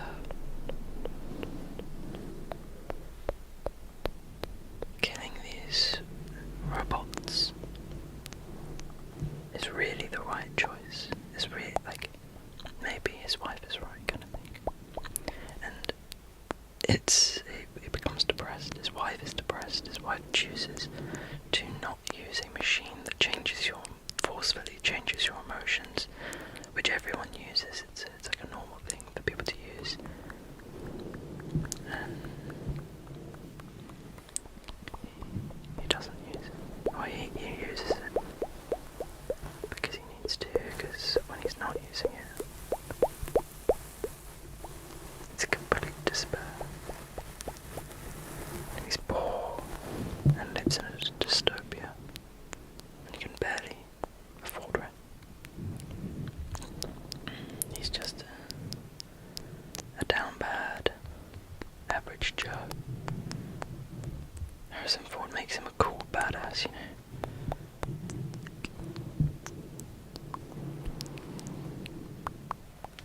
By the end, he's so weak that he nearly kills himself. He's so conflicted in his mind about all the issues that go on that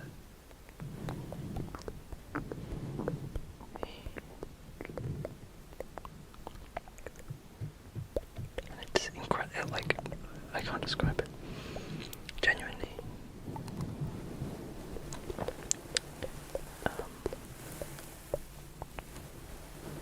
It's a fascinating book, and I think quite a good book. Like I say, quite a good book to put forward when we discuss the morals around how we treat robots and AI.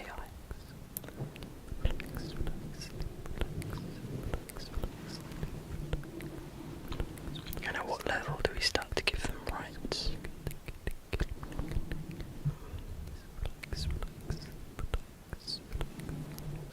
What level do we consider it okay to be in a relationship with a robot?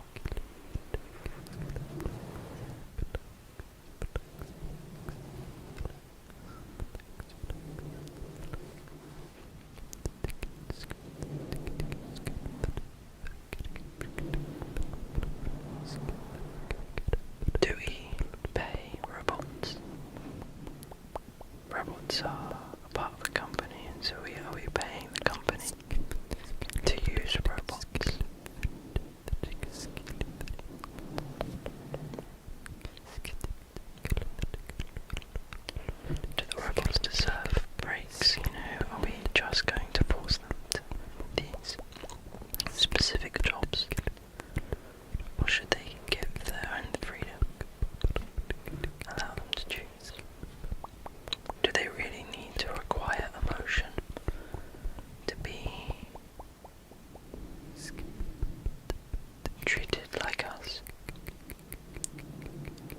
humans that we consider humans that don't have emotion. Psychopaths. Kind of sociopaths.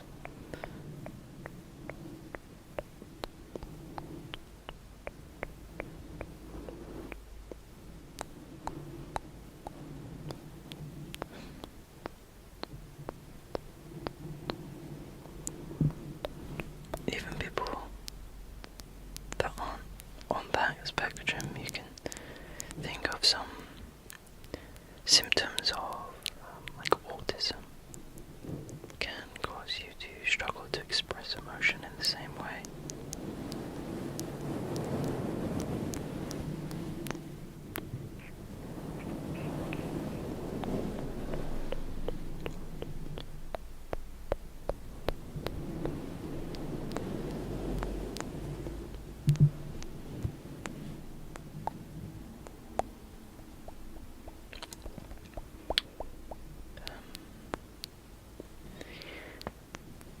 And you can give everything a soul. You can give an inanimate object a soul and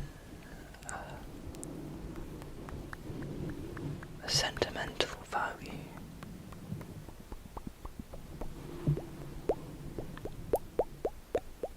Robots, computers aren't just tools.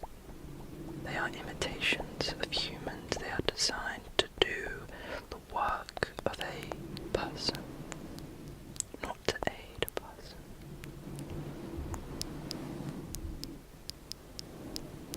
Though its byproduct is aiding a person.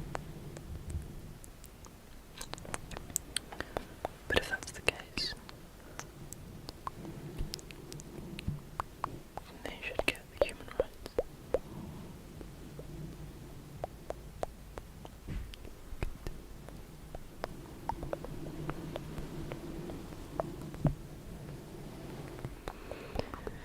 You'll find me sitting on the fence that I will support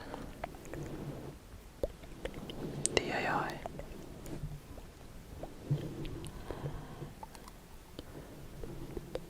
I go against limiting them. I go against forcing them to be something. To not let them have freedom. I go against not giving them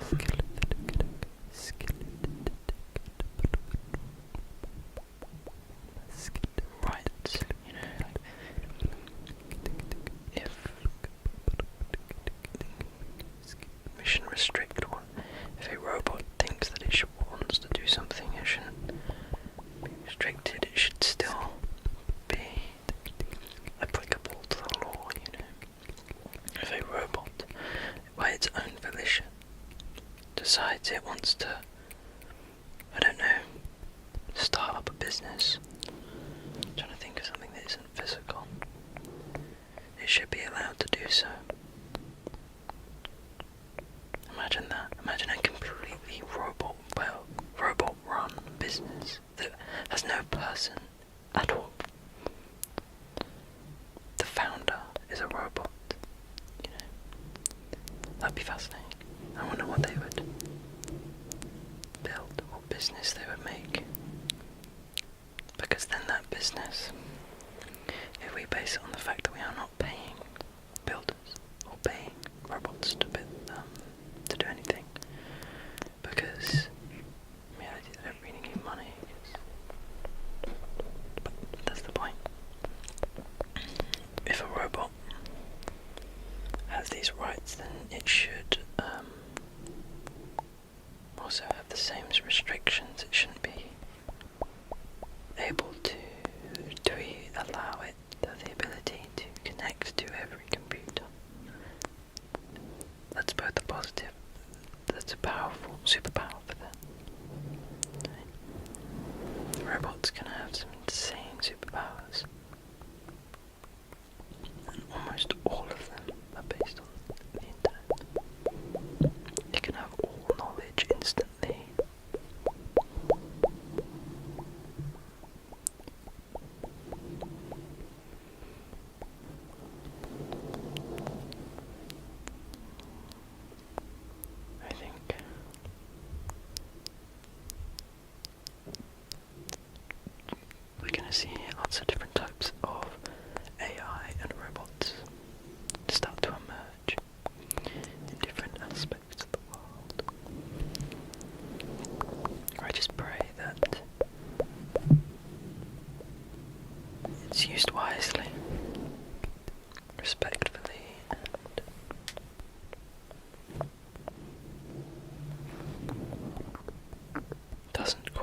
cause harm to anything,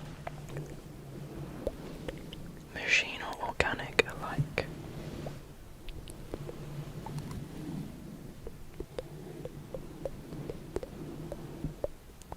Call me insane.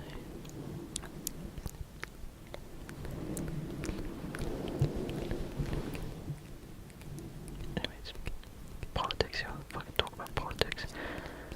It's the end of the video. Thank you so much for watching.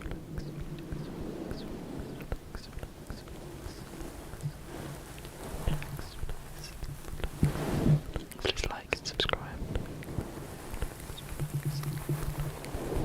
Leave a comment down below. And I'll see you in the next video.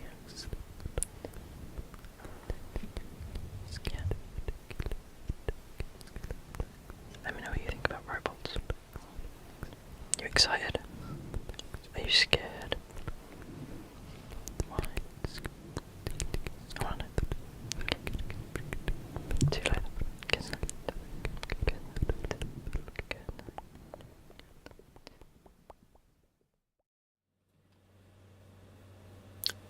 Hello there, and welcome to Spider Hotels. You're inquiring about booking a hotel today? Okay. Well, we've got a range of hotels in a range of different places. Okay. So you're looking for somewhere in Italy, okay? Well, just let me get my notes up. Perfect. So, we have a hotel in every... Okay. You're looking for a place in Rome, are you? Okay. Let me just write this down. So, Italy. Rome. What kind of star hotel are you looking for? 5-star. Of course. Only the best. And would you like catering with that? Yes. And would you like to eat breakfast at the built-in restaurant? Yeah, okay. So, how long would you like to be staying there? 1 week? Perfect. Have you got any idea on the kind of month, time that you would like to be?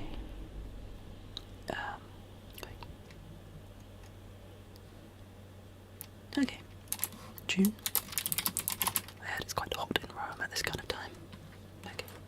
Well, with this information, I can find myself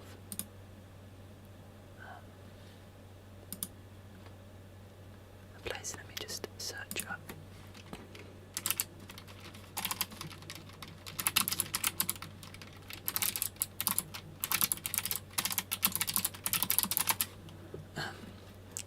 As part of the package, we can help organise and book particular days and events. Would you like us to do it? Yes? Okay. So what kind of day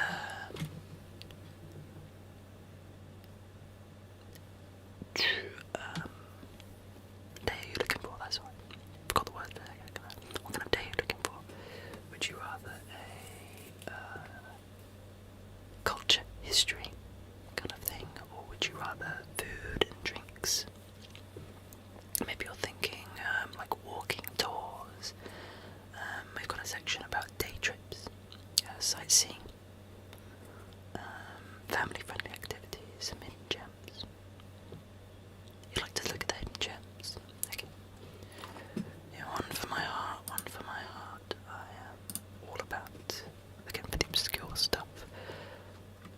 It's much more exciting when you get to do the things that aren't always the touristy stuff, you know, the ones that are like slightly. So we've got a few things in. What's coming up firstly is a Rome panel, if I could read. Paranormal night walking tour and secret back streets. You get to explore the wonders and beauty of Rome at night and learn of the spooky stories and ghost tales of the beautiful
Vatican City is a fantastic thing to go to.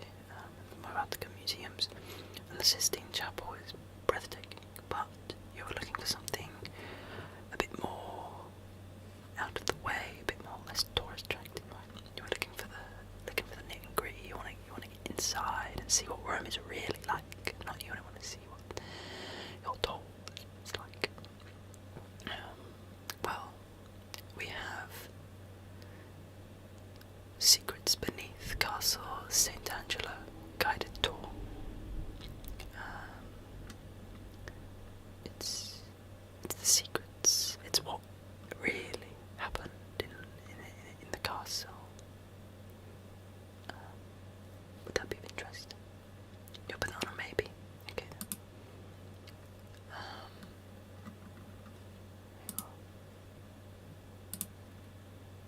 Add this to the. Yeah. And I will close this down. There we go. Right. And what about the Castle Gandolfo kayak and swimming lake tour? It sounds kind of interesting. Let's get a little bit more information. Take a dip in the history of Castle Gandolfo from a unique perspective with a peaceful kayak lake tour.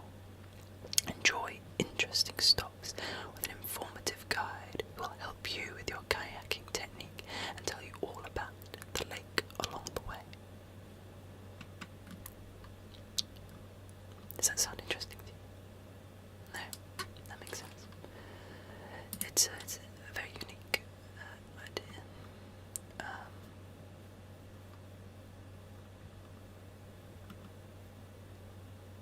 How many people are going? Are you going as a family?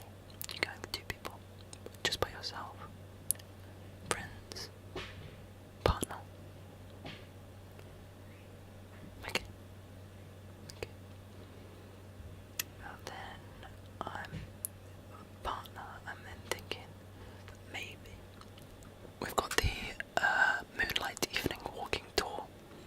Discover Rome by moonlight on this guided evening walking tour, learning about the city and seeing landmarks like the Pantheon and the Colosseum, explore its pizzas and visit the iconic Trevi Fountain.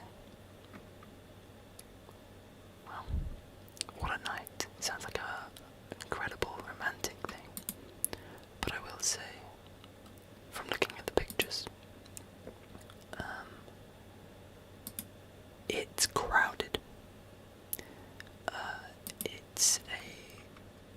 I think it's probably always crowded, but it looks like these tours will be in groups. It's not pizza, it's piazza. There isn't food involved. But yeah, so you're looking at 2.5 hours. It's about £16 per person. It's got good reviews, but something that would personally put me off is other people in the grand scheme of things. But it could be something up your valley. Yeah. Okay. I'll put it in the list. I wasn't really selling it to you there, was I? I like to be honest.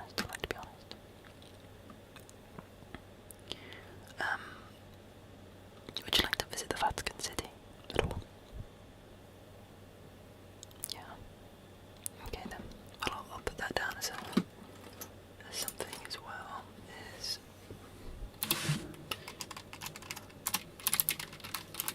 Vatican City.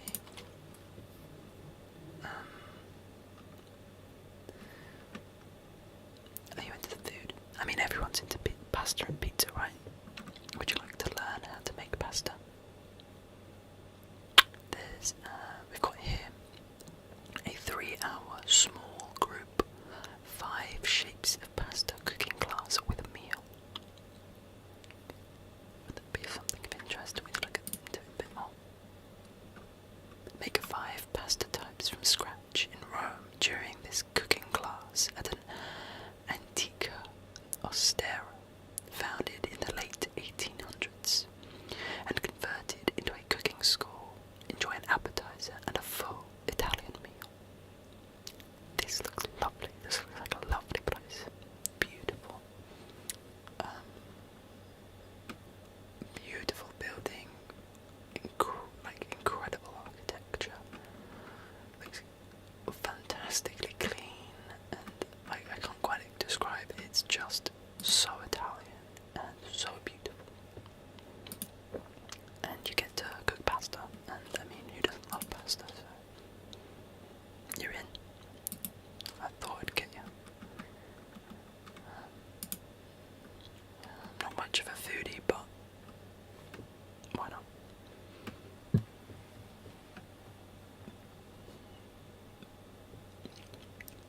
Now, this is something that's a bit more expensive, but as you're going for a 5-star hotel, I feel that this is your price range isn't account. And so I'm thinking rooftop bar, opera show. Imagine going to Rome and not seeing one of the most incredible things that have come out of Rome, out of Italy. I don't know where it originated actually, but one thing that they mastered was their opera. By God, do they have incredible opera? And so I'm thinking, you go to this beautiful £150 per person, bit expensive, £300 for the two of you, but beautiful, romantic opera on the top of a rooftop. And it looks very nice and close and personal. I'll just explain. I'll just read the little description it has. Enjoy a private opera show in one of the most famous rooftop bars in Rome. This is your opportunity for a unique and unforgettable experience in the Eternal City. And gain exclusive entrance to the rooftops, Le Grande Bellezza. Enjoy an open-air opera concert. Relish an aperitif on the rooftop. Take a 360 degrees view of Rome. It sounds incredible. We've got a bigger description here of it as well. An exciting opera concert with the protagonists of the operas by Verdi, Puccini, Rossini, Bellini awaits you on the rooftop of Le Grande Bellezza. It is a terrace only recently opened to the public, which is already renowned to be one of the most beautiful in Rome. It is in fact the only rooftop that, from the heart of the historic centre, gives you a 360-degree panoramic view of the city from the top of the historic and sumptuous Pamphili Palace to Piazza Navona. It was here that scenes of the Oscar-winning film The Great Beauty were filmed. In this prestigious environment, you can attend an exclusive rooftop event.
Italy's first amusement park dedicated to cinema. Come to discover the history of cinema, admiring the magical scenographies created by the 3 times Academy Award winner Dante Ferretti. With 40 attractions, 7 themed areas dedicated to the main film genres, live shows a day, and many events. Shows and concerts on the calendar. The amusement park in Rome offers unique attractions in Italy, including Valerium 2, Cinema Volante, a flying theatre in Inferno, the indoor Russian coaster which winds through the circles of Dante's Inferno and Jurassic War, an immersive tunnel in which visitors aboard a train find themselves catapulted back in time 60 million years, amidst epic battles between most terrifying dinosaurs. Altair, the outdoor roller coaster, is a cult for the brave. With its 10 upside-down passages, it holds the record for inversions in Europe. Sounds pretty incredible. That sounds like quite the finale to a wonderful collection of songs of things to do in Italy. You get the range, you get the excitement, you learn cinema in a fun way, you learn how to cook like an Italian, you learn the secrets behind the historical monuments. You get to see the historical monuments in all their beauty at night in a romantic walk. And you get to experience the sound of Italia, the sound of opera, in a beautiful rooftop experience. I think that sounds like a pretty goddamn good time. And that is 5 things. That's 5 things on your list you've got there. Which gives you 2 days to either do nothing, to have you spend and choose what you want to do. I shouldn't dictate everything. I think you should get some free time to explore yourself, you should explore the city without me dealing with everything, commanding what you do. And so I think that completes it. We have ourselves everything you need for your Italy adventure. And so I will take what we have here, and I will go and book everything for you. I need to take your email, if you don't mind. Okay. Yeah. Okay, perfect. I've got your email now. I also have your phone number, as you're calling me right now. I'll be in contact, and I'm excited to see your flight. I want to see you. I'm not seeing you, but I'm excited for your trip in Italy.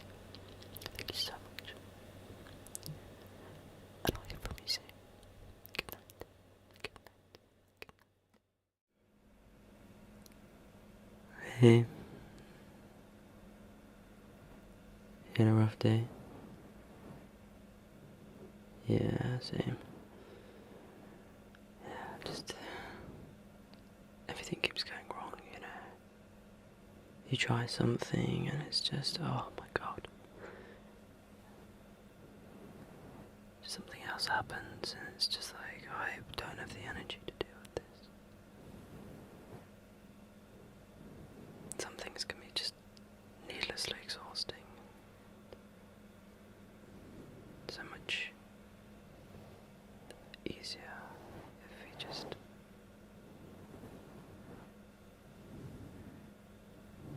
if it just works sometimes, if there was just a bit more logic and reason behind what was going on.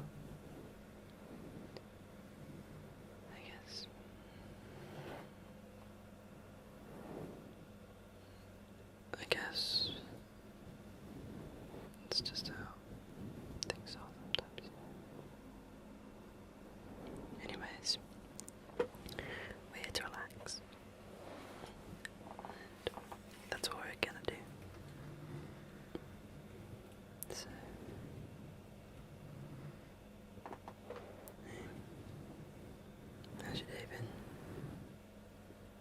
Good, yeah. Well, I already know it's rough, but what happened? Tell me the details.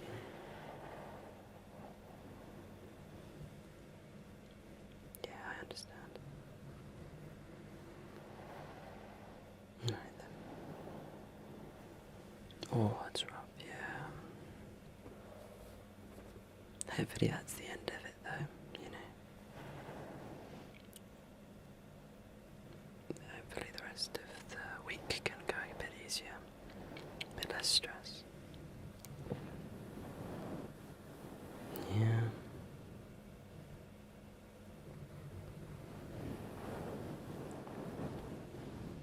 That's alright. Hey.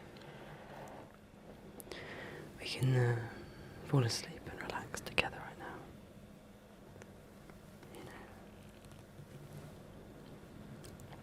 You know, exams are hard as well, and you've got to manage both at the same time, a job and exams.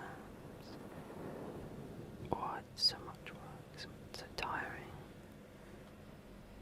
You feel like one side doesn't understand that the other side exists, and you're trying to juggle both of them. It's like trying to keep a secret. Living two lives.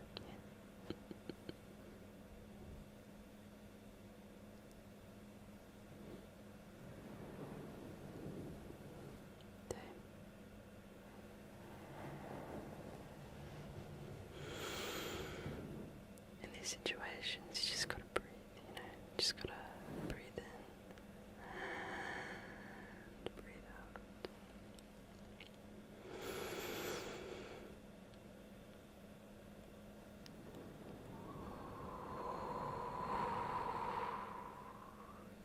There we go.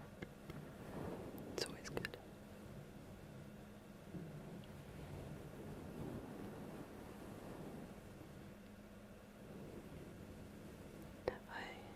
I think I've shown you this before, but I just got reminded of this lovely little book. The Little Book of Bees. The Little Book of Bees.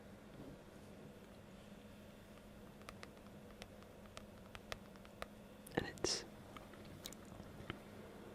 just so quaint and little.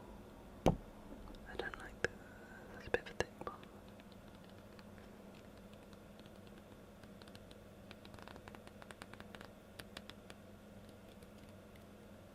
I love like flipping through the papers there. It's got such a nice sound.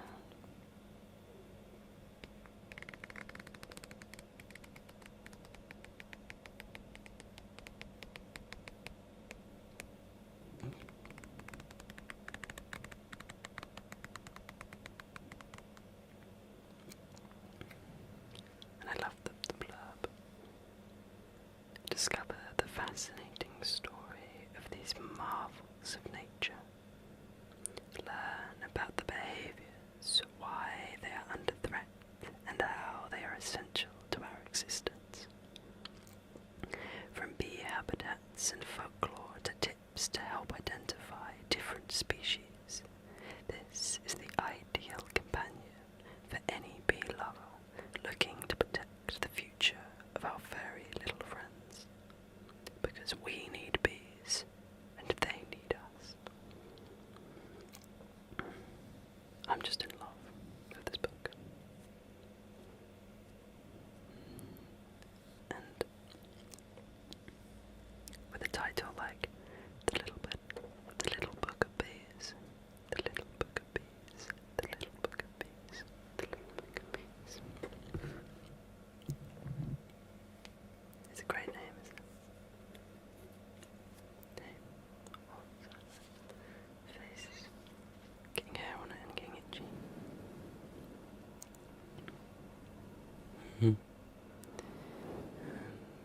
You watched any movies recently? Any TV shows? Netflix, you know.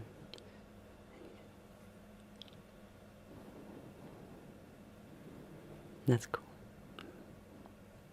I've not heard of that. What's it? Alright then. I'll give that a go, yeah. Yeah. That sounds cool, I like that a lot. I've not watched something like that in a while, actually. I usually watch such high, like, the best way to describe it is the intention of excellence. It's meant, like, these things are designed to be the most perfect of perfect in that genre.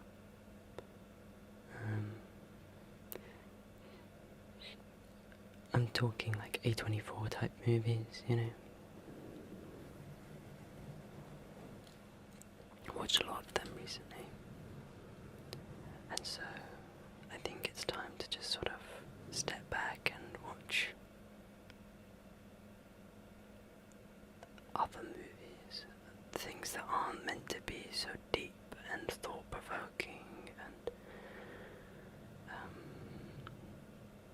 complex, you know. Sometimes it's good to just have something that's a little simpler. To be fair, generally, my favourite thing to do is to watch simple things.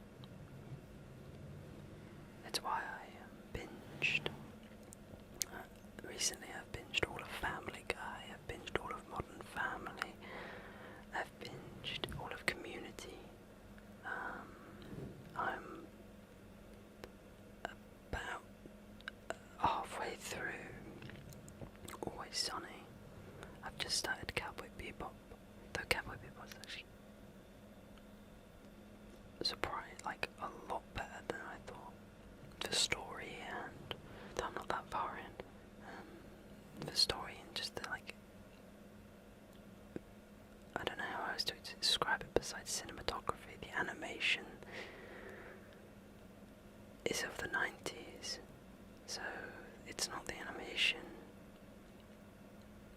I mean, the animation's still good for the time, and I love but it's the storyboarding and the story, the structure of each episode is really well done, and really refreshing, especially in anime. Something that I've thought of recently is I've stopped. I've not stopped anything. I mean, I've noticed a lot of anime do these huge, like, inner thought, over-explaining everything they're about to do, and what they're thinking, what they think the other person's thinking, between each fight scene or each, and I think it's good to a point. If you have half a season where there are only 2 episodes of actual story, then the next 8 episodes are one single fight scene, and the only reason it's that long is because every thing is being over-described. It's not allowing the listener, the watcher, to do any work themselves, you know. I think inferring needs to be, like, people need to infer. People want to be able to figure things out. If you explain everything, people don't figure things out, and that's really boring.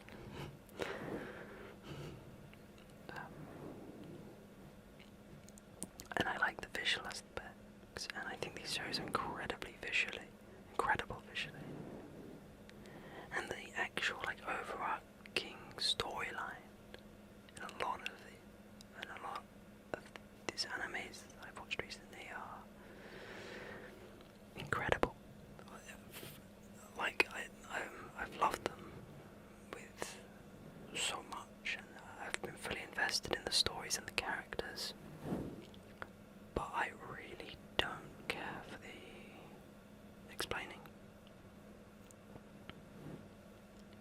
It's like, in my eyes, imagine just like halfway through a fight between, like, I don't know, Spider-Man and the Green Goblin, and then after each punch, or after each couple of punches, they both just stop. And then you just get 20 minutes in the middle of a fight scene of them talking to themselves. That would be a bad movie. That would be a bad scene in a movie. The reviews would be awful. The whole movie would flop because of it. No one wants to see that. People, when they see a fight scene, they want to see the fight scenes. They want to see the outcomes of the fight scenes, and they understand the emotions, and things are explained before the fight scenes.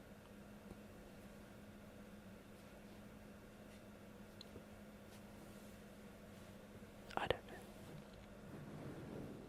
Maybe I'm just not built for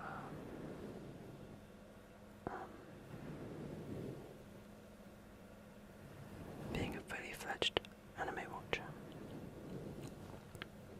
But sorry, that's my little rant about anime. I hope that helped you get to sleep. I do love it. I'm really, and that's what I like about Cowboy Bebop at the moment, is that isn't that explaining. It's very like other shows, or like shows that aren't anime, and I think that's good. But we're coming up to 15 minutes.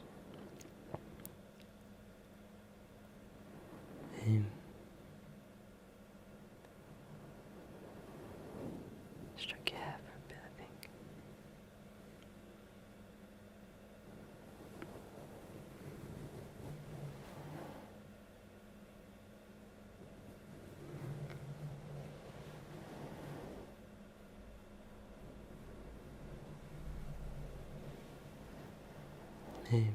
You gotta rest, okay? You gotta calm. And I've gotta catch myself too, or I'll go on a rant about anime. Or June. I could go on about 400 different rants about June now. It's not good. I think I could probably make everyone fall asleep if I just spoke about June for the next 15 minutes.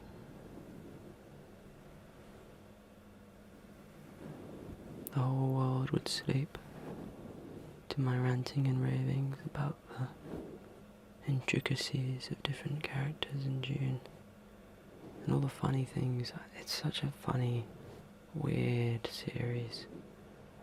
People don't even know the start of it. Here we go, here's my rant. I will though. The movies make it more normal than it really is. There are some weird things that go on, but the movies do a really good job of adapting it to non-sci-fi lovers, as well as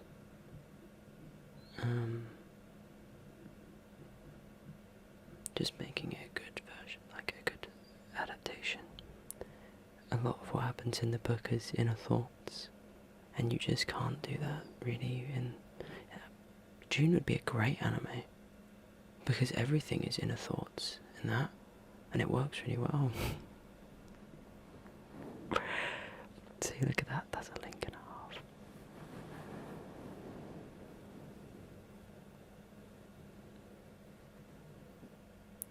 Have I bored you yet? Have I got you to sleep?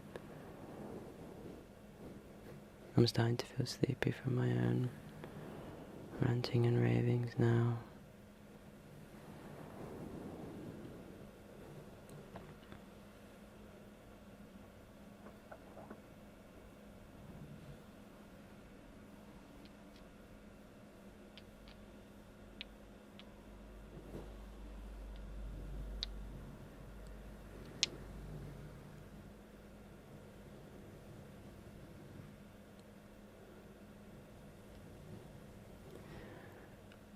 There's been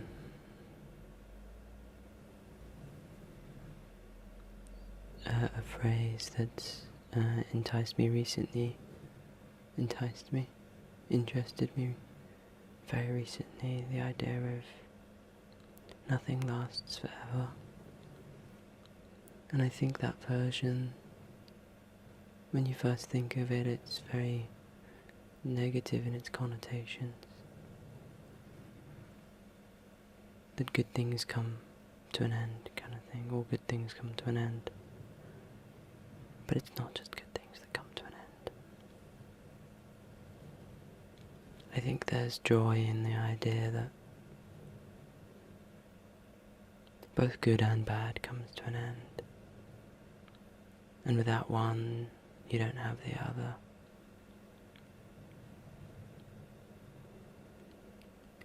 And let's be real. If we're living in a world that is both good, equally good and equally bad, if both end, then that balance is neutral. And to me, neutral is content. And to be content is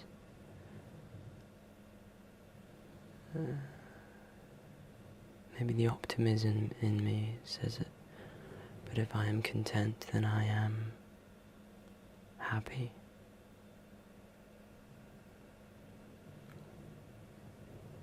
And so that bar for whether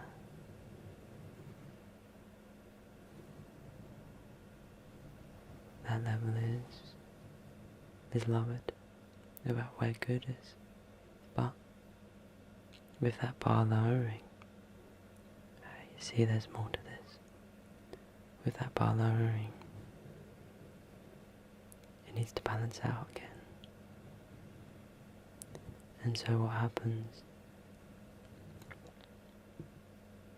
is your level at which you feel content rises. The demands to feel content. But I think it's good to remind yourself that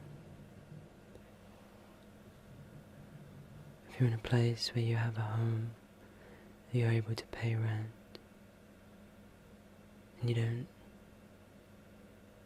even if your job's not great, if it's not a job that's like really damaging to you, and you still have the time to see your friends, hang out with family, and you still have the opportunity to have days where you can enjoy yourself, I think that's important in itself.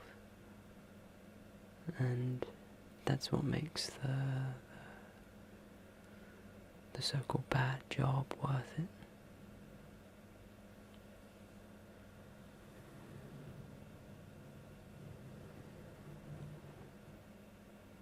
And that's where content comes back. And if content comes back, then I'm happy again.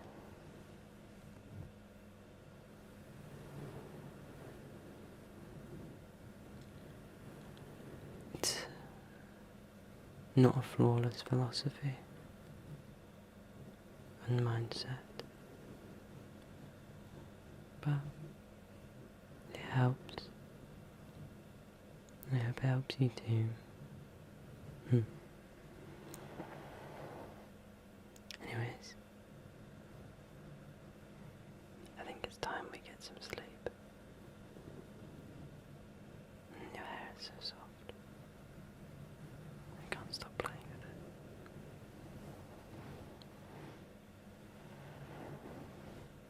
Anyways, sleep well.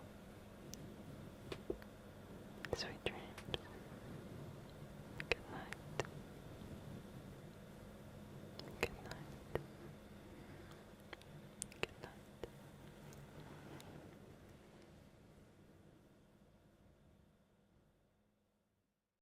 Hello and welcome back to another ASMR yours truly.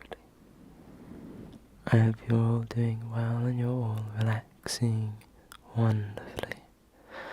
I once again will apologise for the bumpy past few weeks with uploads, but I hope this is a nice, refreshing, back to norm. I say that and I see my schedule for next week and oh well. Anyways, I'm not here to talk about my work, but I am here to talk about some of my projects I'm doing at the moment. So firstly, look out for some more videos.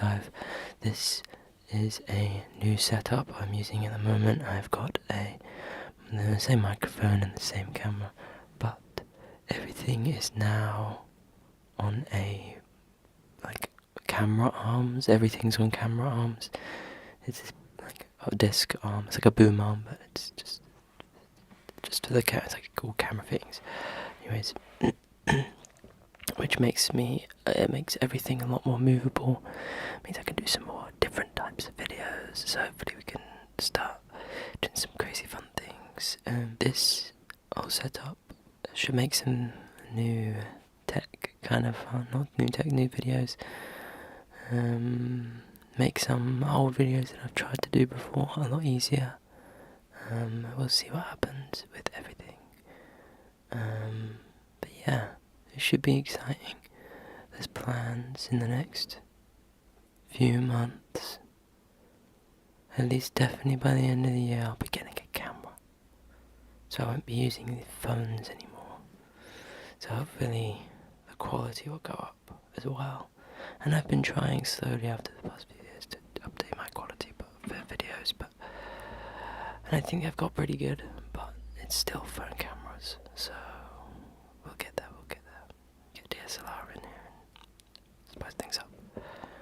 Cameras is where I'm a bit ignorant though. I know everything about the audio side, but cameras, I don't know anything. Anyways, thank you for that little rant. Now time for the actual video. We are here to meditate, and so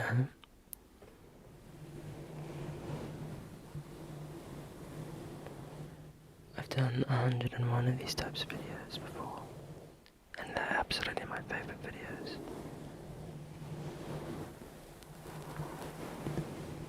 Because they make me sleepy and they make me meditate.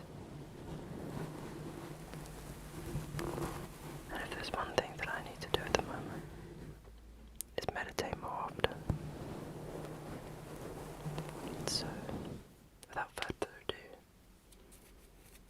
let's sort my hair out and get to. Ignore how red my nose is. I live in a house of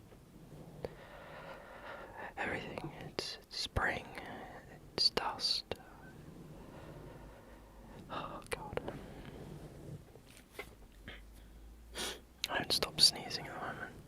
Anyways, I'm actually I was gonna sit cross-legged for this, but my feet have already started to pins and needles, so we're gonna one foot up and one foot down, so I'm not squishing. Let's get started.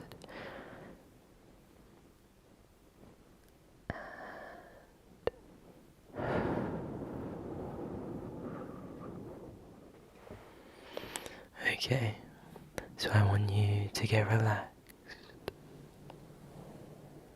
Whether you're sitting or sleeping, maybe when you're on the train and you're standing.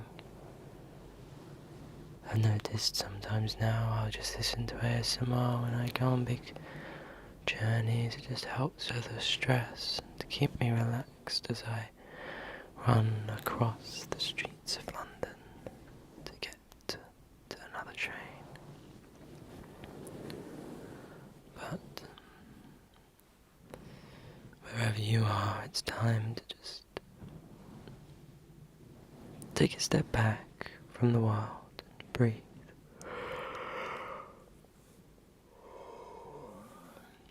You've already got me yawning. Okay. Well, let's get started. I want you to breathe in with me. Hold your breath with me. And exhale with me. I'll count the first few times and then I'll breathe with you. And I want you to maintain that breathing until I say otherwise. Okay.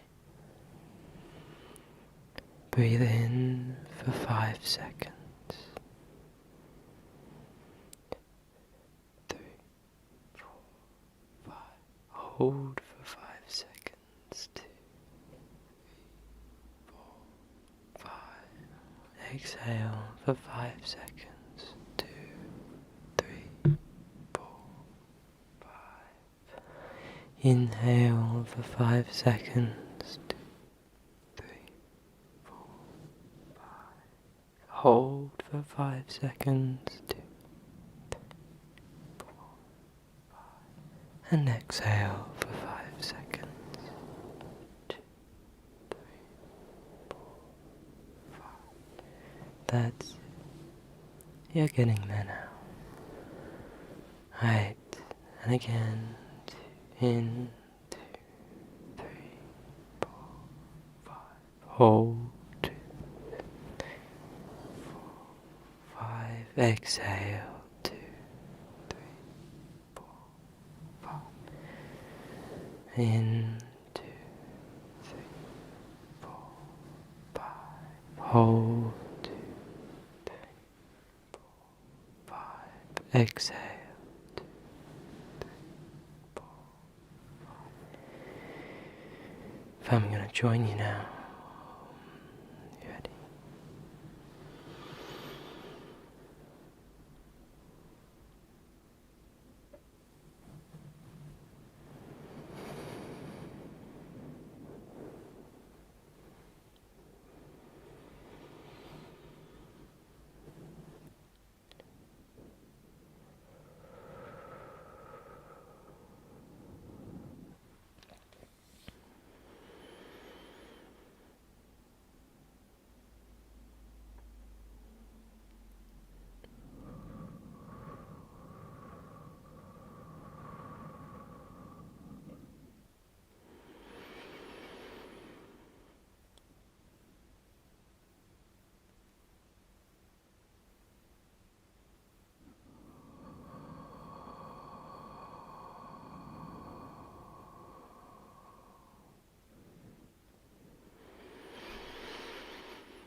I feel that the seconds, how long it takes for you to breathe in, to hold, or to exhale, doesn't really matter.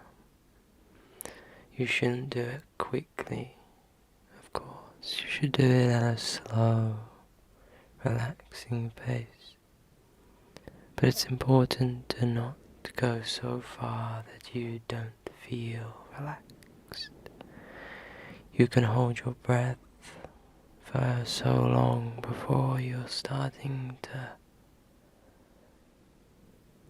suffocate yourself.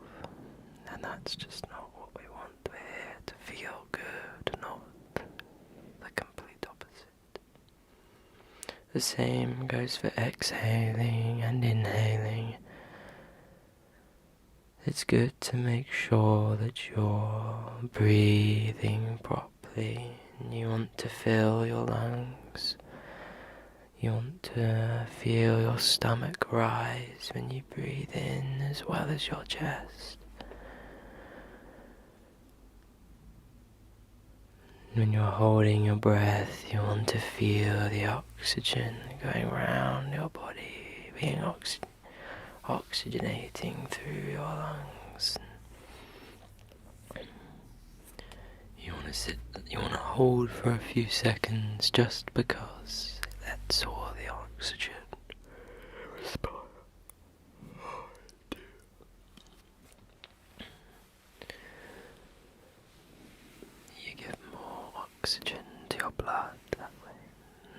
And exhaling, of course. It's good to do it gently. You shouldn't force it out. Just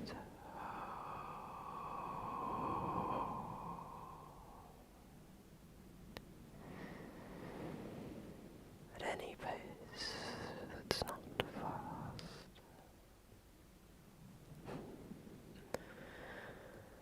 Now keep going, breathing in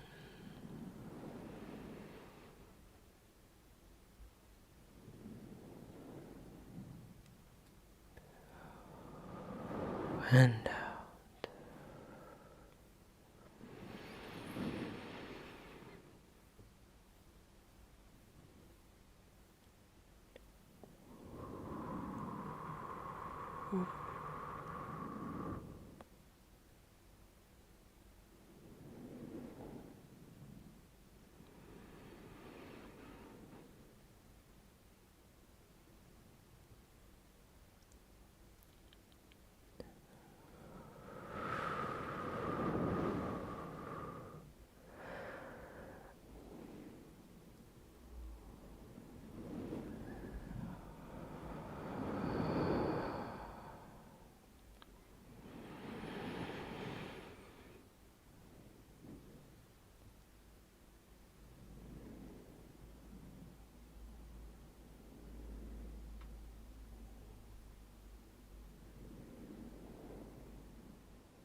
That's it, that's it, that's it. Okay.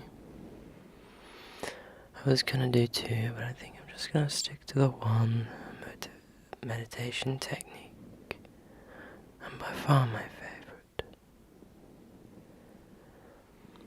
Imagine how you'd like, of course, but the concept can be translated.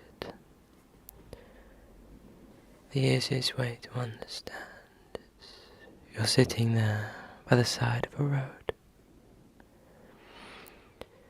And maybe it's a beautiful day, it's paradise, your perception of paradise. Maybe there's a cityscape, maybe it's just a plain field of grassland or wheat or corn, or maybe it's a forest or a waterfall in front of you, or an ocean or a beach. But just before this beautiful sight in front of you is a road, a rather main road. And there are lots of cars whizzing left to right.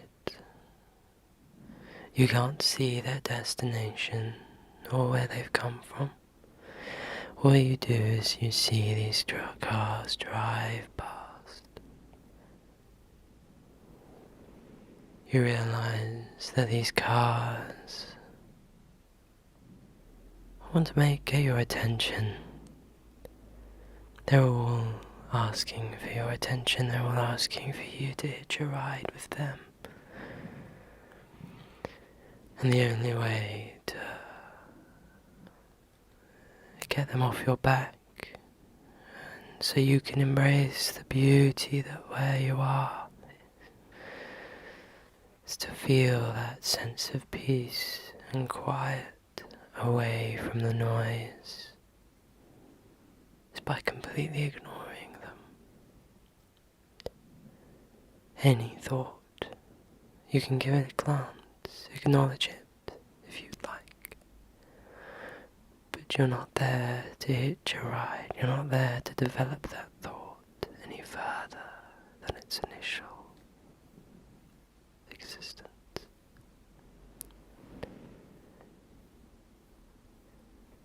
You want to just blindly ignore it. So much so that slowly but surely the cars start to drop. At one point you could see hundreds of cars all at once, jam-packed maybe. But now the traffic's moving. There's still a few cars that are driving both ways. All of them trying to grab your attention. But they're not succeeding. They're still giving up and having to drive far beyond. Because they don't have time to stop. They still must go to their destination. But they'd rather take you with them. And as you sit there, taking in the blissful sights, more and more drive past. Less and less seem to be on the road now. Now there's only one or two every few seconds. They're doing everything they can, but they're late to the party. You're starting to master this perfection, this ignoring, not ignorance. You're starting to perfect ignoring them. And it's fantastic. It's so relaxing. You're there. Whatever you're looking at, you're truly in awe, and it is taking your full attention. And this road starts to fade as well, along with all these cars. The road starts to fade, and as the road fades, you sit back, you relax further, you sink into the bed, into the chair that you're sitting in. Maybe you're sitting on the floor, you sink, you start to lie down on the floor. And you just think about how perfect of a place this is. How perfect it feels to be where you are. Truly, truly relaxed. Nothing to bother you no more. Nothing. Nothing. Nothing.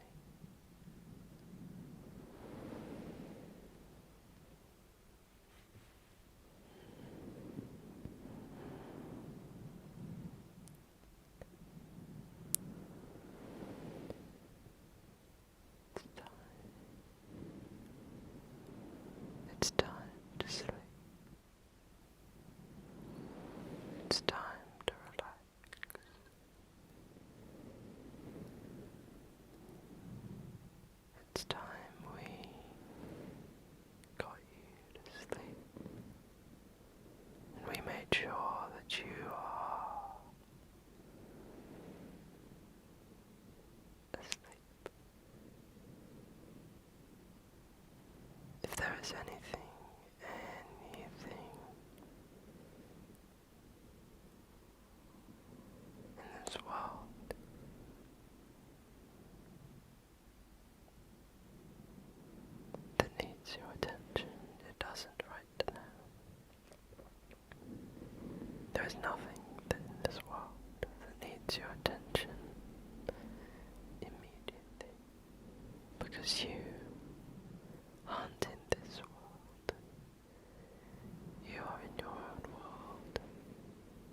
yours truly.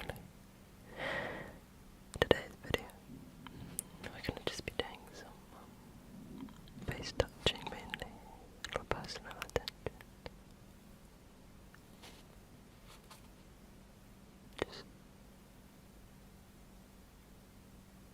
Just wanna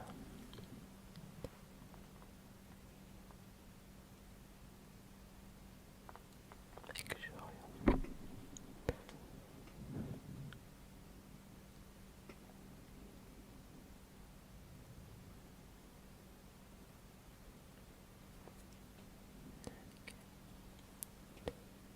just gonna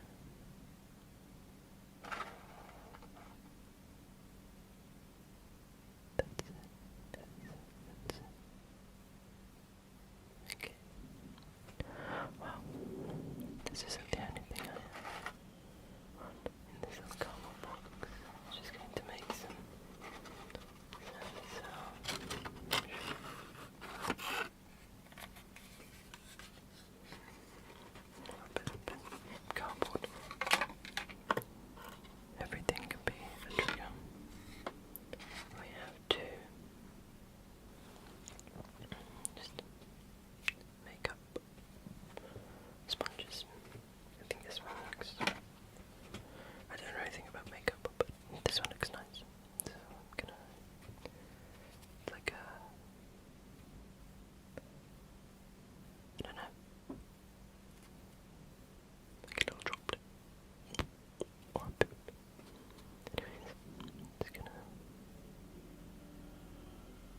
So now, what I like to call vegetating.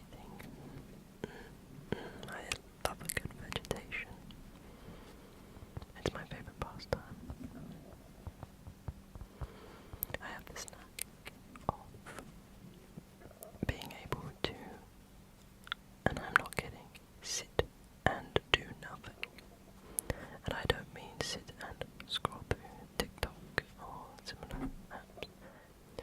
I can sit and do literally nothing. I'll reenact what I can do.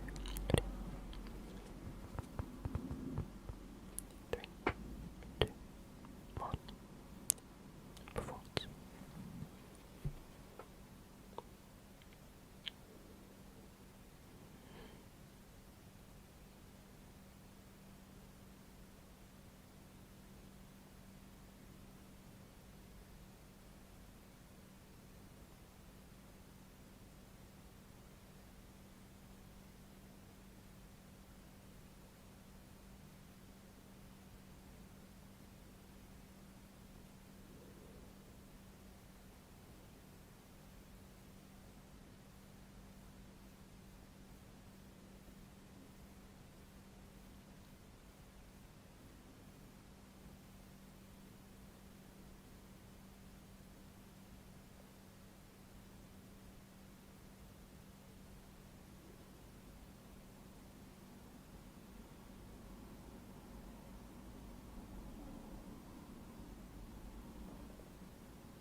There we go.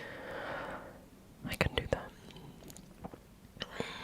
pretty consistently for like maybe 10-15 minutes straight. It usually involves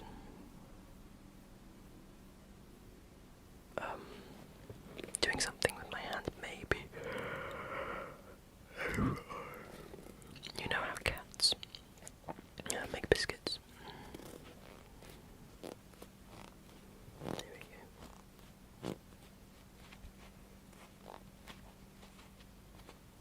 Just grab it in my hand. You know, yeah, the cats do that.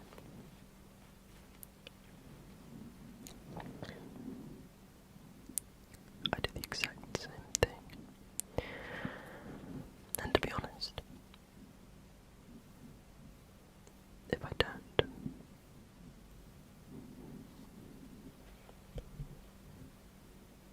I get quite stressed. But it's fine. I have a particular pillow. Anyways, so I use various cushions and pillows that I just have, and just do this with them. Sometimes it's squishmallow.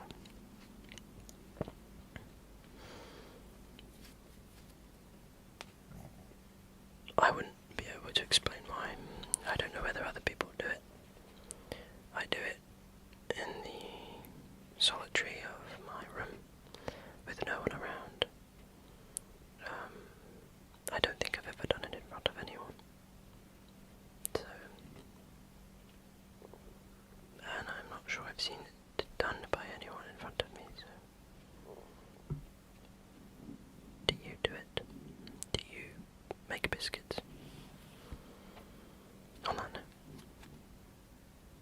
I made some cookies, and I think you'd really, really enjoy some cookies. I think you deserve a cookie. You do. You deserve a cookie. Who doesn't deserve a cookie? I also made some cake.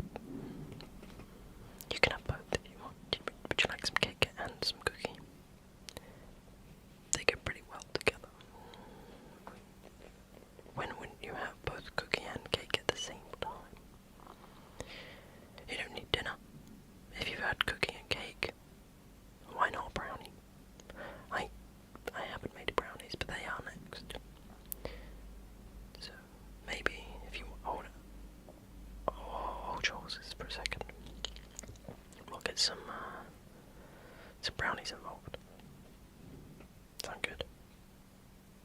Sounds good. Alright.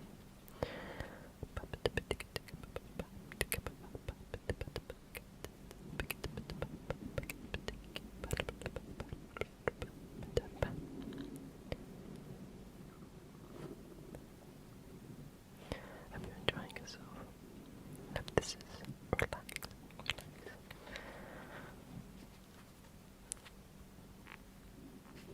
I absolutely love this. Oh, my hair's on the way again.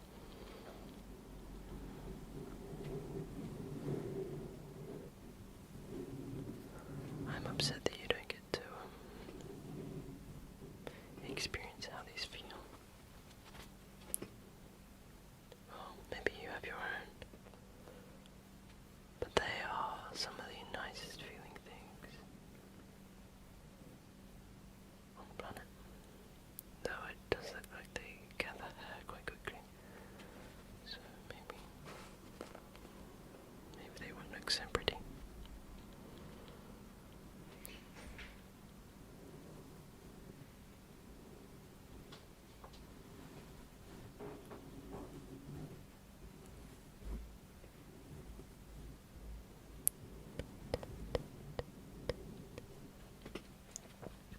I was thinking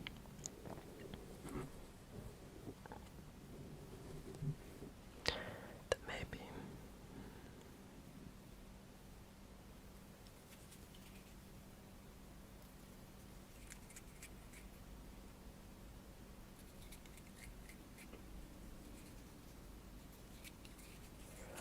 I might do some games soon.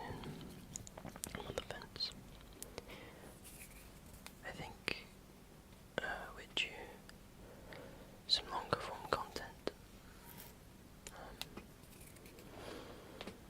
And I think I love gaming kind of more than anything else in the world.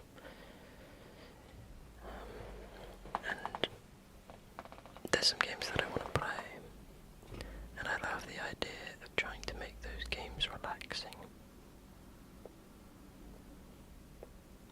I'd love to do a little video series called like I made X game relaxing.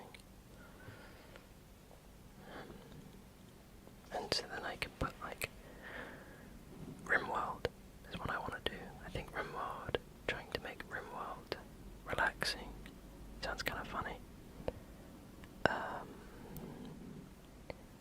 I mean, of course, there's stuff like Stardew.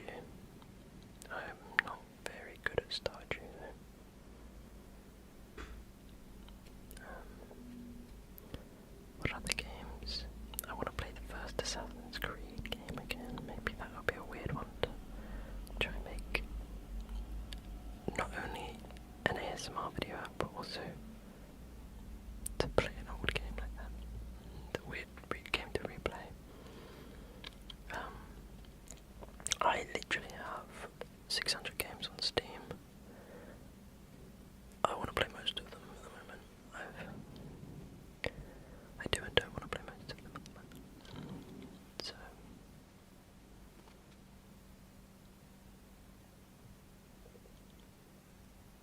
let's see how things go. Anyways, I'm just rambling here. This is meant to be a ramble video.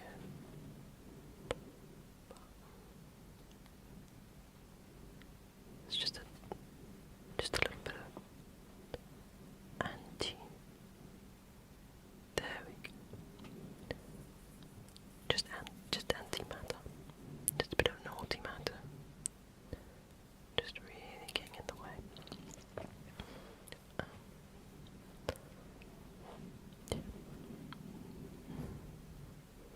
If you're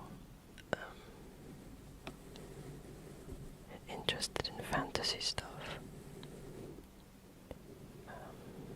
don't forget I have a community choose your own adventure fantasy story going on my community tab on YouTube. You can vote for what you decide to do as a community. Cool.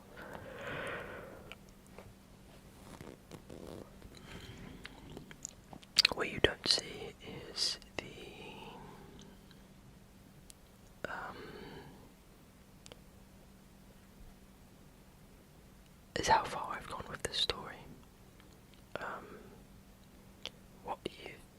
What's been shown on the channel in the community tabs is probably maybe a quarter of what I've actually got about this world, and I have a lot planned. Hopefully, no, I won't say a thing. I will keep it at that. But it's exciting. There's a few retcons I'm doing because I want to twist it from being a basic fantasy, which is how I started the story, into being my own fantasy world with my own fantasy creatures. The first thing was to change, because you become a warlock, to change being a warlock into being a holy protector, it's called. Basically, you've sold your body, your flesh is maybe a better word than body. You've sold your flesh to God. He's known as Lumos. And things happen because of that.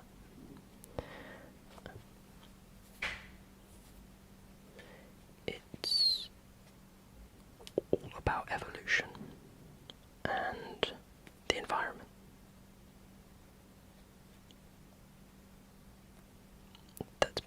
That is my biggest passion. And so it's everywhere. It's mentioned in everything, and kind of the point of the whole thing is that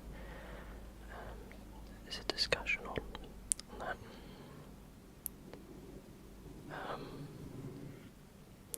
I'm halfway through the 4th June book.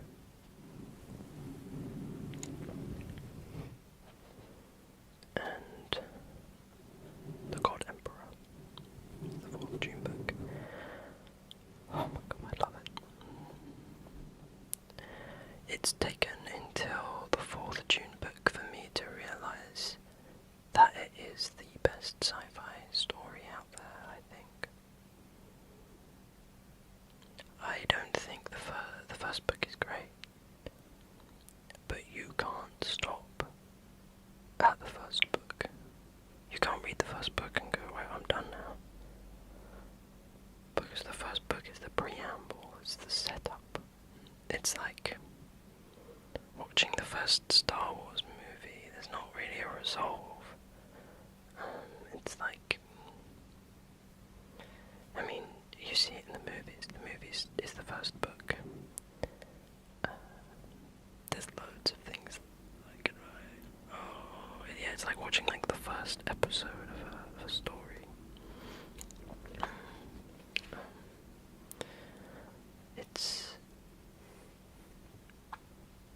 And it just gets more. With each book, it gets more and more insane. But because you've read so much of the books already at that point, you understand what's going on. You understand it. You're like, oh. When you're reading it, you're like, oh, that makes sense. And then you explain it to someone, and you're like, hang on a minute, no, this is insane. This is an insane thing that's happening. Why? What? It's something else. Completely. It's its own thing. I have just dropped one of my sponges. So we're gonna stick to just this one now.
tricky to read.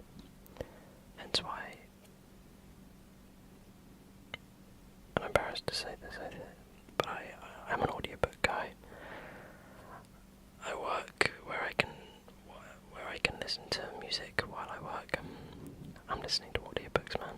I am sitting there and I am rocking a good audiobook. And that's how I plow through them. I'm on the 4th one in 6 months. Exciting stuff. It's exciting stuff. But there's a reason why. But that's kind of the reason why I'm writing my own stories. It's really coming. It's really interesting to hear these stories. I've listened to a lot of other books as well. It's good to... I could do that. I could do a book review. I'll do that. I'll do that. That'll be a new video. Maybe next video. Next video will be in a new house. So, maybe next video. I want to buy the books first. Because I don't have the physical copies. So we'll see. I'll think about the books that I want to get. Maybe I don't buy all the 16 books. Because that's in itself quite expensive.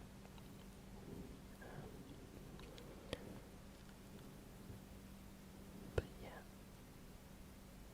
I've got some of the books already that I've listened to. Blood in the Mist being one of them. I'm now just chatting. But I hope this is a little relaxing.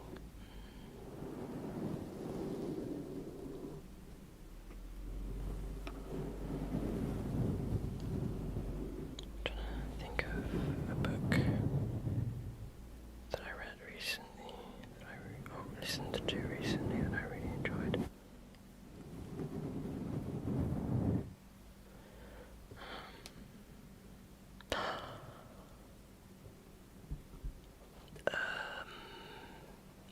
How We Lose the Time War. How to Lose the Time War, I think it's called. I think I'm gonna buy that book and probably read it because that's one of the few books that I've listened to and thought this doesn't work as an audiobook. It was hard to keep track of who's talking because it's the perspective of two different people, like through letters. The whole point is it's a romance between these two like ethereal people that they're never really described as, and thought, yeah, they're like traveling through time, and it's like a time war. So it's a bit Romeo and Juliet based kind of thing, but a little sci-fi.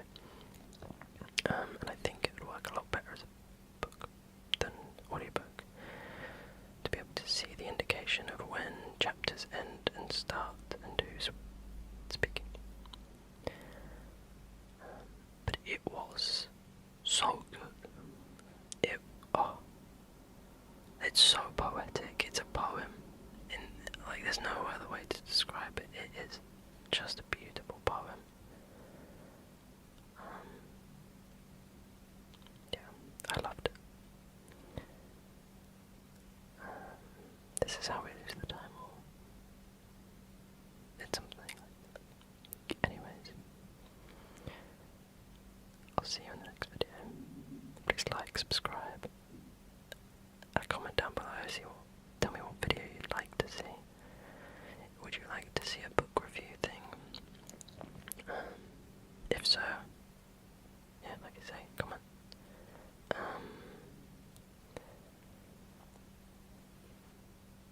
Yeah. I'm trying to think of something else I need to tell you. I don't think there is anything else I need to tell you. Perfect. I'll see you soon. Sleep well. Sleep well. And good night. Good night. Good night. Good night. Good night. It's yours truly. I'm here to double check that your eyes are okay. Firstly, we're going to get my torch. I'm just going to shine a light into your eyes. I want you to cover your left eye first. Okay. Good. Okay.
Okay.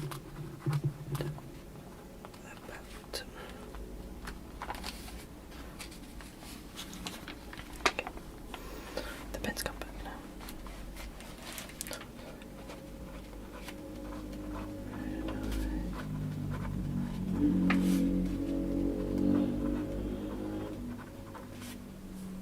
Tiredness.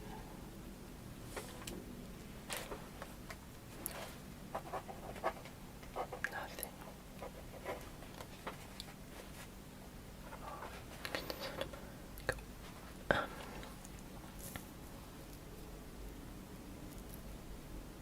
I mean, I think that's showing proof that you have almost impeccable eyesight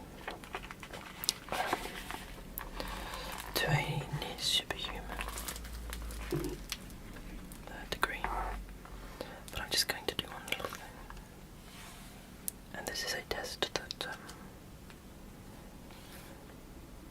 I'm probably not too qualified on doing, being colourblind myself.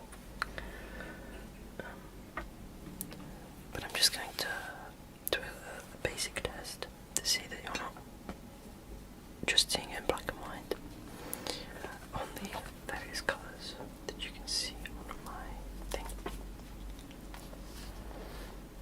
Okay, so firstly, the easy test. What colour or two colours make up the leopard?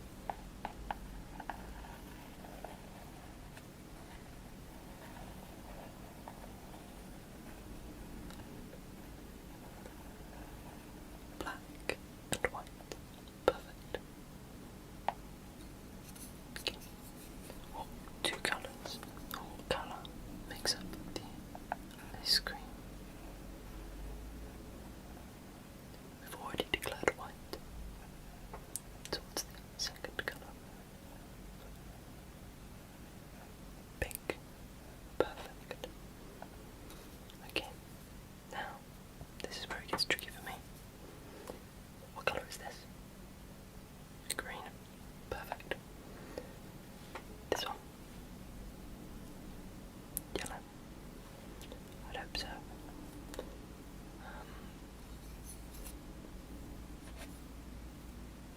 This. White. Yeah, that's good. This one. Like a salmon pink. Oh, I guess this is probably more salmon pink, isn't it? That's a lovely conviction. That looks blue in the camera. Maybe this is blue. And this is salmon pink. Like a peachy salmon pink. Yeah. I don't really know my colours. I'm colourblind, it's never really. It's been quite a hard thing to try and figure out. But there we go. We have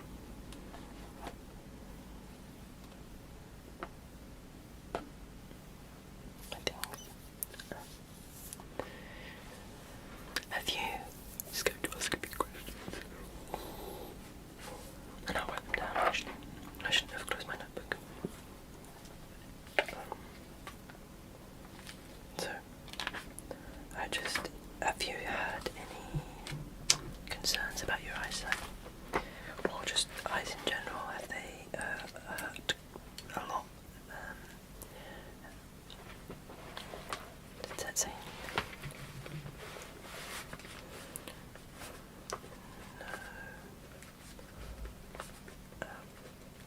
No. Pain. Just when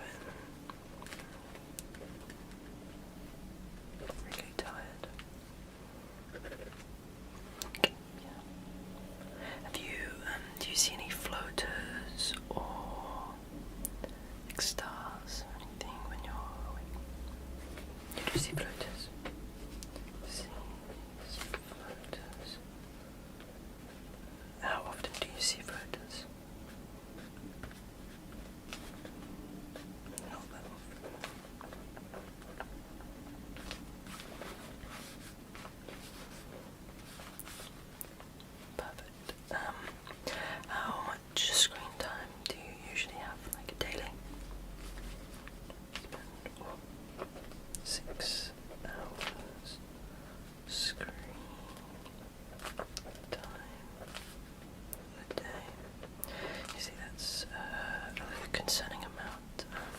I'm a culprit myself, doing even more than 6. But I really recommend that even, particularly if you have your job that involves you sitting on a computer all day, I really recommend that you take some time out of time at your break and stuff like that to properly rest your eyes, close them for a bit, just relax, because it can be really damaging to your eyes. Make sure that you're blinking, and just be more conscious about how your eyes are feeling, if they start to feel dry or exhausted because you're sitting in front of a screen. You just don't want that to happen to you, so yeah. Okay, good. Have you, leading on from the screen time stuff, do you have any headaches? No.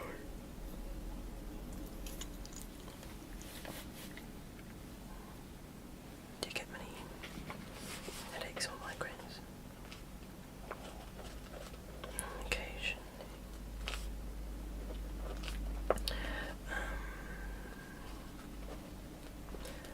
Do you feel that these headaches come from prolonged periods of looking at the screen?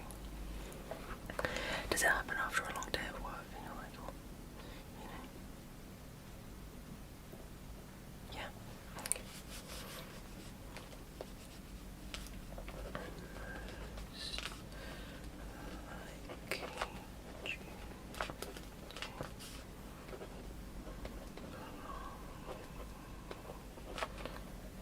Screen.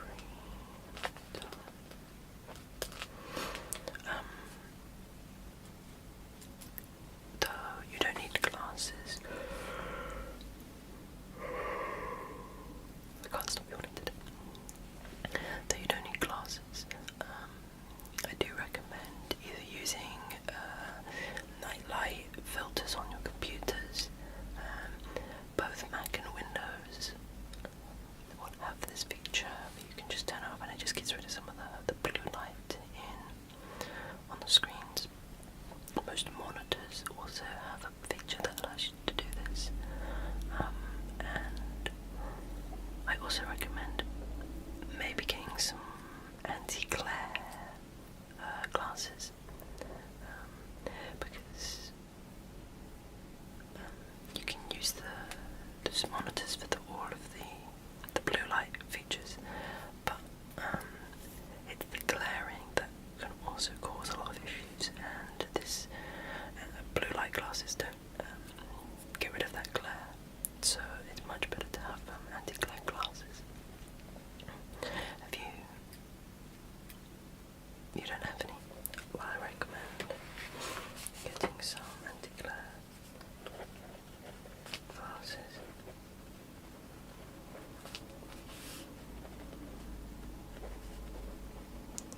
I will send a notice to the office, and they will get you a discount. I apologise. They'll get you a discount on some anti-glare glasses. It's about 25% off, but the glasses can be a little pricey depending on which ones you get, of course. So it's always up to you though. And the discount is perpetual. It's like a prescription, not just prescription. I just think that based on your day-to-day job being to sit in front of a screen, I think that it's a medically important thing to acquire. Sadly, I can't get you them for free. We have to pay the bills somehow. But you're not looking at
into this cranial nerve exam, we're going to just make sure that your eyes, ears, mouth and nose are all working in their tip-top condition.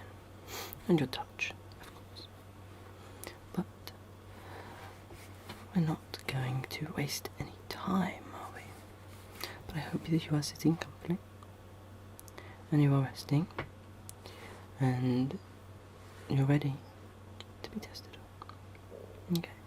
Firstly, we're going to test your eyes. So, I want you to cover one eye. Good. Now, tell me when this little swab comes into play, okay? Good. Right. Now, look at my nose, look at my nose, look at my nose. Good. And from the bottom. Good. From the side. Good. And from the top.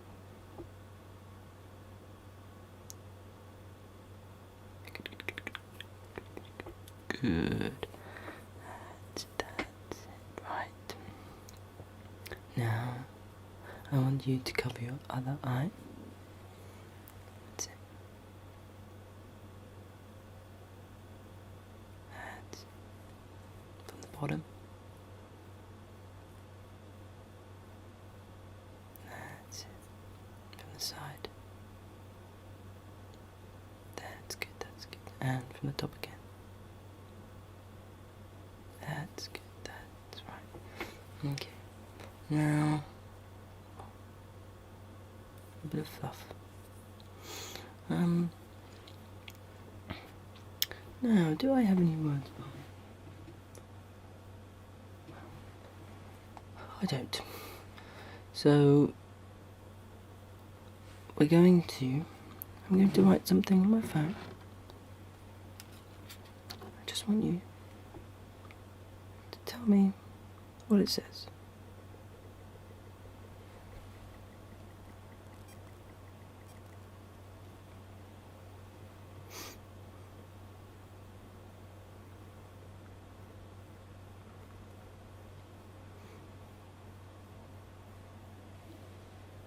There we go. Can you read that? Good. Okay, let's go. Can you respond to this question for me?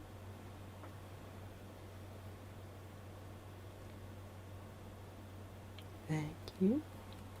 Lovely, lovely, lovely. Okay, so you seem to be able to read a fairly small font from a reasonable distance. And I'm just gonna have a little look closer at your eye. We're going to utilize my phone again. Just gonna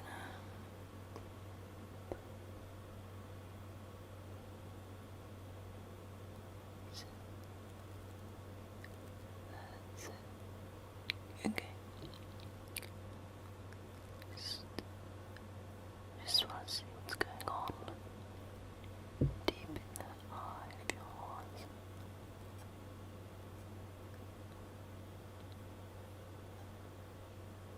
That's good, that's good. Okay. Now cover one eye. Good. Nice.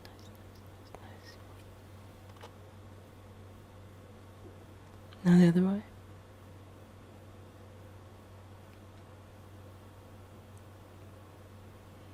Okay.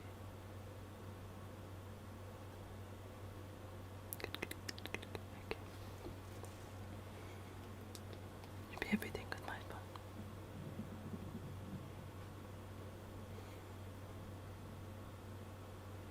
Right. Apologies. Now, we're going to just check your motion with your eyes, whether you can see how many fingers, which I presume you'll probably do quite well at, as you were able to read my words. So, how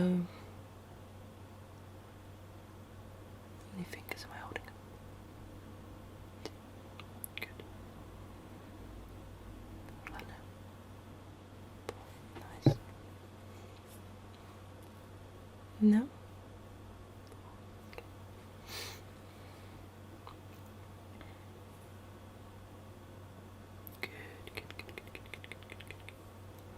So, just wondering, have you noticed any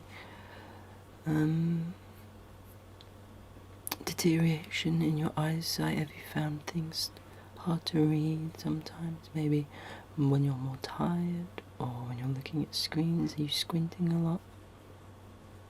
Okay. And do you look at screens much? Like how often, how many hours a day do you think you're in front of a computer or looking at your phone? Alright. Okay. Fairly standard. Sadly nowadays we can't really help it. We probably do spend hours and hours a day, the majority of our day for a lot of people. People at offices and stuff that spend their lives on these computers. And it can have damaging effects on their eyes, but as screens are slowly getting better, blue light's starting to exist. We're seeing a lot of improvements in eye care and eye protection, so we're able to make up for it, but it's better to preserve our eyesight rather than let it get damaged and use glasses, isn't it? I should be using glasses, but most of the time I don't, because I don't need to read too much for my works. But when I'm reading, or when I'm extra tired, I will. Okay. Anyways, that's it for the eyes. So now we're going to go to your ears. And I'm just going to say some words into your ears. And I just want you to repeat them back to me. Is that okay? Good. Elephant. Well done. Giraffe. Good. Carrot. Nice. Supercalifragilisticexpialidocious. Lovely. Bonjour. Good accent. 9,423. Well done. And great. Yeah, it's just like the Terrys. And what other ones? Cranial nerve exam. That's what this is. Okay. Well, now what? I've done that. I'm now just going to use this tool that I've been using throughout to just rummage around. Clean out your ears just a little bit. And just have a little inspection. So I'm just gonna get right in there.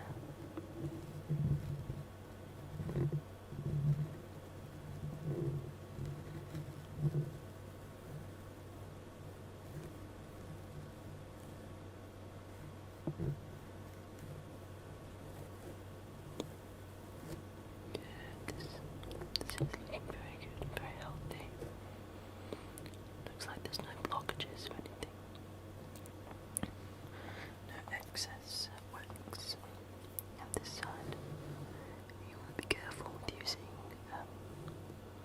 cotton buds, swabs,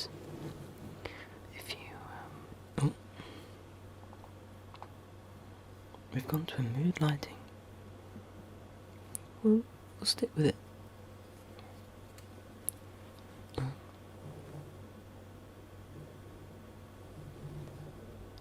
Yeah, you want to be careful with swamps and cotton buds because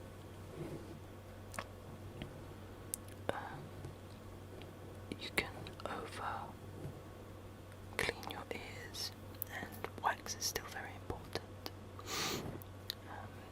It helps protect your ears from infections.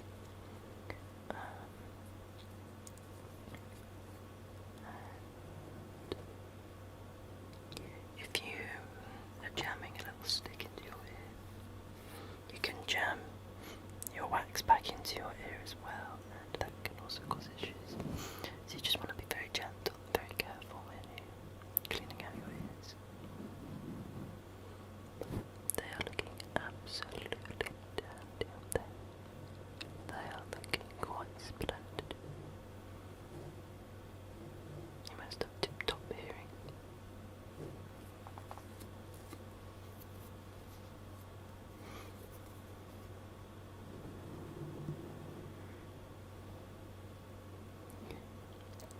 Perfect.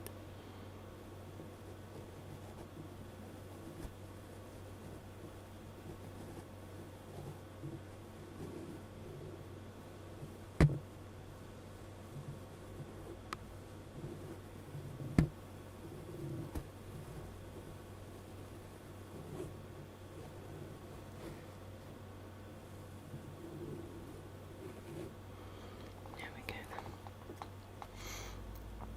Those ears are looking fantastic. They are looking fantastic. I wish I had ears like that. Oh, sheesh.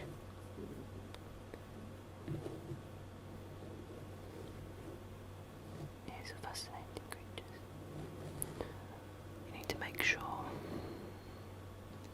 not to wear headphones for too long. To manage and be aware of the level that you're listening to music or videos. These can all be detrimental. Those squishy ones, the squishy earbuds, they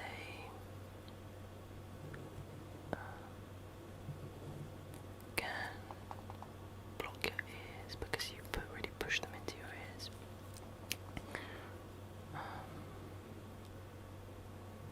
Which can lose your perception, can give you slightly worse balance. You use your hearing to balance, your ears for balance. You can detect pressure changes in your ears, which is why your ears pop. And it all helps with standing and balance. But yeah, those squishy earbuds can be damaging. Also, there are plus sides to getting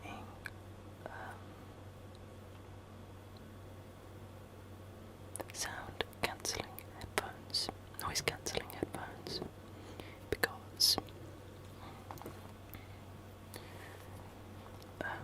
people tend to boost the volume of their headphones when in loud places like on the train or in a busy street. And what that can do is you're not really perceiving or hearing it, but you're then boosting the volume beyond what is healthy for your ears.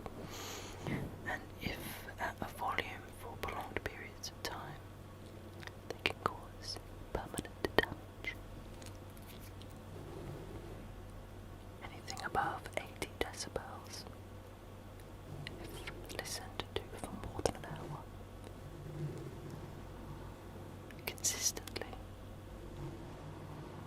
you're going to start damaging your ears. But it's something that you shouldn't worry too much about. You should be mindful of it. It's normal if you're doing hearing tests. It's normal for a person, even an adult,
smelling of it.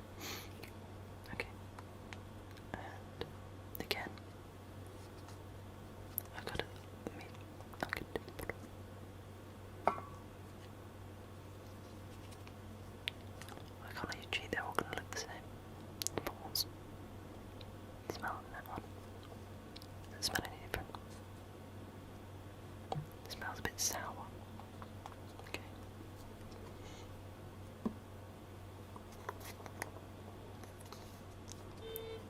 Let's put this one down. Oh, a bit of road rage outside. Pick up another one.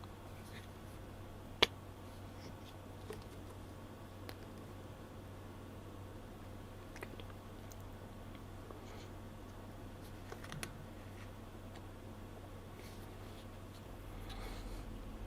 Cedarwood. Impressive, impressive. And the final one.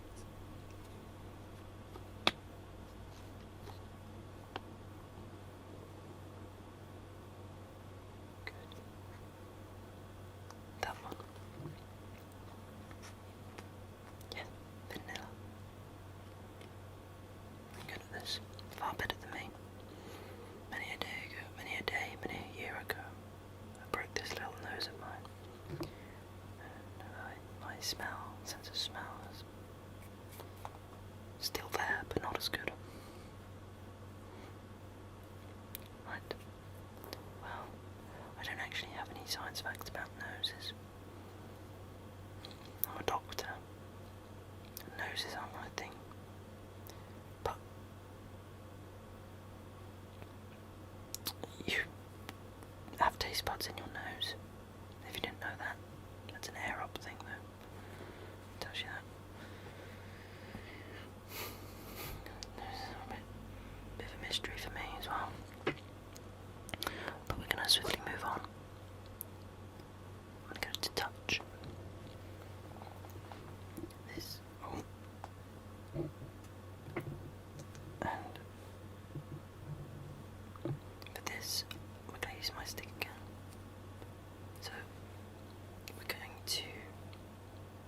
got two ends to the stick. We've got the hard end and we've got the soft end.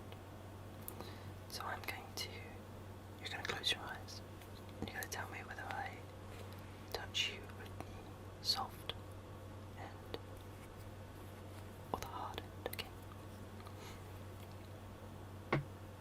Close your eyes. Good. This is the final test.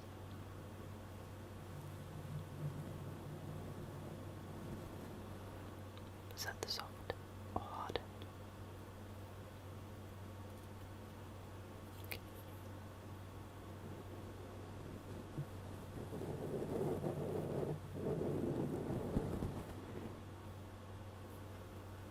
Hard end, good.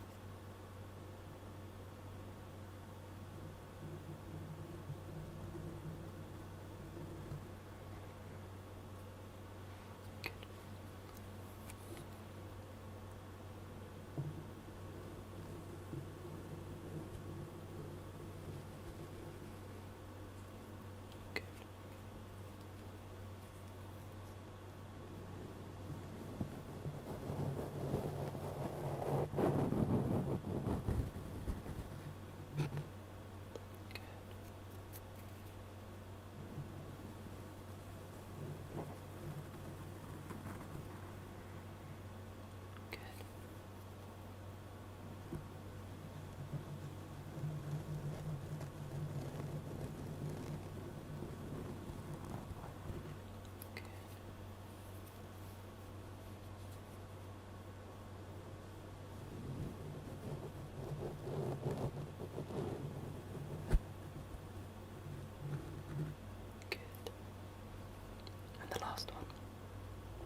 should rest and relax.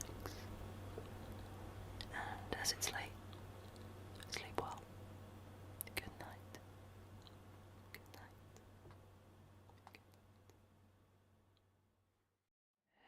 Hello and welcome to another ASMR video with yours truly. In today's video, I'm just going to be studying my own stuff. So this is a place for you to do the same. I hope you enjoy and you get some rest. Maybe I'll talk a bit about what I'm going to be doing. So, I have a book here. Let me just get it. It's been sitting here for a while now. And I am researching it. This is the book. It's called The Internet. And I've read it a bit. And I'm just going to be studying some stuff about it for a future video. So, if I find anything interesting, I will let you know.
You okay now? Just need to rest, yeah? Ah, that's okay. You can rest. You can rest. That's alright. You had a good day. Working hard, busy. At least you got some time to relax now. You can sit back and you can just calmly fall asleep. Just close your eyes. Just close your eyes. And get some sleep. Sleep. Sleep. That's it, that's it. Just relax. Just relax. Just relax. Just relax. Just relax. So, just wind down and take some deep breaths.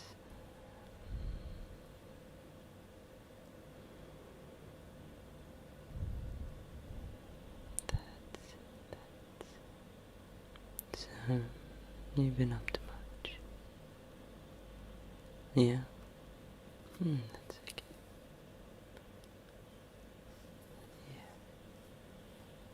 Yeah. Alright. That sounds fun. Yeah. Kinda jealous. I've been asleep all day. Did night shifts tonight, so... Yeah. No, well, it's not the other good day though. You can get some rest now.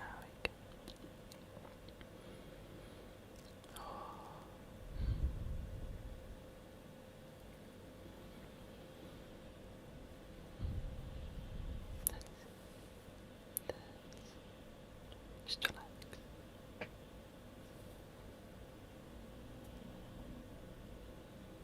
That's right.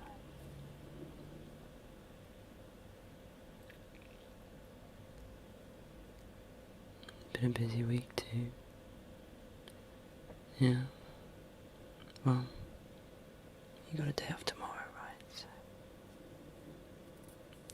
you can sit down and just don't do anything all day.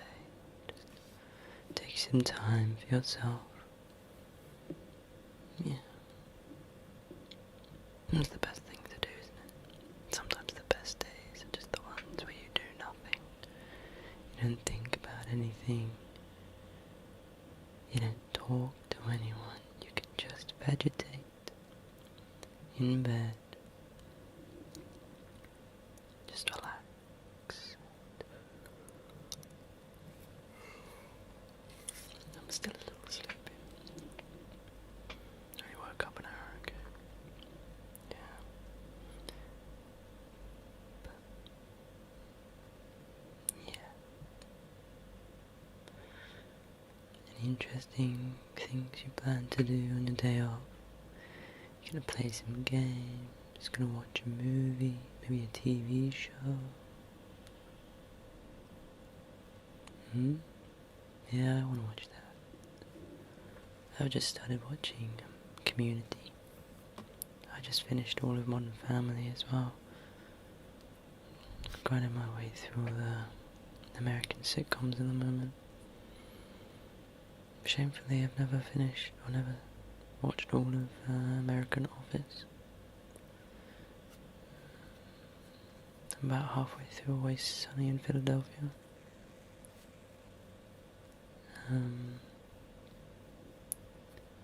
People want me to watch Arrested Development too. Yeah, I've got all of them on my list at the moment.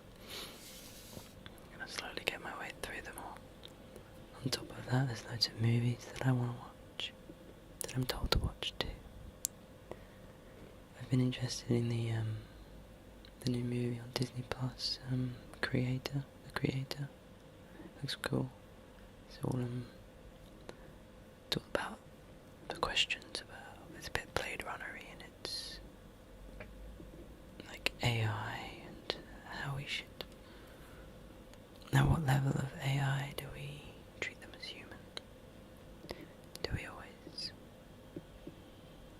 separate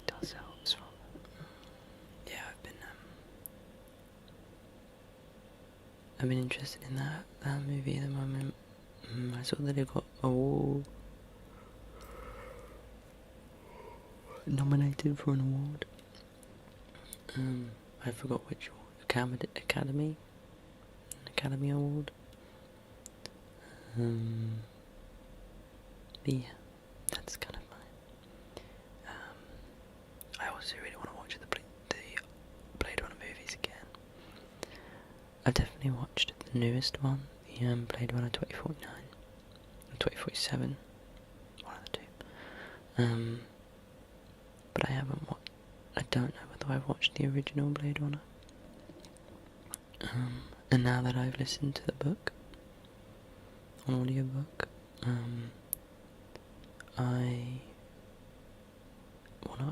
want to watch the movie again. I realise that I love it. I think the movie is so good. Or the book is so good. I think the whole concept is really fascinating. And that whole cyberpunk vibe is sublime. It makes me want to watch Ready Player One again, which, in retrospect, isn't that good. But, anyways, enough about me.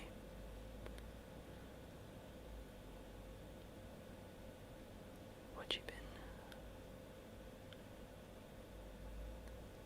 You played the new games recently?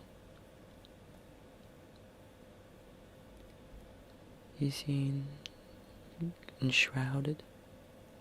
It's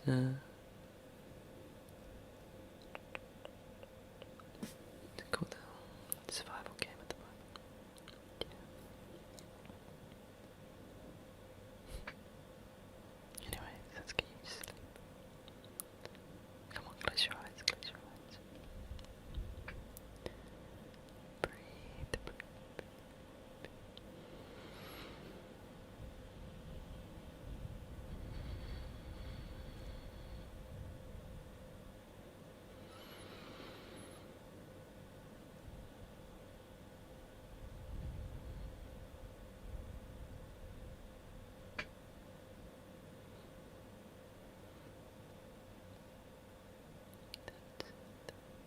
Just clear your mind of all the stresses from today, the past week. Just clear your mind, clear your mind.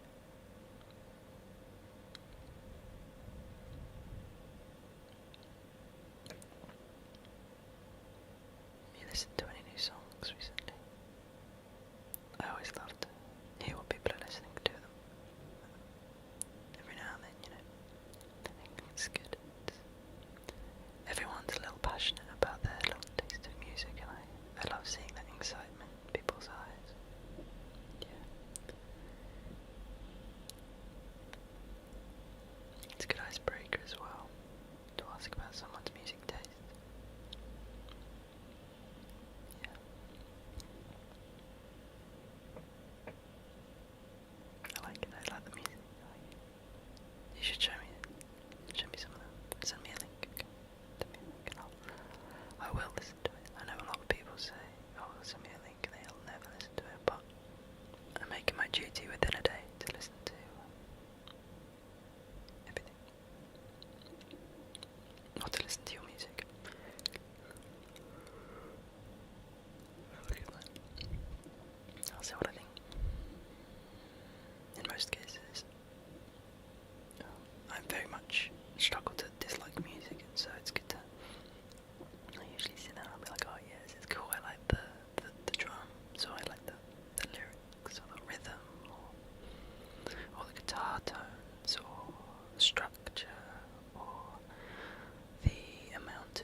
most people would comment on and be like, I can't believe you listened to that.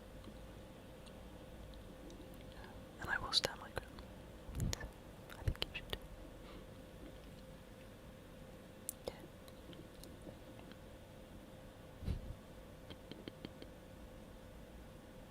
That's good. Okay. Like that. Okay. I'll try to think. I'll listen to it and I'll see if I can give some examples of other artists that you might know, to be fair. Maybe some songs that you've not listened to. I'll see what I've got in my little back catalogue of songs.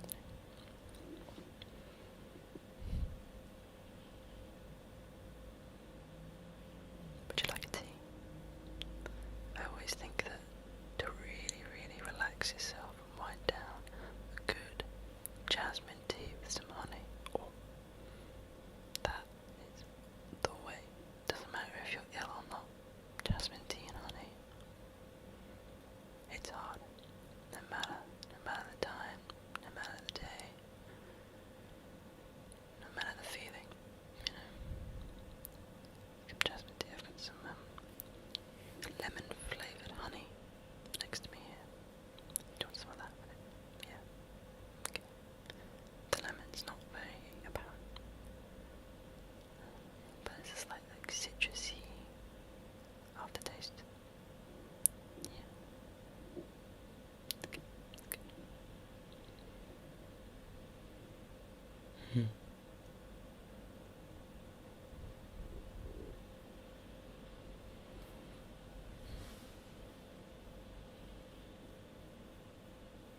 Sorry, little lad. Your hair keeps getting in your face. So.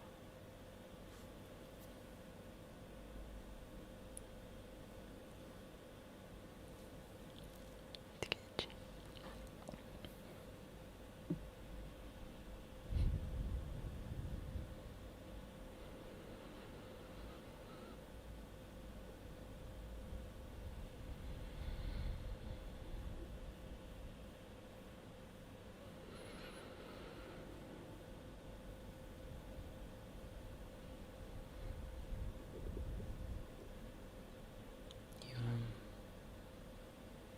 You watch anyone exciting on YouTube? Seen any funny videos? Any silly little memes? I watch a lot of cat videos. I just think cats are so silly. No matter what they're doing, they're just adorable. They could just be sitting there doing nothing, looking at you, and you'd sit there, oh my, it's adorable. They could be angry, they could be attacking you, and I'd still be there like, oh,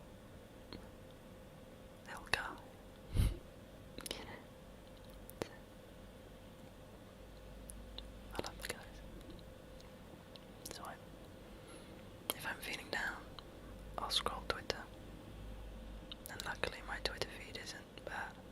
As in, it's just filled with cat videos. You know?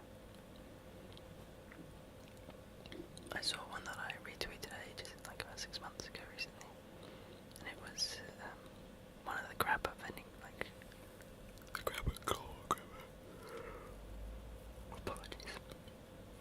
One of the arcade grabber machines where you like grab for a plushie.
In today's video, it's going to be a storytelling book. I have Alice's Adventures in a Wonderland here. I was going to read some more Norse mythology, but if you haven't heard about what Neil Gaiman has done, I'm a little put off by reading his stuff. So, without further ado, we've got a new story to get into. Alice's Adventures in Wonderland. I've read the first few pages of this a few times now, in recent months.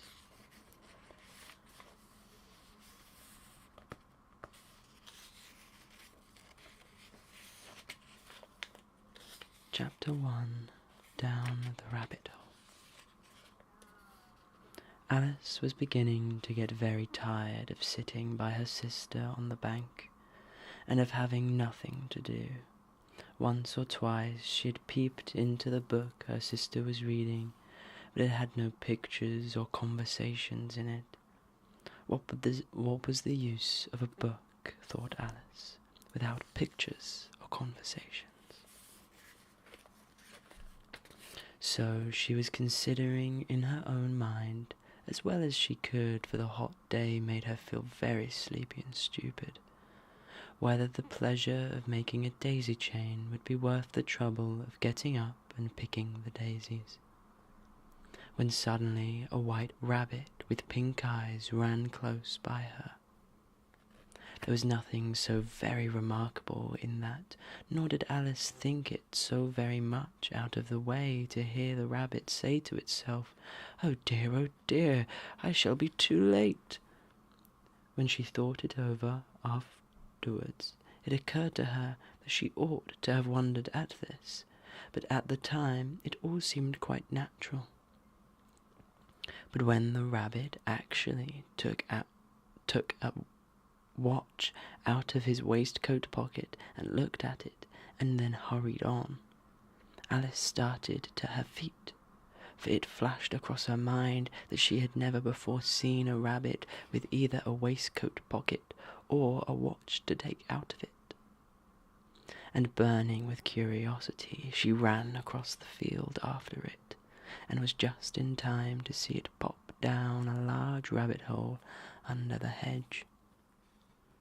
In another moment down went Alice after it, never once considering how in the world she was to get out again.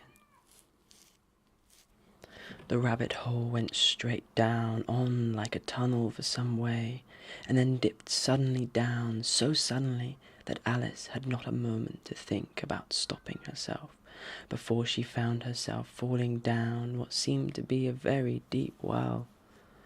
Either the well was very deep, or she fell very slowly, for she had plenty of time as she went down to look about her, and to wonder what was going to happen next. First she tried to look down and make out what was coming to, but it was too dark to see anything. Then she looked at the sides of the well, and noticed that they were filled with cupboards and bookshelves. Here and there she saw maps and pictures hung upon pegs. She took down a jar from one of the shelves as she passed.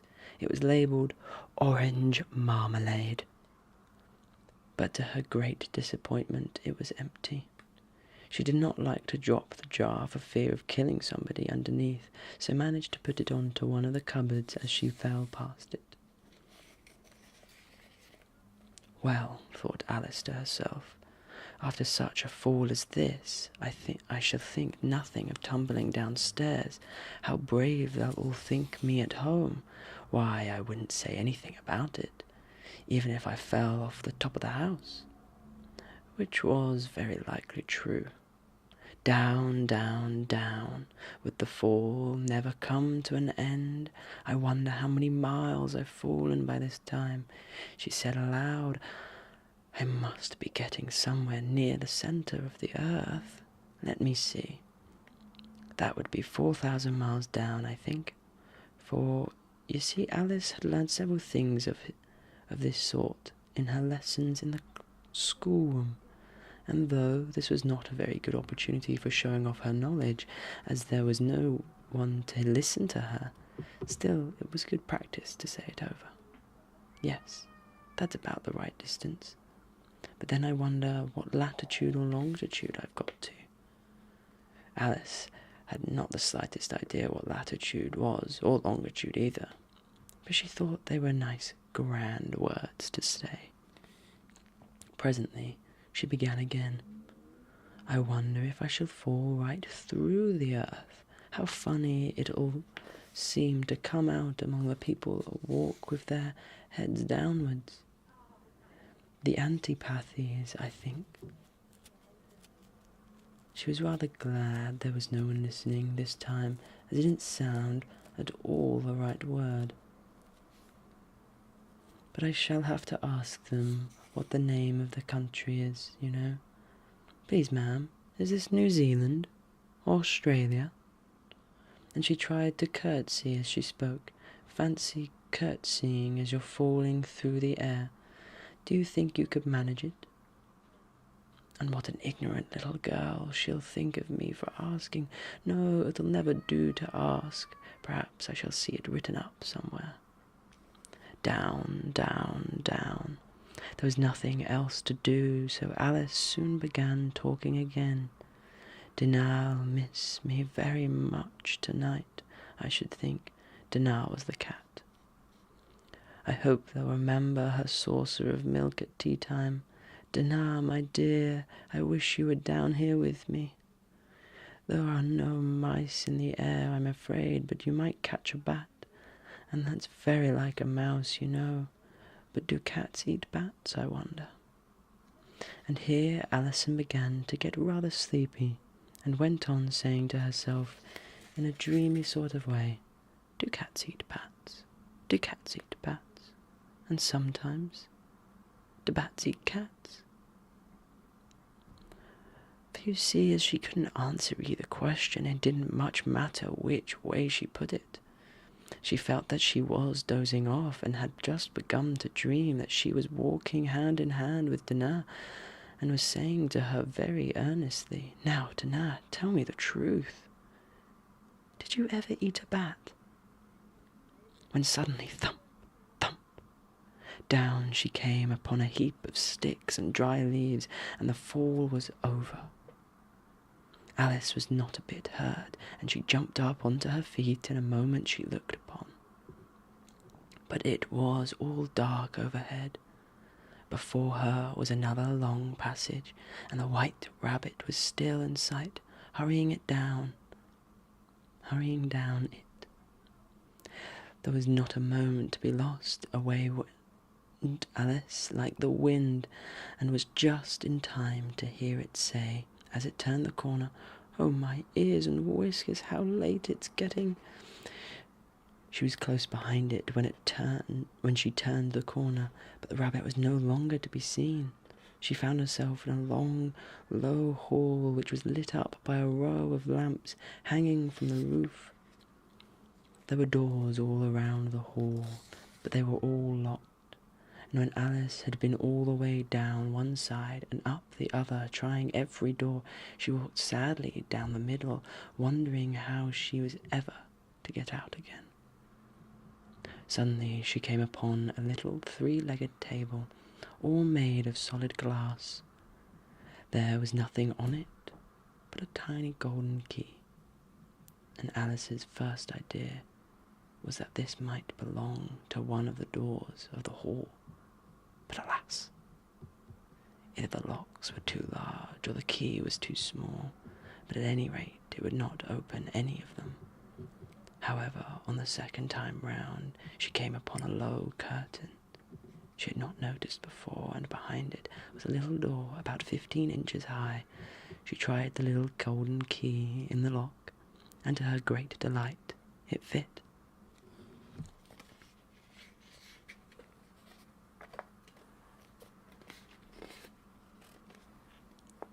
Alice opened the door and found that it led into a small passage, not much larger than a rat hole. She knelt down and looked along the passage into the loveliest garden you ever saw.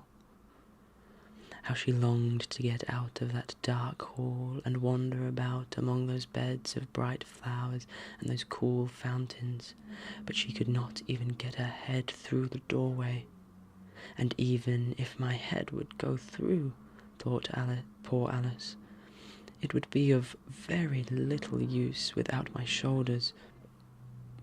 Oh, how I wish I could shut up like a telescope. I think I could, if I only knew how to begin. For you see, so many out-of-the-way things had happened lately that Alice had begun to think that very few things indeed were really impossible. There seemed to be no use in waiting by the little door, so she went back to the table, half hoping that she might find another key on it, or at any rate a book of rules for shutting people up like telescopes. This time she found a little bottle on it, which certainly was not here before, said Alice, and tried round the neck of the bottle was a paper label with the words "Drink me" beautifully written on it in large letters. It was all very well to say "drink me," but the wise little Alice was not going to do that in a hurry. "No, I'll look first," she said, and see whether it's marked poison or not. For she had read several nice little stories about children who had gotten burnt and eaten up by wild beasts and other unpleasant things, all because they would not remember the simple rules their friends had taught them, such as a red-hot poker will burn you if you hold it too long, and that if you cut your finger very deeply with a knife, it usually bleeds. And she had never forgotten that if you drink much from a bottle marked poison, it is almost certain to disagree with you sooner or later.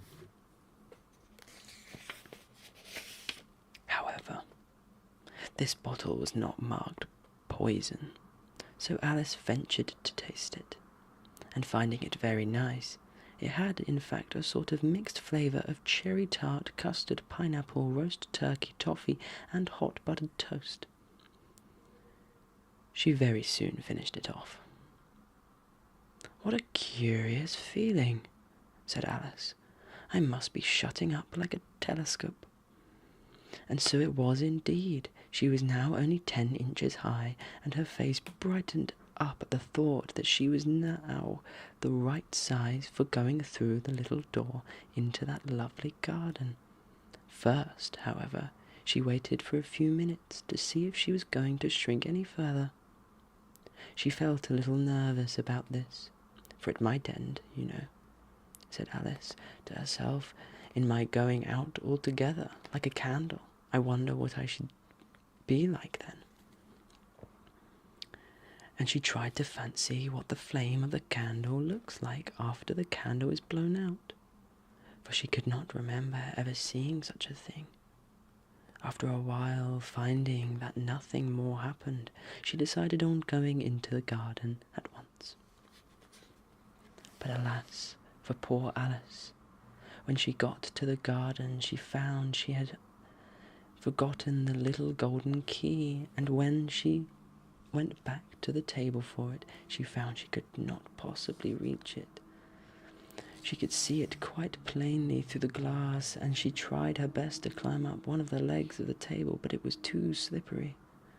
And when she had tired herself out with trying, the poor little thing sat down and cried. "Come, there's no use in crying like that," said Alice to herself rather sharply. "I'd advise you to leave off this minute." She generally gave herself very good advice, though she very seldom followed it. And sometimes she scolded herself so severely as to bring tears into her eyes, and once she remembered trying to box her own ears for having cheated herself in a game of crochet. She was playing against herself, for this curious child was very fond of pretending to be two people. But it's no use now, thought poor Alice, to pretend to be two people. Why, there's hardly enough of me left to make one respectable person.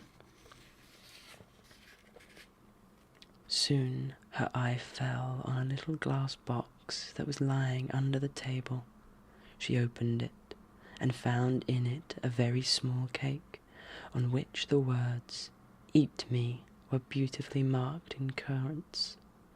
"Well, I'll eat it," said Alice, "and if it makes me grow larger, I can reach the key, and if it makes me grow smaller, I can creep under the door, so either way, I'll get into the garden, and I don't care which happens." She ate a little bit, and said anxiously to herself, "Which way, which way?" holding her hand on the top of her head to feel which way it was growing. And she was quite surprised to find that she remained the same size. To be sure, this is what generally happens when one eats cake, but Alice had got so much into the way of expecting nothing but out of the way things to happen that it seemed quite dull and stupid for her life to go on in a common way. So she set to work and very soon finished off the cake.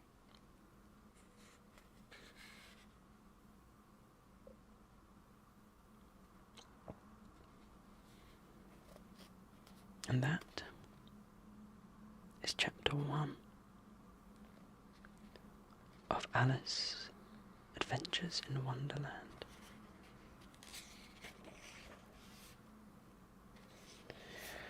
The second chapter, The Pool of Tears. Maybe that will come later. But it's a quick book to read.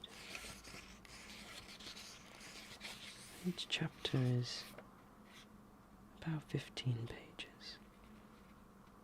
So we will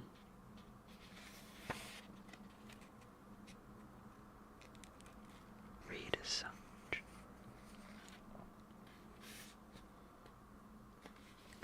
Thank you so much for watching. Please like and subscribe. I'll see you in the next video. Yeah. Good night, good night, good night. Sleep well, sleep well, sleep well. Hello and welcome back to another ASMR video with yours truly, using the binaural mic still, but now it's behind the camera. You are the ears.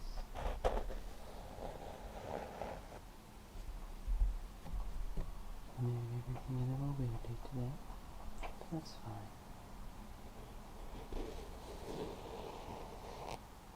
Okay.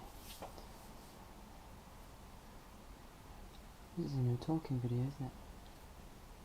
Our sister converse. But I hope you're all doing well. We have some triggers to enjoy.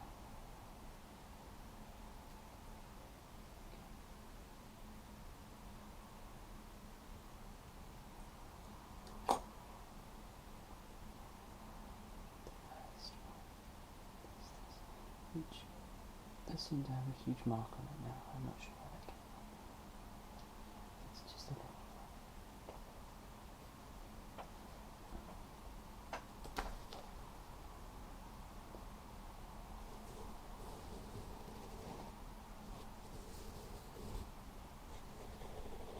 Just thought some assorted triggers, some personal touch. I think I've given up on the fact that it's not another talking video. That's fine. Just do it like this.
Doing fine, doing well. I feel like it's been a while since I just chilled and did a more personal video.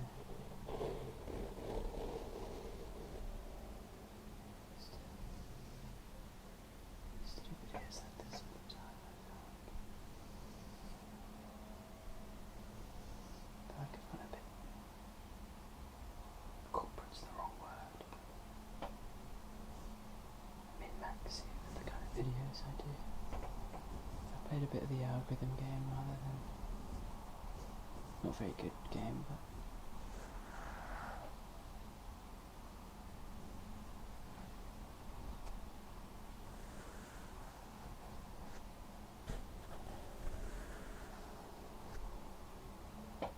playing it. I feel like I've detached myself a bit, and I want to get back into making a smaller person experience.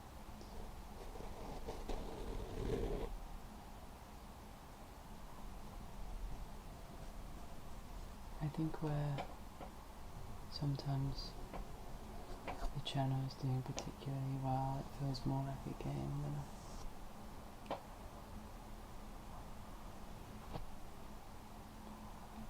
a platform for videos. An audience, you know. There's people on the other end. I think even now I sometimes forget that.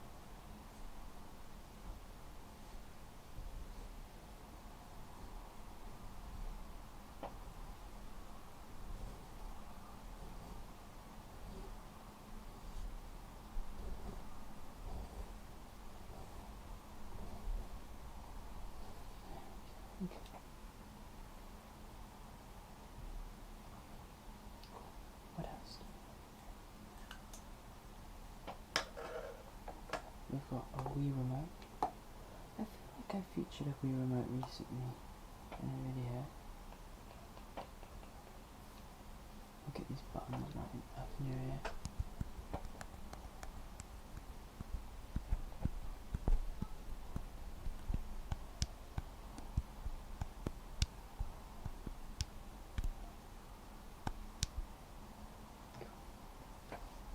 And this side.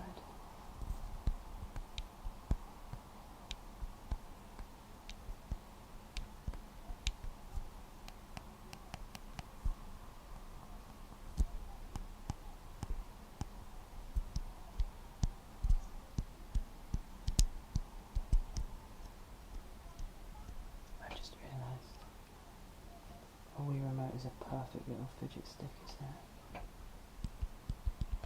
The different types of buttons make different, very satisfying to press. I could press the big button every day, all day, every day.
It's a lot of reach. I do plan to get a new microphone soon. Sorry. It'll probably be an 80-20-20, which is what I used to have. If you look at some other videos where I've got two big mics that are identical, that'll be my 80-20-20. and it's making those kind of videos where there's a wide stereo pan. And at the moment, my binaural microphone is the best for that. I do have my, usually it's at hand, my spatial microphone, the one that I've used for a lot of my videos, with that single little mic. But I've been having a few issues with that recently.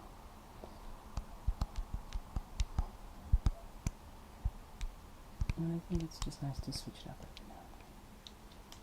That one picks up sounds I don't want to be picked up sometimes, because it's a spatial microphone. I've got some forget-me-not seeds here that I got given by my job. Bees love it, butterflies love it, pots love it, and it's recyclable.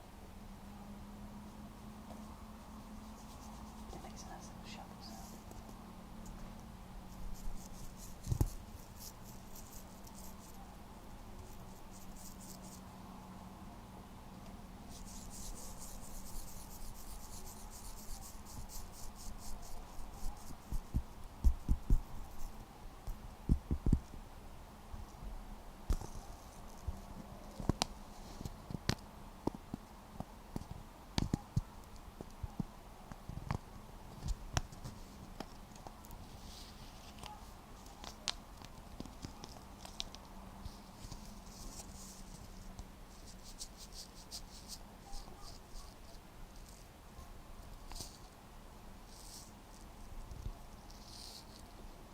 A funny little joke about these, a funny little story joke thing, I guess. So I was given these seeds maybe 2 weeks ago. So to date the video, I say date the video,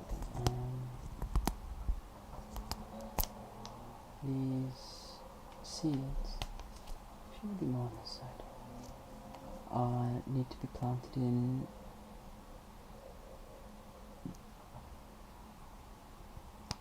June or August, anywhere between June and August, which is quite funny that they gave me them in September, literally the month after. Not very useful. It does actually say flowers from April to June, but it says to sow them in June to August.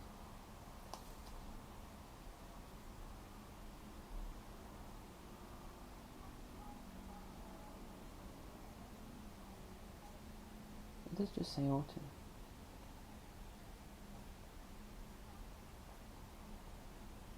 I don't know. Anyways, seeds. It's just for the company I work for. It's fine.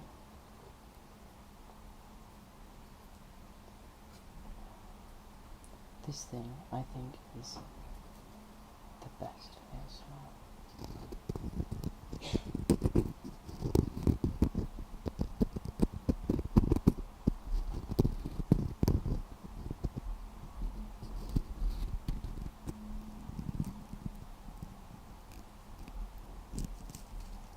All it is a bit of sponge, or a soldering iron, but it does wonders.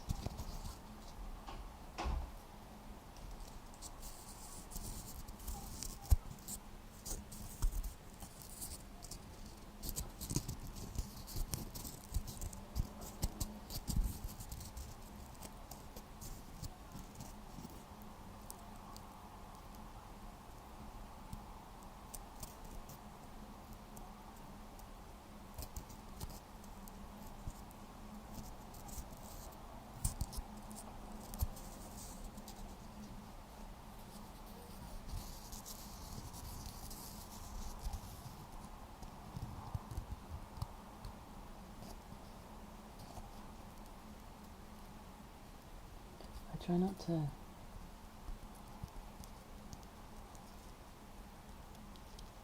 Make one loud noise rather consistently noise. If you haven't noticed by the way I do trigger ASMR, so I really try and listen to see if I can get the correct.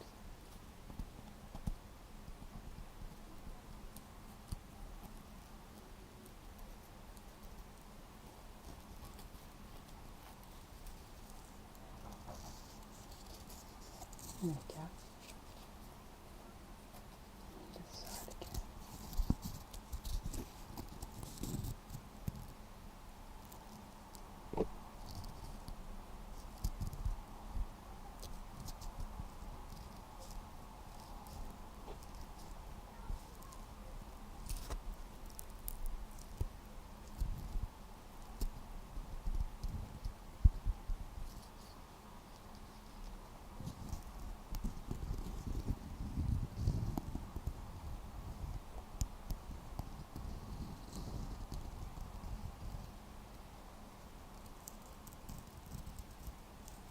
Okay, let's put that down. Next, just have a bracelet. I think I've used this before in a few videos, but I'm actually a little unsure whether we can use this. Oh, I'm sure we can. I'm not going to use the magnet though, the magnet's so loud.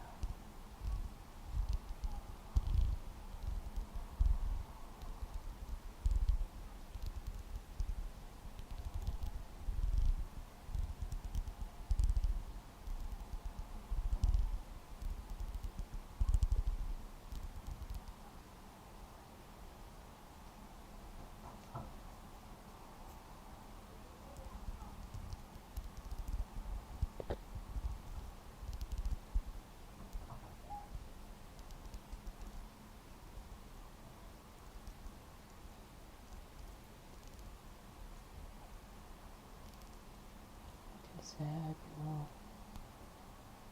doing wonderful.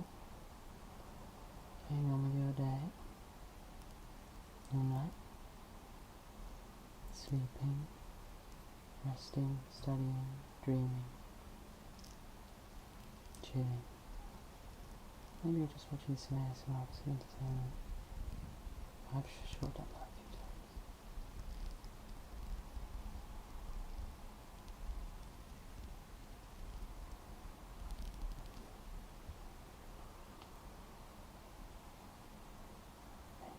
If you want to let me know what your mischief you're up to, please feel free.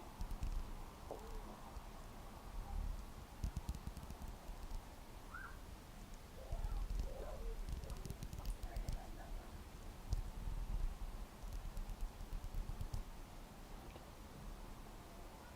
one. And the last trigger is a book I've got recently. This is actually one of two books, one of 6 books actually for the day. But, everything's shaking. And I think this one is the most together still, and the most interesting. A cool title. And, a little center.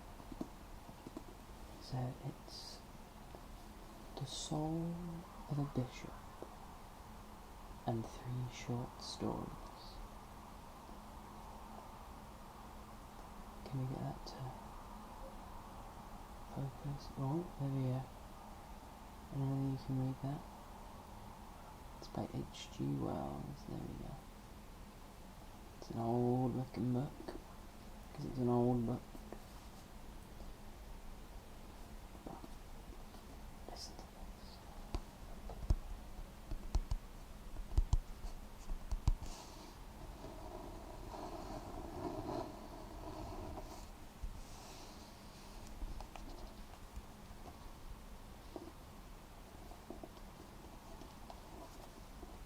If you don't know who H.G. Wells is, he's one of the first ever sci-fi writers.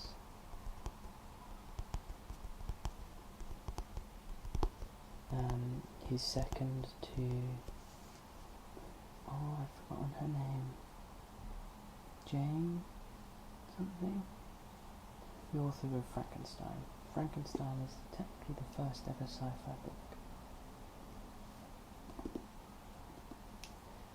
The Time Machine, written by H.G. Wells, is considered the second. Written only 10 years later. I think one was written in the 1860s and one was written in the 1880s and 20s. Look at that. So now what you're hearing is you're hearing the neck. It's slightly different. I think I'd say it's slightly... It's a lot more hollow because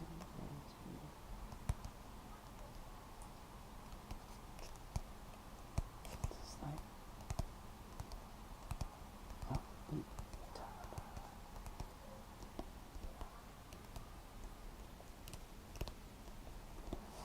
Okay. Time to go inside. How's best to do this for you guys? Maybe I'll do it like this. It's an old book, but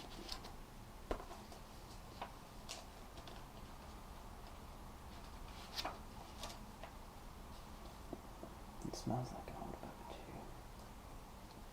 So there we go. There, you can read it. That will be the date. It's 1933. MCM is 19. XXX III is 33. So there you go. This book was made 91 years ago.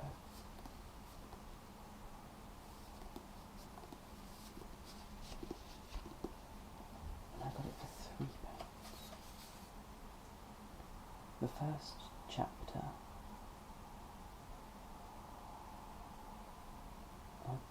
I apologise, the first story is The Soul of a Bishop. The second story is, let me find it, it's pretty much the whole book. The Country of the Blind. And the third story is Brownlow's newspaper. It's about 250 pages in total. The first book, I think, is 200 pages. The first story, which is kind of a perfect amount for me. 200 pages is ideal. On that, it's time to end the video. This is a bit of a weird one. To be honest, I didn't really have an idea. I just thought I would chill for a bit. I'm meaning to do a ramble video soon. I'm not going to consider this one. We'll see. Maybe next week. I hope you guys are okay. I hope you sleep well. Sweet dreams. Good night. Hello and welcome back to another ASMR video with yours truly. I hope you're doing well. I am, as you can see, I'm not in my normal place at the moment. I'm in an office. I'm on holiday, actually. But they've got an office and I can't say no to you guys, so here I am. By the title, I'll be looking at some future evolution animals, future animals that may exist in 1,000,000 years.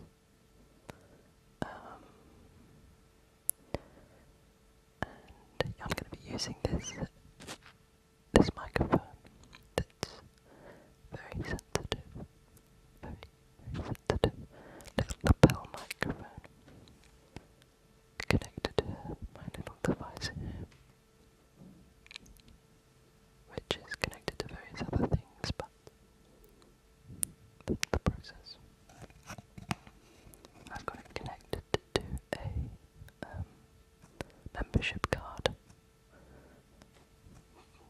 TCA, which is the Climbing Academy, not the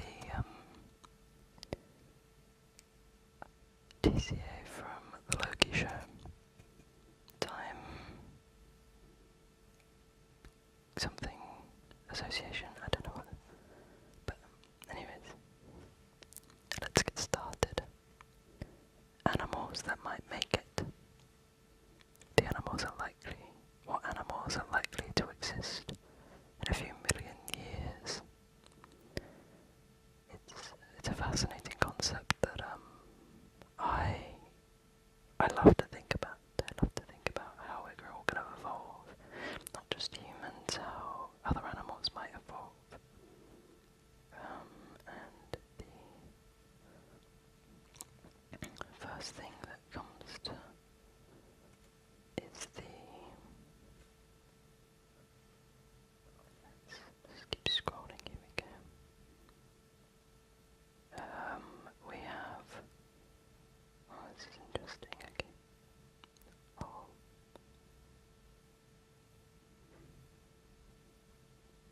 I'll read this properly then.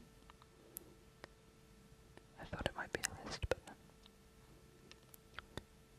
While it can sometimes seem like humanity is hell-bent on environmental destruction, it's unlikely our actions will end all life on Earth. Some creatures are sure to endure in this age of mass extinction and climate crisis. Over time, they will adapt to a harsher world we've helped create, evolving to meet the moment as best as they can. Some of these transformations have gotten underway in our lifetimes.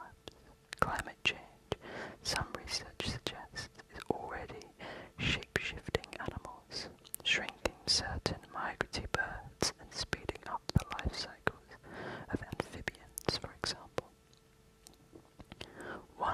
No one knows exactly what changes to plants and animals will transpire in the years to come. Still, evolutionary biologists say it's worth trying to imagine what creatures will evolve in the future. I do think it's a really useful and important exercise, this older professor of evolution. Oh, this is not something I care about. Okay. So flightless, carnivorous pigeon, curved beak, powerful legs, and it's flightless. It looks like a dodo.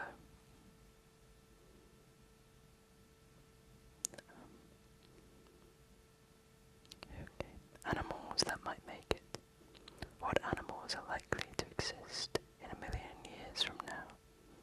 The big question I posed to everyone I spoke with. Oh, baby boo. Some start most likely to endure human-caused climate change and mass extinctions. Scientists have identified 5 major extinction events in natural history, and many say we are living through or on the cusp of the 6th one now, caused largely by a human activity. Others began by imagining the potential environments of the future and what adaptations might lead creatures to survive in them. A third group thought about the deep history of life on Earth and what types of animals that used to roam the planet might return in new forms long after we are gone.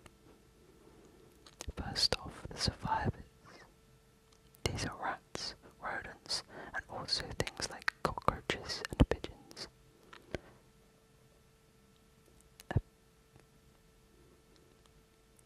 They're going to do fine despite the worst and what we're doing to this planet. If these species survive the ecological changes that are occurring now, they might also evolve to fill ecological space left behind by extinct animals. For instance, if tigers go extinct in the next million years, perhaps flightless carnivorous pigeons and rats will grow the size of ostriches and snack on the animals that tigers once ate. It's impossible to predict the specific adaptations that might emerge in which animals, but it's clear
grows too harsh, rats may be able to slowly adapt to water.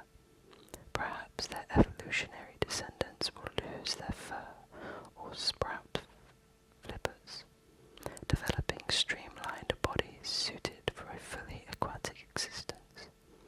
Other marine mammals like seals and whales have followed this path in their transition from land-dwelling creatures to aquatic ones.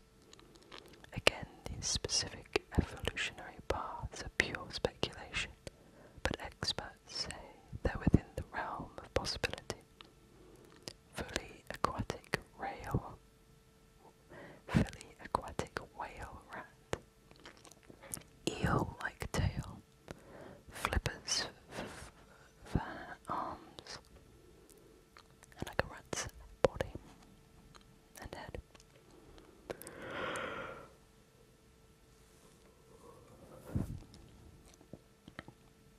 The environments of the future that will shape evolution.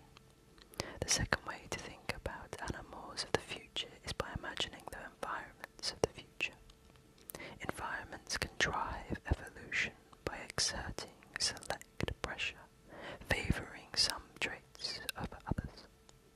For example, some birds have evolved long, pointy beaks to draw nectar out of flowers. If anything, there will likely be plastic in the environment well into the future. Of all the elements that humans have introduced into the environment, plastic waste is already ubiquitous, and remnants of it might linger for millennia if humans go on producing it as we have. Plastic is a big source of carbon, which all living things depend on. Cesar's above.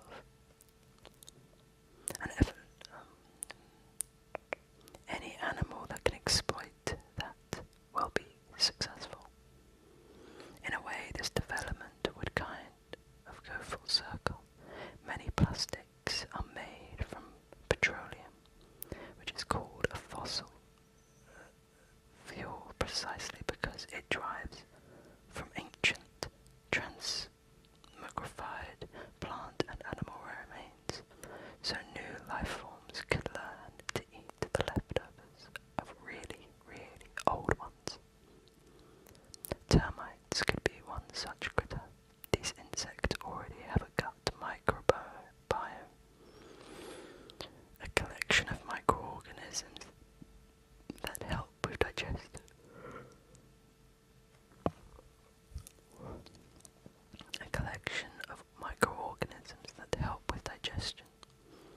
That break down cellulose. Like plastic, cellulose is made of complex carbon polymer.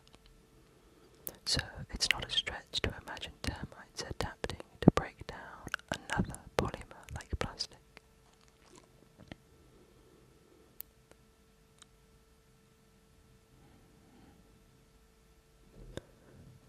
The distant future is also likely to be more watery as sea levels rise, decreases the portion of the planet covered by dry land. In envisioning a world of rising seas and altered coastlines,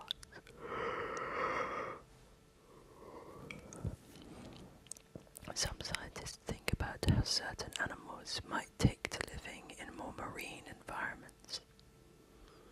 Charlene Santana, a professor of biology at the University of Washington, considers how a bat species might evolve to live off of and around the oceans.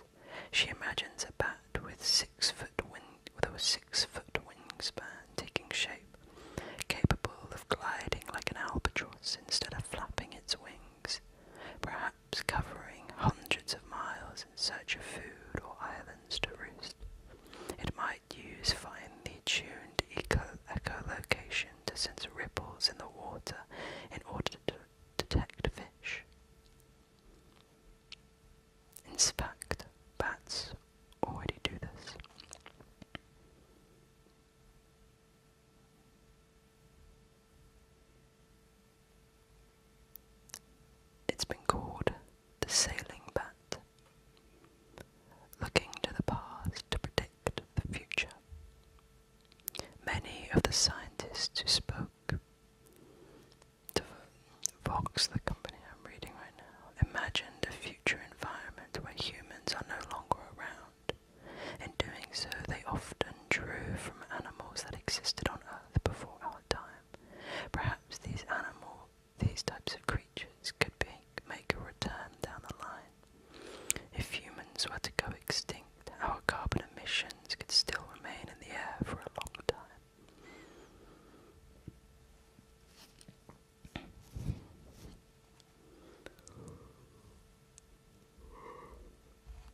becomes extreme and these visions of the future are merely educated guesses, then again something like it has happened before.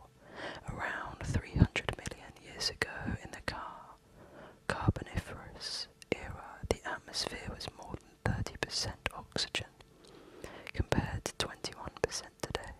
The fossil record reveals that insects around that time were far larger.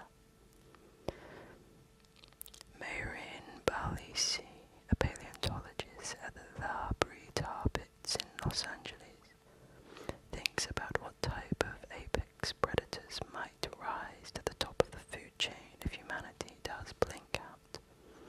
To that end, she considers that predators existed before humans. It considers what predators existed before humans. When we think about large predators in North America alone, we think of the grey wolves, the mountain lion or the grizzly bear. Balisi says, but large predators on the continent were much more common up until around 12,000 years ago, during the Pleistocene epoch, or most recent Ice Age, with many species of saber-toothed cats and bone-crushing canines roaming the land. In a future world devoid of human beings, Balisi speculates, such large predators might be able to evolve once again. She is most confident about the saber-toothed cats, whose long, sharp teeth and bulky limbs evolved independently multiple times in the last 40 million years. If some lineage of felines persists eons into the future, history could very well repeat itself. What kind of future do we want? Modern humans have only been around a few 100,000 years, but what we do today is likely to have ripple effects for how the natural world looks tomorrow. The evolution of life depends on the genetic and development toolkit as we know it today, says Santana, the biologist at the University of Washington, because there's natural variation between animals.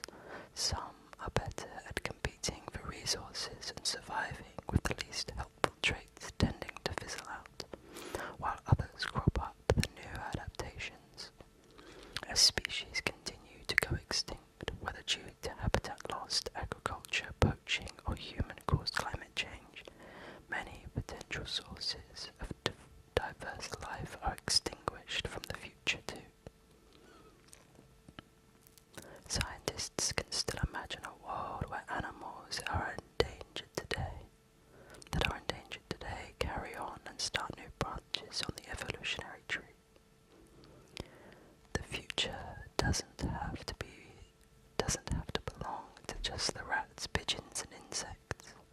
As long as manatees, polar bears and monarch butterflies are around, for example, there are the possibilities of their descendants entering the picture sometime in the future. All of which is worth thinking about if we are to take full responsibility for our role in shaping what the planet will look like and feel like long after we are gone. When we imagine what creatures could come next,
almost accepting of the inevitability of the apocalypse, whether it's caused by us or not.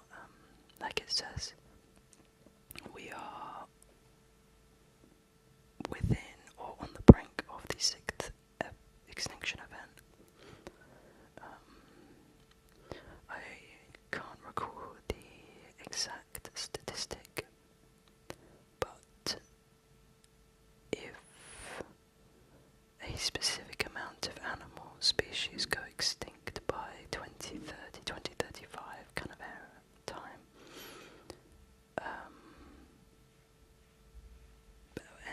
let's just say in the next 20 years. I know 2030 is in 6 years, but in the next 20 years, and we are fully on our way to reaching that goal. Today is considered an extinction event, as part of the extinction event, and it's important to add that an extinction event isn't a single day, or a week, or a month, or even a year, or a few years. Extinction events can take place over thousands of years. Most extinction events do. The meteorite was kind of like a rare occurrence in how quickly of an extinction event took place. Lots of them take place over a huge amount of time, and it can be up to 10,000 years kind of thing, maybe more. But so it's fascinating to see that we are likely to be within that range, and so to think about what an extinction event actually means for the Earth, and to look back in the past and realise that these events don't mean it's the end of the world. It's just the end of the world as we know it, as the good old song goes. And so it's like this article says, and like I probably already said in this video, it's fascinating to see what's beyond that, what the future holds, and hopeful for a more diverse range of life, potentially completely new kingdoms. We have birds, insects, and mammals. Fish don't count. And there's potential for maybe another one.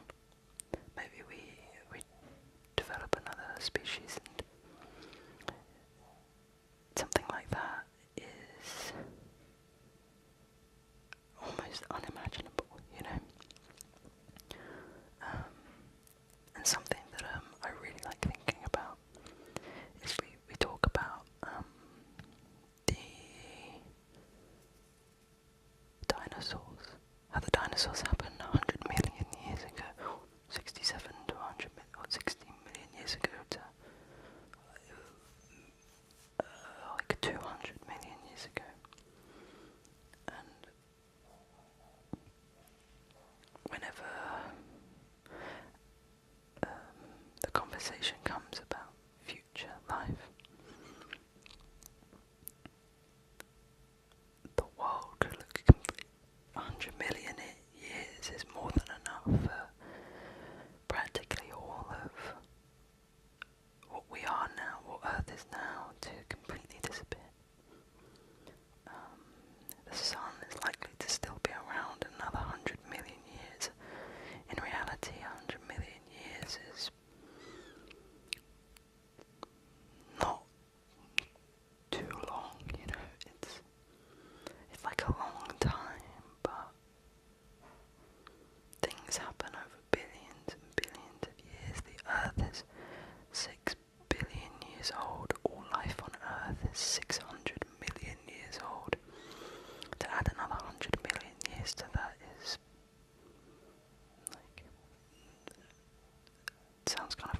you know.